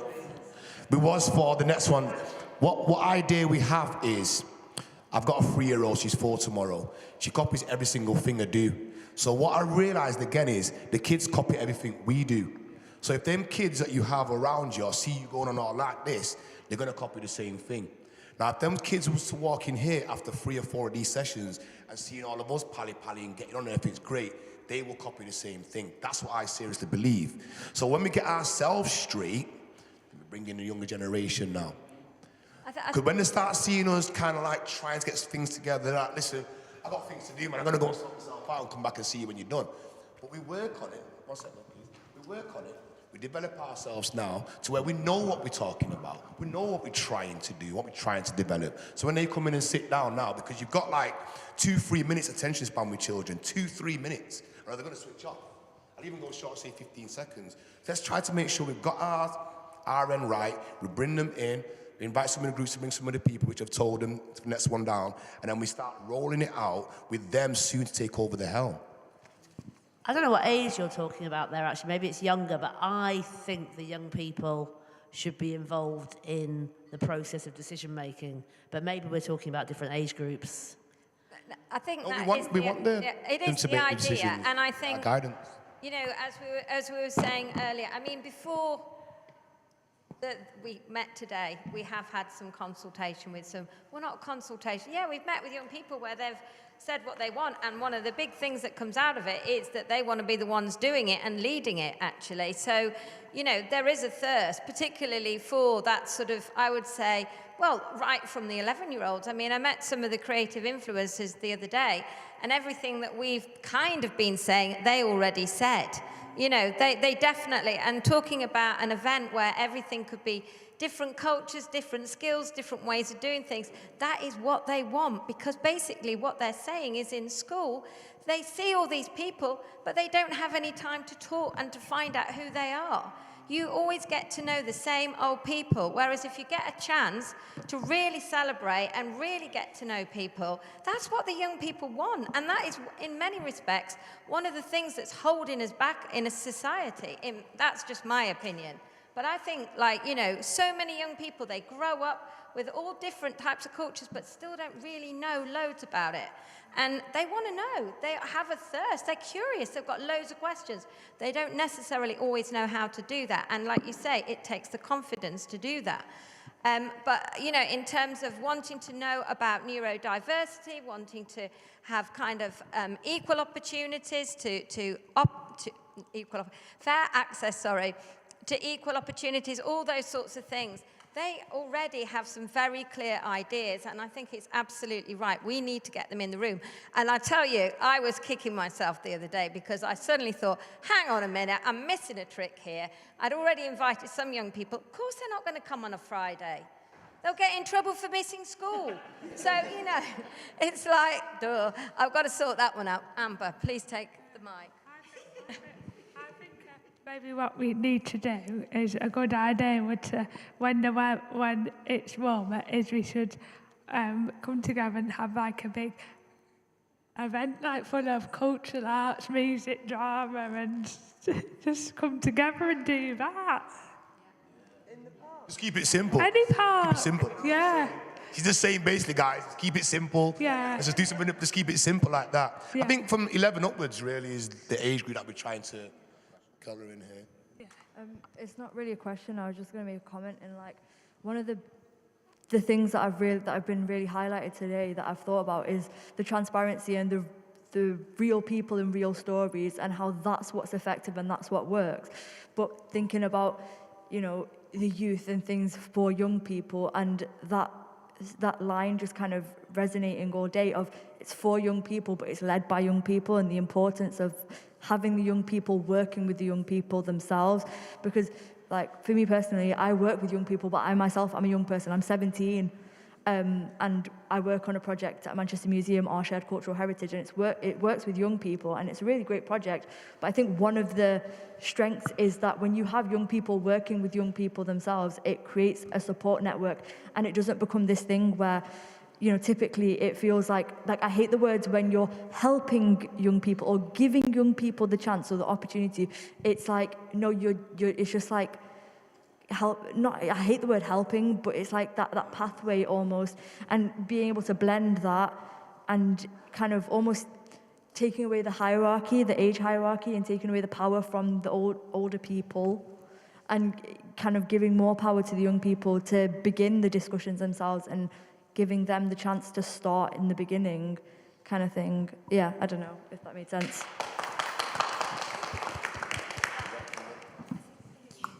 Yeah, just before we wind it down, it's just, I had something written out here, and I think now's the time to say it, okay? So we're talking about younger generation, leading stuff, that kind of stuff. You know, you're giving somebody the keys to the car, and they can't drive yet. You know what I mean? Saying, yeah, get yourself from A to B. What we're trying to say, look, we'll be your instructor, yeah? So you've got the big people who possess the wisdom. Those older than me have the wisdom, the wisdom, yeah? Meaning they have the experience, knowledge, and are wise. They've been through it. They're on the other side, they know how to manage it now, yeah? When you're dropping down under them elders, which is me, my younger generation, yeah? All I have is the experience. I've done it, but I'm still coping with some of the things, trying to work through them in my life now. I'm not there yet. I'm just coping through with the experience. It's what I have. And then currently working with, obviously. And then the younger generation, the youth, they're living it. You know, they know more about their age group than we do. Yeah, simple. So we're hearing a lot of guesswork, yeah? When the time has come, not to tell them how to handle their environment, but rather how to navigate through it, yeah? This is why we're trying to set things up in the house, so by the time they get there, The heating's turned on, the lights are on, CB busy's running if they're that young, whatever. We're just trying to sort it out from here first. Because all too many times, we always get in a room and we shout, we need to do this, and then by the time the kids turn up, we're in arguments. We're going to fall out. So let's just not do what's been done before, which is what some people have kind of referred to. Yeah, but I've seen this done before. No, this is new. This is the start of something new. Believe me, I know this much because I'm involved. I don't play no games. I don't play no games. So I'm saying to you now, you are part of something great today. It's going to develop and grow. Elder generation, yeah, they have the wisdom. My age group, experience, younger ones are front line. Let's have it channeling down so it works. Okay? All right. You gonna finish it off now? Nice. Set you up nice today. Real nice. Come on in. I think there's still so much to talk about, basically, and nothing is absolutely set in stone. What I would really like to do is, it feels like there is a thirst for some form of alliance. And, you know, I'm very happy to sort of set up another meeting to talk about setting that up and making it firm, okay? Somewhere in about a month's time, so we've still got that momentum going, and actually move it forward. I like the idea of something that's long and short. You know, let's have some big goals, but also some that are achievable. I like the idea of something where, I mean, I'm not the one making the decisions here. I'm just saying these are things that I've picked up here. Amber's idea of getting people together and possibly showcasing as well, so we could take it at whatever level we want to take it. What does everybody else think, though? Because I'm seeing some faces that are saying yes and some faces maybe that are saying what? So, you know, help me out here, please, because what I'm saying is I think that what we could do is have an alliance meeting in... Oh, I want to get on the floor, and that's my natural place to be, actually. But get on the floor. Only because get on the floor. I've got new plimsolls on today. I can't, otherwise I'll be there. And they're white, so I can't get them dirty for my holiday. Anyway, I'm getting hot now. So what I'm... Oh, my God. Oh, God. All right, then. So in a month, this is the plan of action, because I do want to move something forward. We have an opportunity to meet, to say what the alliance is going to look like. Okay, there is a thirst for an alliance. Am I correct? Whatever that looks like, whatever it may be. Yeah. Now, with that, should we, at that next meeting, have 50-50 young people and 50-50... Yeah, okay, that's agreed then, 50-50, which means that it will have to be on a Saturday or a Sunday. Or an evening. Are we doing or this an evening. cross-sector? I should hope so. When you say young people, are you talking under 18s, are you talking under 25s? Well, this is what we need to determine. This is what we need to determine. Do we then break down the young people? I mean, how? Oh my God, we could go on forever. It's maths. This is maths. Francia, you got a question over there? Suggested maybe over the holiday period to accommodate young people. Okay. Yeah, there's a break coming up soon, is there not? And we could work in phases where we could do an age group of, say, 11 to 14, 14 to 18, 18 to 30, if it's that kind of thing, because even in your 20s, you're still young. You know what I mean? Still young. We just try.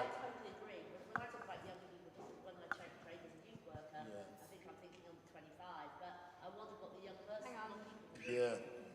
Just need the microphone, otherwise I can't pick it up. Well, no, everything... Oh. Okay. Well, we just need to make a decision, don't we? Because, you know... Is she going to talk? Was she going to say something? No, I think I don't know, what's that question, Darren? I think we're asking, what do you think in terms of age groups? Well, you know? I think it depends, but... I think it depends because, like, if we're talking about really young and then kind of sectioning it off, but I feel like the cut-off point, I feel really weird that I'm saying what's the cut-off point, but I'd say the cut-off point is like maybe like 25, because like at ours, it's 18 to 25, but we kind of bend it, and obviously, you know, you can be younger and stuff, but I think 25 is cut-off, I don't know. That's a good age group, then we could drop it down. Could we get there? Basically, if someone older than me gets my attention, I can get someone 10 years younger than me, 10 years younger, like that. Where if we're going too low and try to get through to them now, we might be setting ourselves up a bigger challenge where we might suffer from burnout too quick. But once you kind of understand their life and where they're kind of going a little bit, we help them to help navigate with that. So the 18-25 might be... Okay, but then we're going to miss out on the 11 to 12. So It I'm going might to be be absolutely put it out there. brainstorming session. We're going to do 11 to 25 in about a month. It is going to take place. It can't be the. Yeah. What curriculum would they build? Yeah. What would they want to learn? They're the Okay. people talking. Give them that question. We can talk logistics of an alliance, and then they can come along to that. Right. Okay. No, it's too soon, the Easter holiday. Well, I'm not here in the Easter holidays, unfortunately. Denise, why don't we just summarise all the things that come out of today? Almost like a kind of mini manifesto or something to say, we talked today about all the things we think should be in people's lives that aren't. Let's just have that as a starting point and use that as part of the invitation to say this is what we're talking about. Okay. Yeah. I got from what my group said. Well, we don't need to go through it now because I think everybody's been. We've still got them in the room. Yeah. Oh, okay. Right. Okay. No. I was just going to say that I think we're all probably quite. I mean, everybody's given above and beyond of their time and their energy and their thoughts. And I'm just thinking, we've got a thirst now for an alliance. We're going to meet in approximately a month. We're going to bring some young people there that are between the ages of 11 to 25, and we're going to use a summary of the things from today as a starting point, and we're going to talk about what an alliance might look like. And Andrew? Yes? Hi, Julie. No, just sitting in the maid corner over here. I just feel that I have to say about duplication, because we are kind of doing that with MAID. That all of those numbers of ages are already existing through the groups of that are represented here, and I represent the school side of things. So I think, in a way, the alliance is the light bulb going on in us today. The alliance is individuals getting that fire and going, yeah, crikey, this is what we need to do. But actually, some of those things don't need to be happening all the time again and again. MAID is there, we need to use it, we need to be, that is our, it's our city. MAID is Manchester, MAID in Manchester, that's us.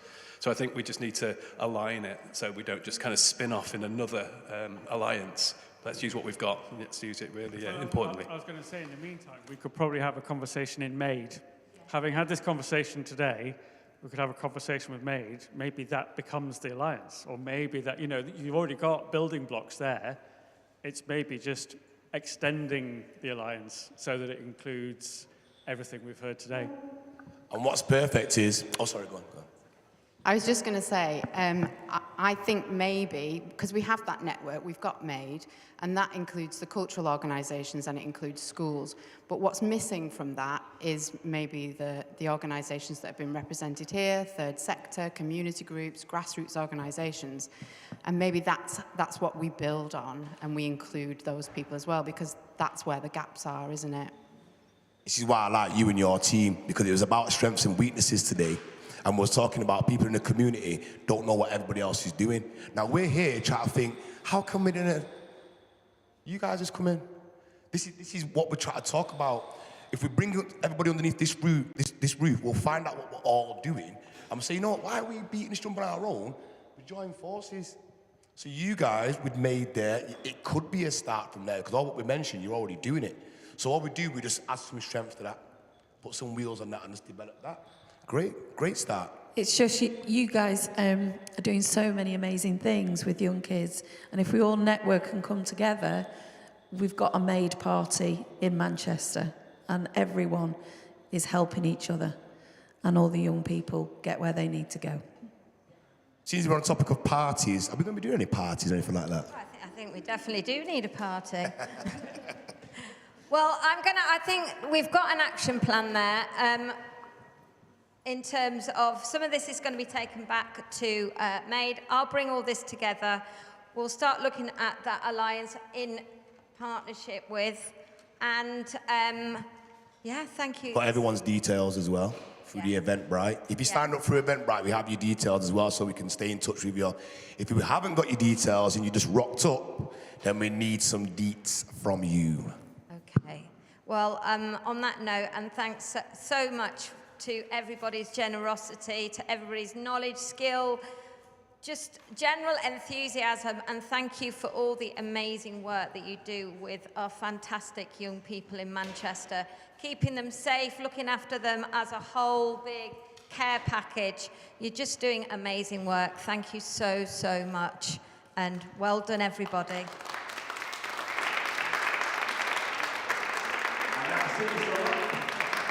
Thank you, Eugene and Denise, our new double act.